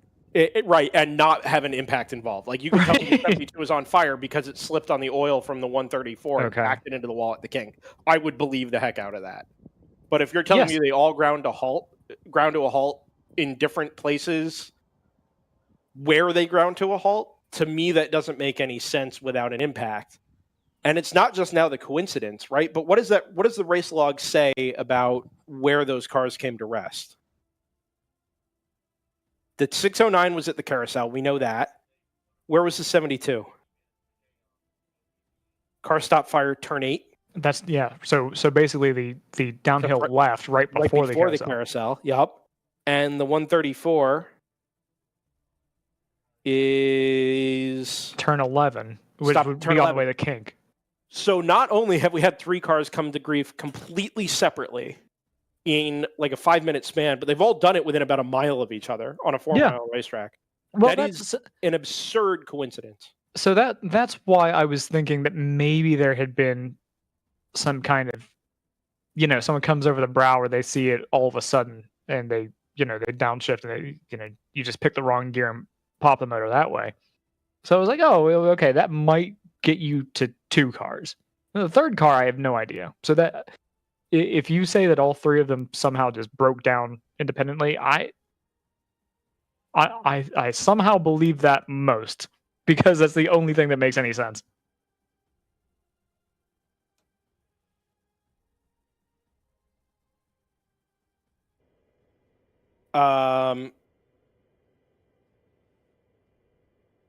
So the 134 putting oil down, the 72 doesn't make it as far as the oil goes. Right, so they're putting oil dry down further than where the 72 came to grief. I thought the 72 came to grief further around the lap. I didn't realize that's where that was. So that makes sense to me now. Right, to where the 72 couldn't have been the one putting the oil down that far around. Do we have any idea what issue they were trying to patch up in the big mission camp? No, I don't. Yeah. So I can tell you Candelaria was in the 609. He just sent me a message here. Engine let go in dramatic fashion. Rollback just got me. So I feel a little guilty about that, but so we can put the build up to this more or less to rest now. Just 3 totally separate incidents. 72 farthest or closest to start finish, turn 8. 609 had an engine let go separately down at turn 9, 10 area. And then the 134 went out, dropped a bunch of oil around the back half of the circuit. And I don't think our detective work has ever been more situations. off the mark than it was in trying to figure out what happened here. Well, I mean, there were some years at Thunderhill our guesses were pretty rough. But here, I mean, We won't talk about that. That's fine. No, Name look, one. I mean, I can see about 300 yards of track here, maybe less. Right? We've got 8 cameras, which is great, but none of them cover any of the stoppages, except for the Candelaria onboard. So, limited information to go off of, and just the most bizarre circumstances, precipitating it. So, I'm content with the outcome. It's a little odd getting there. Yeah, I appreciate having the access to race control to be able to get that information rather than just we'd being be completely lost. in the dark. 2 minutes, I'm being told. So again, the time remaining now doesn't really matter for anybody except the 84. Right? I think just about everybody else, at least in GTO, in the Grand Touring classes, is squared away on fuel. I haven't looked up the production classes. The 44 has just been... Oh, wait. It may show it in because it's in the pit lane. I think the 44 is going to owe us a stop. Oh, wait. Well... Unclear.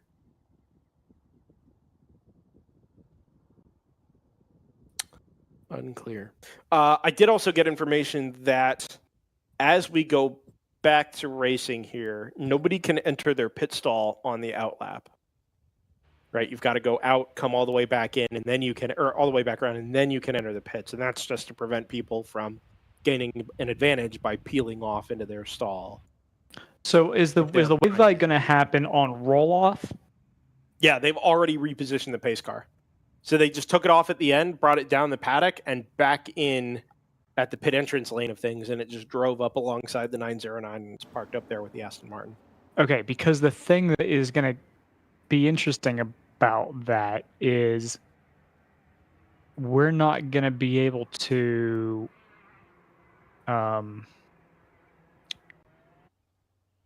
if you can't pit on the outlap, I don't think you're pitting under the full course yellow, because I have to believe that we're going to go green basically that next time by. Oh, interesting. Yeah, you might be right. Where it would basically just be the outlap and go. Mm-hmm. Now, because why? I mean, why would you draw it out? Yeah, I think you're right. I think the saving grace is going to be, it's going to take the rest of the field 5 minutes to get back around. And if you're hustling it, you can get there in like 250, 240, from the end of the pit lane. And you're out in front, right? So you're going to go first. And you can hustle it back. But I think if you stop and you're in that wave by group at the front of the field, which is probably, 12 cars maybe, 15 cars. If you're in that wave by group, if you make all that time up and then come in and stop, even if it's just a splash to get through the last 40 minutes or so, that time loss in the pit stop is going to put you almost up to that 5-minute lap time total, to where your net is going to be basically the tail end of the lead lap. Like it basically is leaving the pits, Now, if you don't have to pit, then you're fine. Right? Unless because this has a competitive impact at the top of the field with 909, 401, 111, they say, we're going to give this 2 laps. We're going to let everything shake out like it's supposed to, right? Where, a sort of like force majeure kind of thing.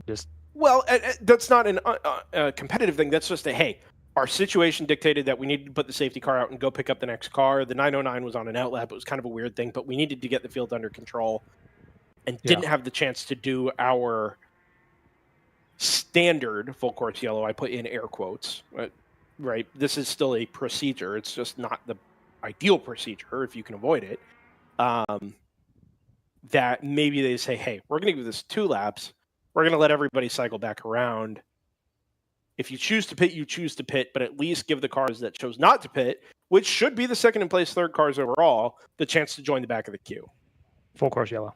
Yeah.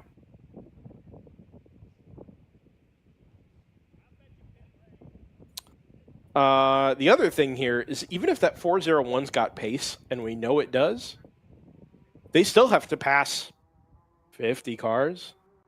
Mm-hmm. Yeah, that's going to be challenging. And they're running out of time to do anything with it. Yep. So just real quick, while I'm thinking about it, on Facebook, we need to dump this feed and put the finish here in its own little bubble, right? So if you're watching on Facebook, before we do this, please refresh the Facebook page here in a couple of minutes. Give me a second to get it back up, and you can follow along with the last half hour of 40 minutes or so of what we've got going on here as the field rolls off. We will be back on Facebook for the green, I promise you. But if you're not on Facebook, if you're over on YouTube, this will be exactly as it is. Nothing's changing on YouTube. So give us a couple of minutes on Facebook. We'll be right back along with the conclusion here from Road America. YouTube, follow along, and we'll get things back underway here as the cars roll off the pit lane.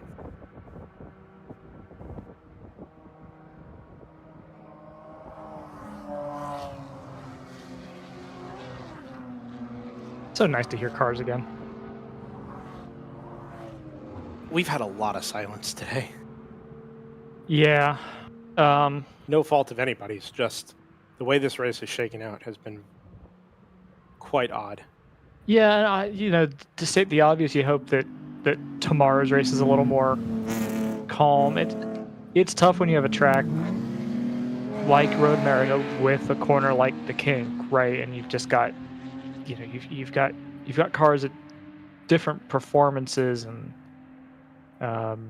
different experience levels, and everyone's doing the fact in a way the fact that we've only had 2 or 3 significant incidents there is kind of remarkable. I think it's only been 2, right?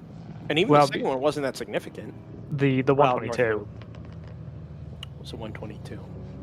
The Honda Research West, the one that backed it in. Yeah, we had the North Loop car, but that could have happened anywhere. Yeah, it's not specific to Road America.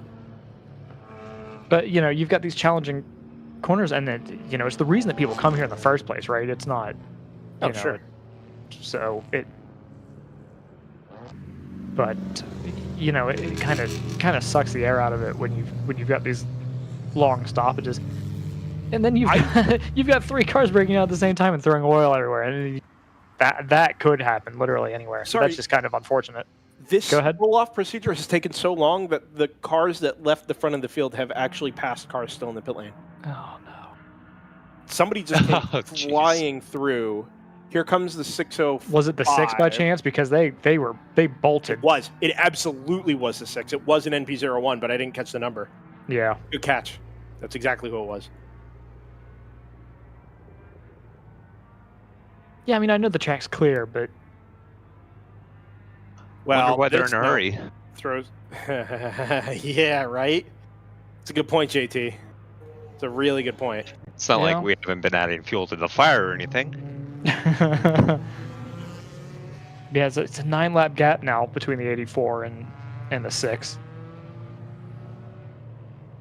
84 on 9.5 laps for 9.4 Motorsports. The 8.4, if they're prepared to do it, has been able to start work, right now, 4 minutes ago, yeah.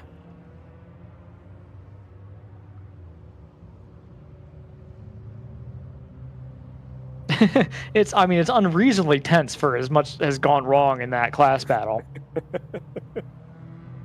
You know what it feels like? Do you remember the year at Le Mans where the lead cars had all gone by the wayside at like sunrise, and there was an LMP2 car leading, and it was just watching this other Porsche come back from like an hour and some change down? That's what this feels like. Yeah, a little bit.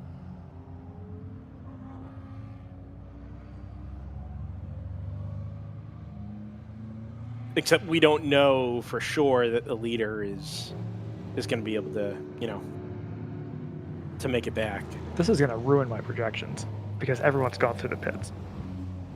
So don't worry about those for the rest of the race. Well, but I think that's only true if cars have. If it was going to matter, yeah, pitted, sure.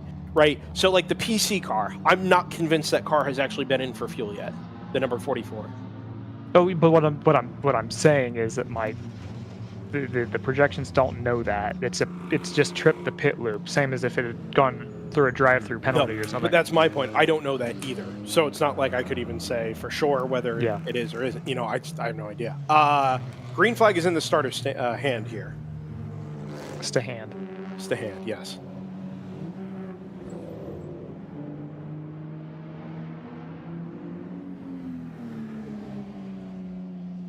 I think we're going to start seeing a few cars draw the ire of race control for working under red/black flag. Uh-oh. We're going to at least see one. I'm not going to call it until it's made official, but I am seeing rumblings in the race control log. As long as it's not the team I'm cheering for, right?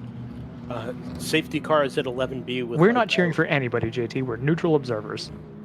I'm cheering for runners.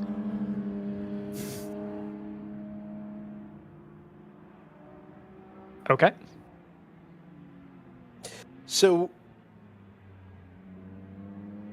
that number is in the race control log, right?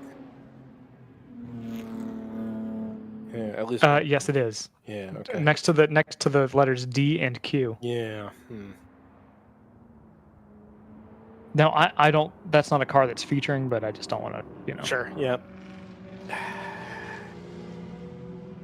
So, on some level, it's like you might as well, because if you're going to get track time and you're going to finish, tail end of the field anyway, why not? Yeah. But...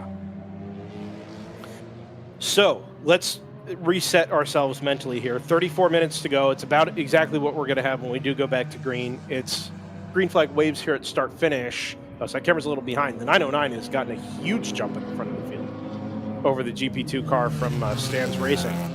And the field has really strung itself out coming up the front straightaway here, which is fine, but it's going to make the job of those that are at the back of this pacing order, which is where it was going with this, a lot harder. Yeah. Right? The 111 and the... sorry, I'm just waiting for them to come by here. The 111 and the 401 are going to have not just 50 cars, but 50 cars that are all strung out by 10 or 15 car lengths each to work through. Here's your margin. It's 38 seconds, 37 and a half seconds. So you've got to pick up basically 3 seconds a lap. Yes. If you're the 401.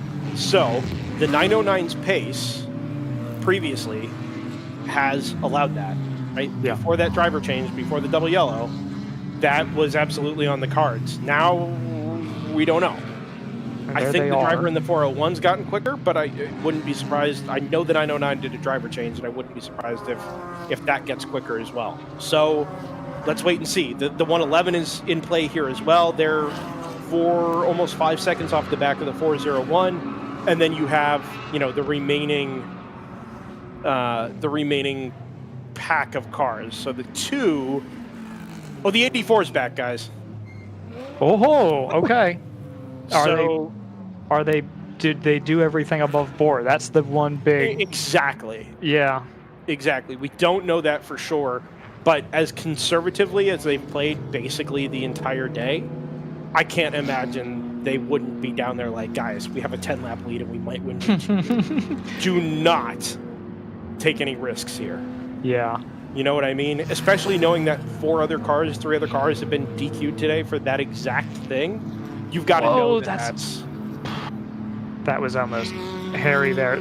So there's a couple cars that are taking to the oil. I mean, someone's going to do it eventually, right? Yeah. There's cars taking to the oil drive, but you're doing it side by side. I thought we were going to see one car just wash completely into another. Were you talking about the yellow BMW, the 32? Yeah, on I think the 75. Yes. So that is the last of the cars that are in. Sorry, it's not. The 983 is there too. That little battle pack there. So they've got a hustle. Number 2. Yes, exactly. Now my timing's not updating. 909 didn't register a lap. That's weird. Yeah, there we go. Now I got it. Okay. So it did look like the 401 had gotten into clear air by the time they went around the carousel. So it may not be completely. I mean, that's the secondary issue, right? That you were getting at, which is, yeah, they're 40 seconds behind, and they could make up that pace if it was just the two of them on the track together. But it turns out that there's 60 other cars on the track that they've got to kind of weave around. Eventually, the 909 will pick up that traffic also, but they kind of have to make hay here. Eventually, but it's not going to be that same traffic because the field is going to look very different by the time it gets to the back of that. What it's going to have here is 8 laps worth, maybe 10 laps worth of clear air, or reasonably clear air. Look at what it's costing. I don't know that it's going to be that much, to be honest. I think there's enough of a pace differential between a front-running GTO car and some of the GP2 and GP3 runners. I think it could be less than that. I don't think it's going to matter here. The 401 has lost 8 seconds. The 111 likewise just did a 2:44.6. Right, so that lost another couple of seconds back from the back of the number 401. Worth keeping an eye on this battle with Pro Sport and W2W. 986, 32, and 983. All of those 5 cars. I think we had an onboard from the 32, didn't we? Maybe I'm trying to rack my brain. Which one's the 32? AF Racing. Oh, right. Oh, no, that dropped this morning. Never mind. Yeah. That one's not coming back. Do we know where the 900 is? Petawatt Laser Racing in GP2? The car's 900 a lot of was time in front of me in the pits, but it's not there right now. Yeah, that car is. I'm trying to figure out if Chattanooga has a chance at a podium right now.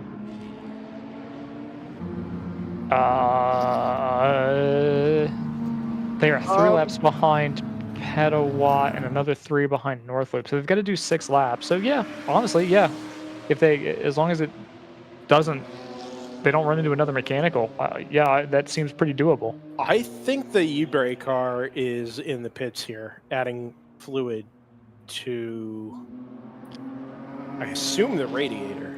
Okay.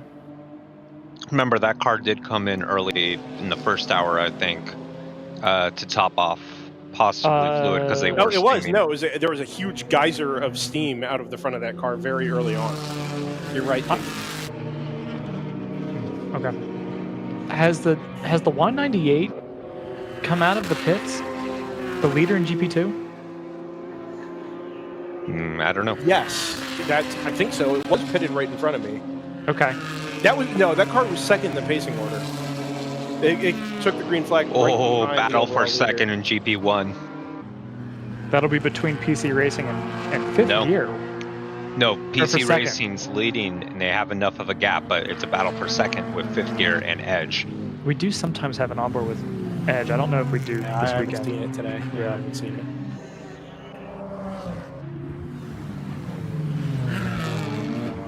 Oh, Pro Sports lost a spot to the 986. So we've had a change for 5th overall, with the W2W Cayman going up ahead of the 2nd Aston Martin there, the 143. So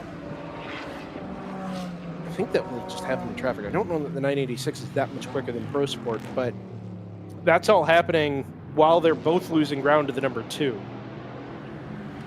At 59 looks like I don't think it's throwing smoke. It almost looks like it's collecting oil dry and then depositing it around turn 3.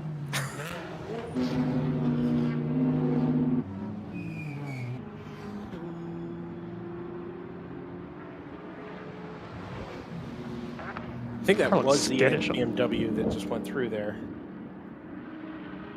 This will be the next place we see it, but I'm fairly sure we saw it. And then we'll be looking for a black and, I think it's a black and gray Cayman, isn't it? The 5th gear car.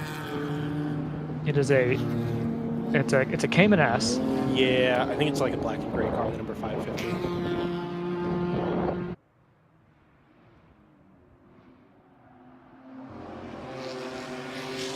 That's the 909 question mark that's now started to.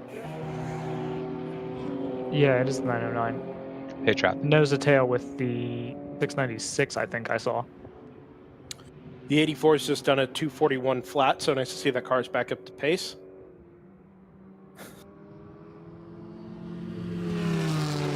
And there's a lot of walking wounded out there.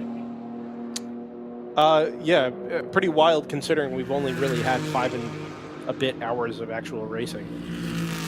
Yeah. By the way, I've rerun projections, and to no one's surprise, the 909 looks like it's going to be tough to catch. Not impossible, but chances are rapidly dwindling. So it was on when the 909 was doing 231s, 232s, 234s on a regular basis. But that's not happening anymore. They're into the 230s with some consistency. And the 401, instead of doing 26s and 27s like it has been earlier, is just stuck in the 32s while it's stuck in traffic. There's a part of me that wonders, maybe it was a fuel save game. And not necessarily to even save a stop, but just to reduce the amount of fuel that you needed to put in the car for the last stop.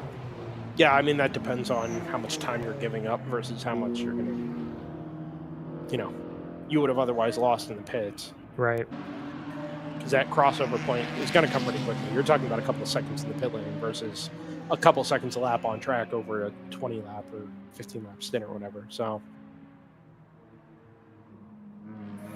I honestly believe that this is probably a function of just driver matchups. And it looked really dramatic early on because you had a quick driver in the 401 and a slower driver in the 909. But that now that all things are what they are, that this is a less competitive proposition in addition to the traffic situation. Go ahead. So, are you allowed to make driver swaps under a black flag all?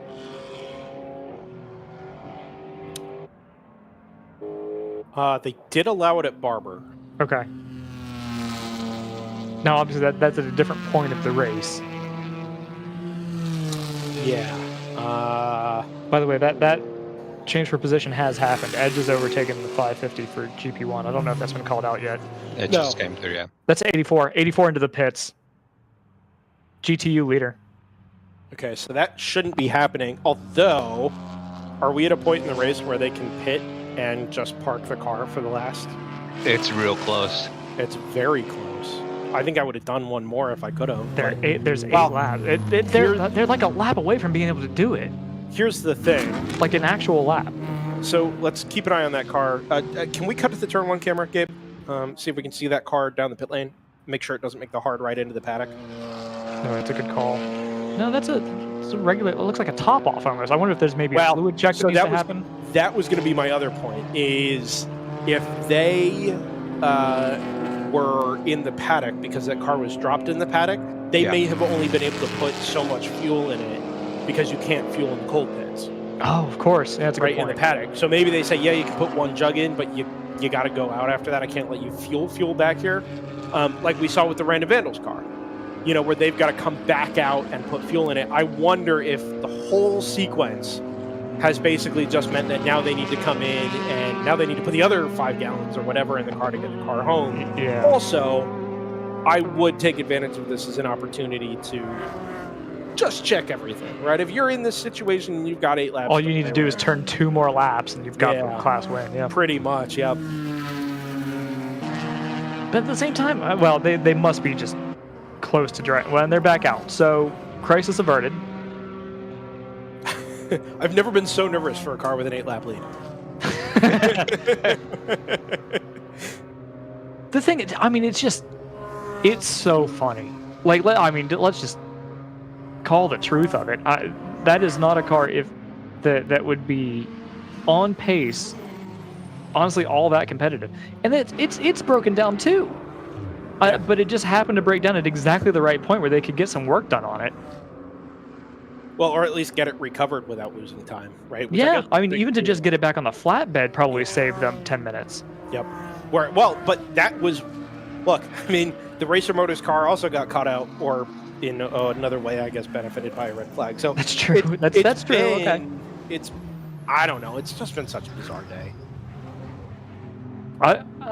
I know it's probably not for the right reasons, but I'm really enjoying watching GTU today.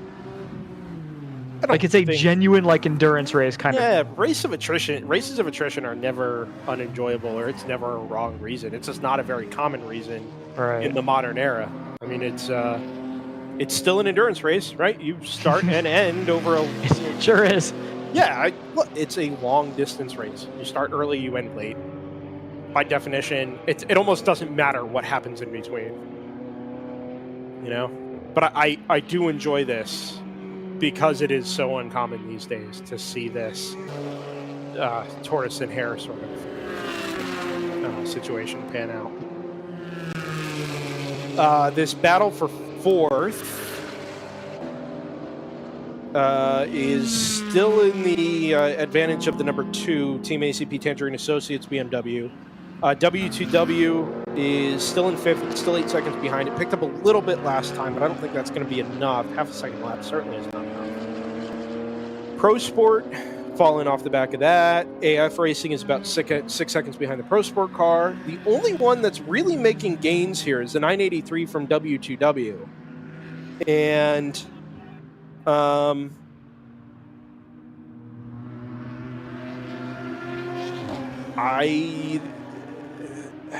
that may happen yet. That car may catch and pass the number 32. It's certainly going to have a shot.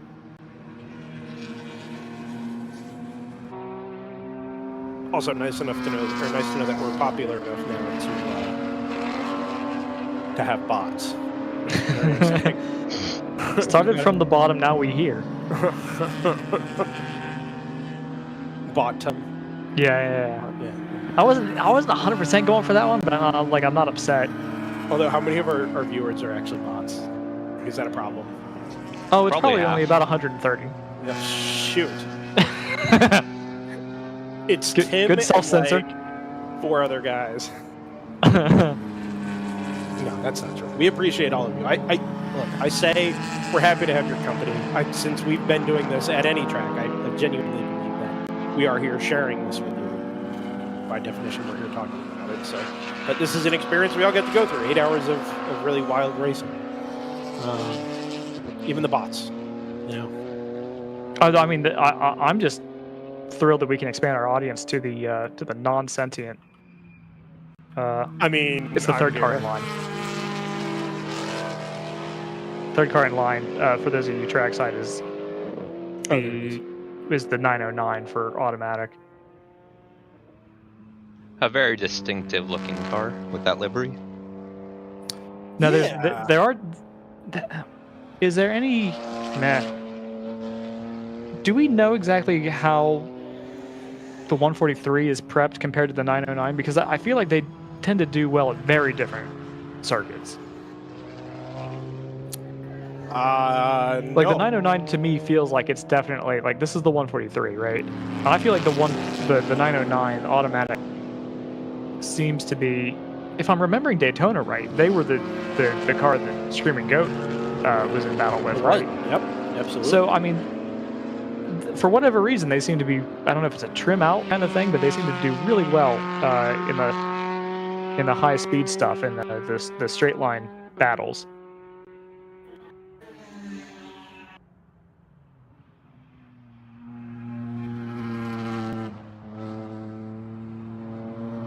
The one is into the pits. Shout out to Works 45, by the way. Up into the top 10 with the Audi R8.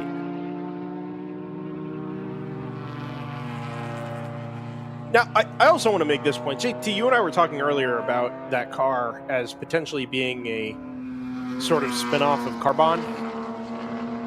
Or at least Carbon adjacent. Yeah. Carbon is, I mean, they're an NPC team, right? Pilot Challenge team. Yes. If you're telling Also, me a Pilot Challenge adjacent team can come in with a GT4 car and is going to find itself struggling to claw, out of the back of the top 10. Who just went behind the wall there? Is that the one? It could have been one was in. I don't know who else was there. The 190's come back out.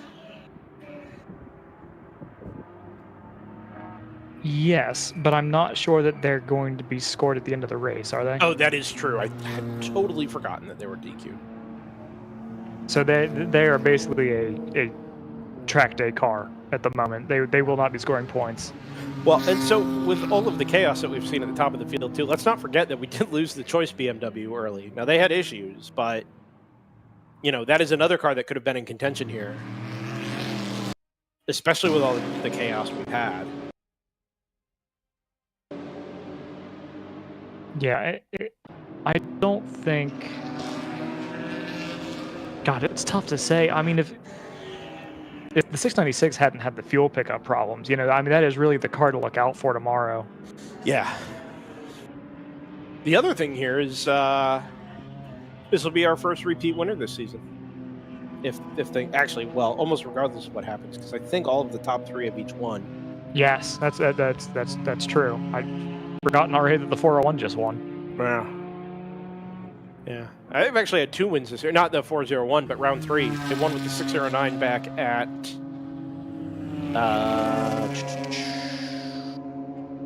Where did they win with that car? Is that at Mid Ohio? It was just Mid Ohio, right? So the 401 took victory at Barber on Sunday. That's right. Yep. And then the Mid Ohio win on. No. Where did the 609 win? I don't think they have. You sure? I thought they had picked up a win somewhere. Maybe not. Let's see. The JTR won NOLA on Saturday. Screaming Goat NOLA Sunday. Barber Saturday was automatic 909. Barber Sunday went to the 401. Right. Mid Ohio Saturday went to JTR. Mid Ohio Sunday Choice Racing. Oh, Choice. That's what I'm thinking of. It was Choice. The 609 hasn't had a win this season. I thought for some reason that they had picked up a win before the 401 did, but that's right, because the 401 was also Cooper Tire's first win in WRL with the the support. They are on the side of that car, so.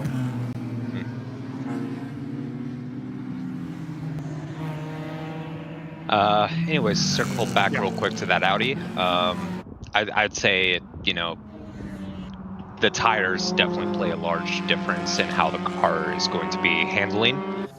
So sometimes it takes a little bit of time to get up to speed on that. Sure.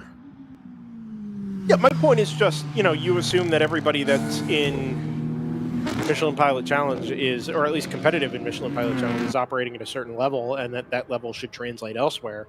And it may have translated elsewhere, but there are, 9 cars that are still out ahead of it. And it's not like, I think that just kind of puts to bed any idea of being able to come into this series and immediately be dominant.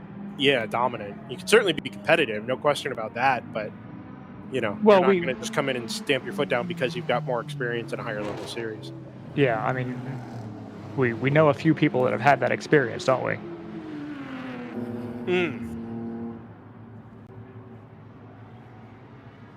It's Austin Dillon. Yeah. Well, that's a slightly different situation. Just because the year before last they tried to come in. And, yeah. No, it's very true. Which is the point that I was trying to make. Yeah, no, I see what you mean. Yeah. Yeah. I mean, it took them second time out, but and a different car. That's true. That's very true. But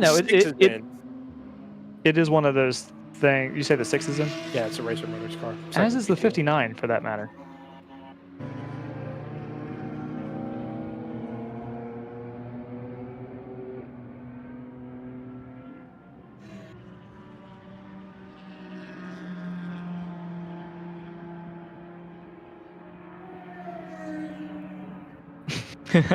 Two of the 9-4 Motorsports cars have been called for speeding in pit lane in the last 20 or 30 minutes. And every time I see it, I'm like, oh no.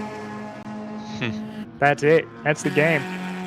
It's not quite the game, but as a matter of fact, I think at this point, Yeah, the 6 and 59 might have called it in because they cannot be caught, nor can they catch the 84.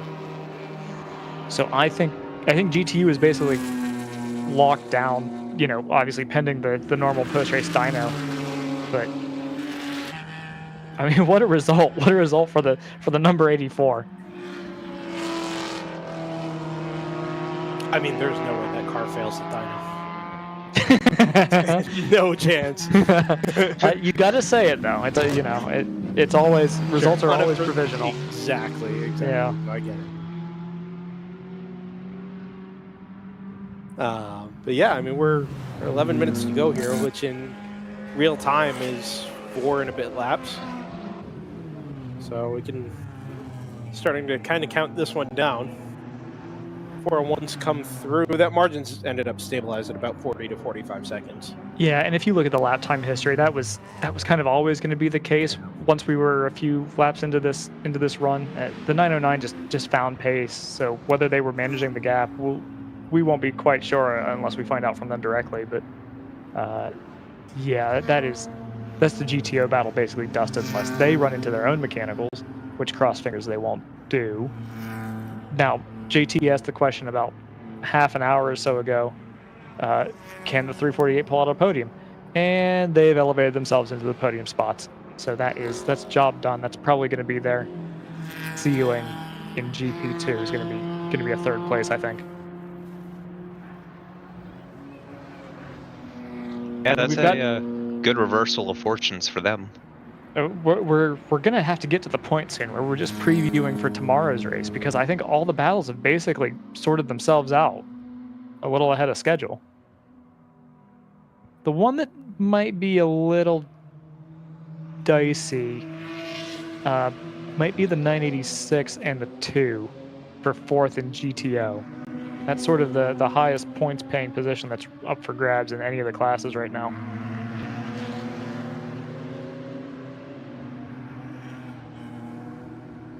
Sorry about that, guys. Unacceptable. Check the Discord. Hey! He'll be back tomorrow. So we're gonna have a great interview tomorrow. Yeah, I bet. Yeah. So that gap is about 8 seconds between the 986 and the 2. But I don't really see a pace advantage there, so I'm not sure that's going to materialize either.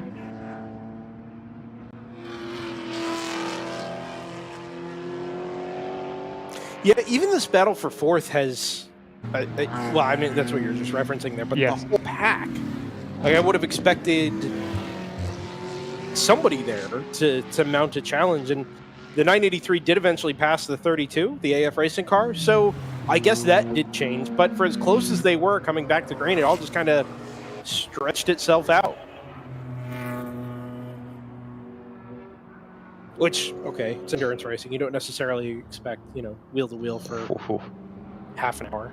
But, 29 is kind of slow up the front straightaway. Fastest lap for 5th Gear Motorsports, who is not going to roll over without a fight.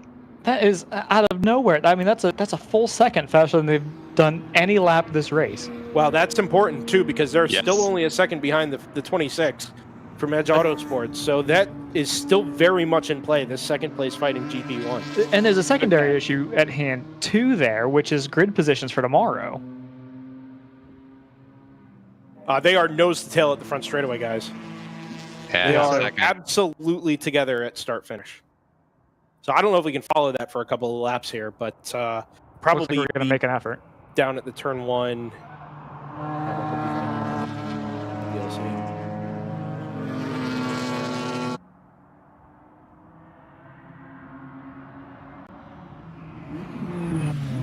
So is this the black Cayman with the gray hood? Yeah, that should be kind of stalking. Yeah, yep. It's up behind the black and green BMW from Edge Autosports. Oh yeah, this is gonna get spicy. And who's that behind them? That's a faster class car, I think. 44, I think, putting them left down. Oh, okay. The black and blue car.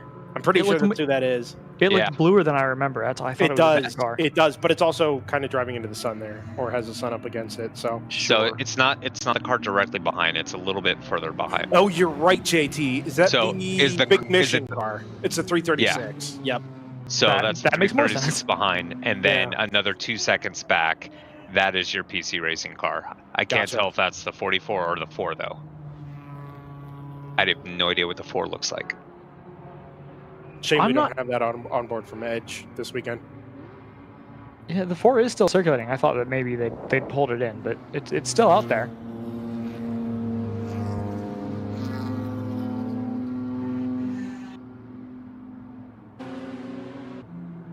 There they go. 26 is gapped to 550 through this middle section. Yeah, I'm not convinced that that's where the 26 or the 550 is strongest, as the number 1 is back into the pits again. Yeah, more teething issues. Remember, this camera's a little behind here, I think the 1 just wants more airtime. so we may actually catch them at turn 13 before we get them at Canada Corner here. Actually, might want to go just straight to Cam 8 for that matter. Yeah, and especially going through the rest of the day, we may just want to cut that Canada Corner one out and keep an eye on this.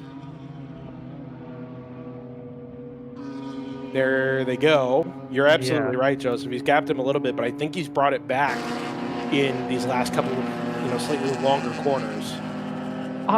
Do we not have turn 8 anymore, or Cam 8 anymore? Is that one gone? That one's got a weird, if I remember correctly, I think that one's got a weird delay on it. That's fine. I'd rather keep this like it is then. I think this 550 is actually really strong down the straights, guys. It's pulled it back for sure by the top of the hill. Gentlemen, It's not close enough to do anything. 5 minutes to go. Yeah. There they are. Yeah, Set I off mean, into turn 1. it certainly cuts a smaller hole through the air. It seems to, anyway. Yeah. Pokes a nose, but there's no really anywhere for it to go. It's really just kind of trying to make the 26 anxious. It's making them look. That's about all it's doing. Now, maybe when we come down into turn 5, but I don't think he's any closer than he was last lap. No, he's just trying to fill the mirrors, look like he's applying a pressure, and hopefully traffic can come up where he can use them as a wedge. I kind of hate the phrase, trying to force him into a mistake. What else can you do? He's gone into his own mistake. He's gone deep into turn 5, and he's going to lose a lot of ground. He actually really hasn't lost that much, though, Joseph. I'm actually kind of surprised. That's the new line. Yeah, keep the speed up. Just keep going. Yeah. I mean, it's because he gained it all in the braking zone, right? By braking 20 yards too late. If I gain 3 tenths under braking, it'd only lose 4 tenths on exit. It's okay. Entire iRacing strategy. Yeah, I bet. Now, the thing that will make it. Now he's lost it here. Now I think that's what we probably would not have been able to quite see. The other thing too is I think the Edge Autosports car is better through the corners, and so he really has to make that move. Honestly, he's got to make the move into 5. That's the only place that he can really make it work. Yeah. Because he's just going to get gapped through, through 5 and then all the way through the carousel and then towards the end of the lap. So he's got to be clean enough to make hay in, turns 14 through the front straightaway and then down into 5, and then try to basically throw it in at 5. Yeah, but he does seem to get some, and maybe that's just the run into Canada Corner, but he does seem to be a little bit closer when they come off of 13 and 14. Yeah, here they are, actually. Yeah, he does seem to carry more speed off of the corner, but... He's pulled some of it back, to be fair. He has. But he's only going to have 2 laps to do it. No, exactly. So we are under 2 laps to go now. The leader has started his penultimate lap, and these will be separate events, right? They're about half a lap apart. So if he can get it back, he's close enough, but he hasn't really made any consistent progress there. It's just it goes out to about 10 car lengths, and then it comes back to 4 or 5. And then you just repeat that, over the last 4 or 5 laps now. 6 and the 59 have come back out, by the way. They are not going to just coast on 2nd and 3rd. That's where they're going to end up, but they are going to take the track time. So good for them. 983 is right on the bumper of the Pro Sport Aston. So we are going to get, I believe, this might be the move. This might be it. Down into turn 5. Go ahead, Brendan. No, I was going to say we're going to get a white flag here, I think, from the starter. That would be correct to me. Yeah. Let's see these two. He's made the move. He's gone around. Oh my gosh, the move is done. So that's happened on the straightaway. So after 4 laps of just hounding him and stalking him and not being quite close enough, now all of a sudden he was in the exact same spot, but the move got made before they ever got to turn 5. That is wild. Wow. So that's your change for second in GP1 as the white flag waves for the number 909 from Automatic Racing to begin the last lap of our Saturday 8-hour at Road America. No change really anywhere else, although the 983 has caught the Pro Sport Aston for 6th overall. So keep an eye on that one briefly. Oh, that move's done. Forget that. They've just come across the line, and that move's been completed. 41 seconds is your lead margin as the 401 from round 3 racing takes the white flag and begins the final lap. And I think we're going to track the leader around. Fantastic. The 909 Aston crests the hill going there into turn... Well, we had it there going into turn 6. So I think, Gabe, if we pick him up at the carousel, there we go. We should see and hear, I guess more importantly, the big throaty V8 of the V8 Vantage. That Aston Martin run it down to about 2 miles to go around this part of the circuit.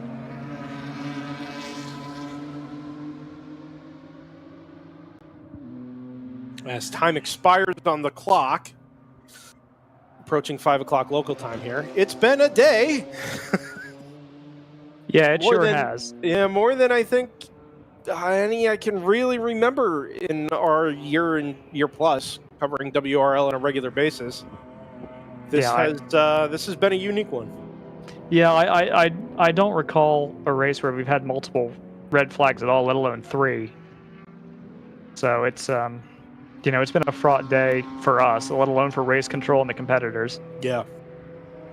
But looks like we've all made it. Yeah. If we just pick up the 13 camera there, Gabe, to try and track the leader home, we should be close. Oh, checkered flags in hand, actually, and maybe off the last corner here. Yeah, they're rounding 14 now. Yep. There it is. So cresting the hill for the final time, the 121st time, is the 909 from Automatic Racing. The Aston Martin V8 Vantage becomes the first 2-time winner of the 2022 World Racing League powered by Hagerty season. And he's going to do it about 40 seconds out in front of the number 401 from round 3 racing. I think we've just had your GTU class winner come by, and even if we haven't, absolutely worth pointing out because it just said its fastest lap of the race 5 laps ago. The number 84 from 94 Motorsports, who we'll talk more about here in a couple of moments, comes home as your GTU class winner by 8 laps over the number 6 from Racer Motors and the number 59 from Stratus. PC Racing is your winner in GP1, and that's a done deal because it's fundamentally actually, it's not a lap, is it? Because it was just behind that battle for a second. It was kind enough to sit right behind it. I'm not sure he's taken checkered flag yet. It is functionally a done deal, though. That 44 is going to be your GP1 class winner here. And in a change that happened on the penultimate lap, the 550 from Fifth Gear Motorsports is able to jump up into second in GP1. And hold it. From Edge Autosports. Yes, exactly. I wonder if he kind of set that up over a couple laps and just decided, I'm going to wait until I know I can do this and hold it and get it done, But here it is, actually. So just now the 550 comes across the line. There's the 26. And then the 44 and there's behind. the 44. Yep, so in not quite the right order, but still all together. Moorhead Speedworks is able to salvage a P4 there in GP1 as well, which is nice after a challenging day. Stans Racing, the number 198, is going to come home your GP2 winner ahead of Yibre Racing, the number 189, and the 348 from Chattanooga Tourenwagen. 10 laps off the overall lead for that number 348, and actually only 6 laps out in front of the North Loop Motorsport car. So even though that North Loop car crashed out of the lead what feels like an eternity ago, it actually only lost 16 laps before the checkered flag.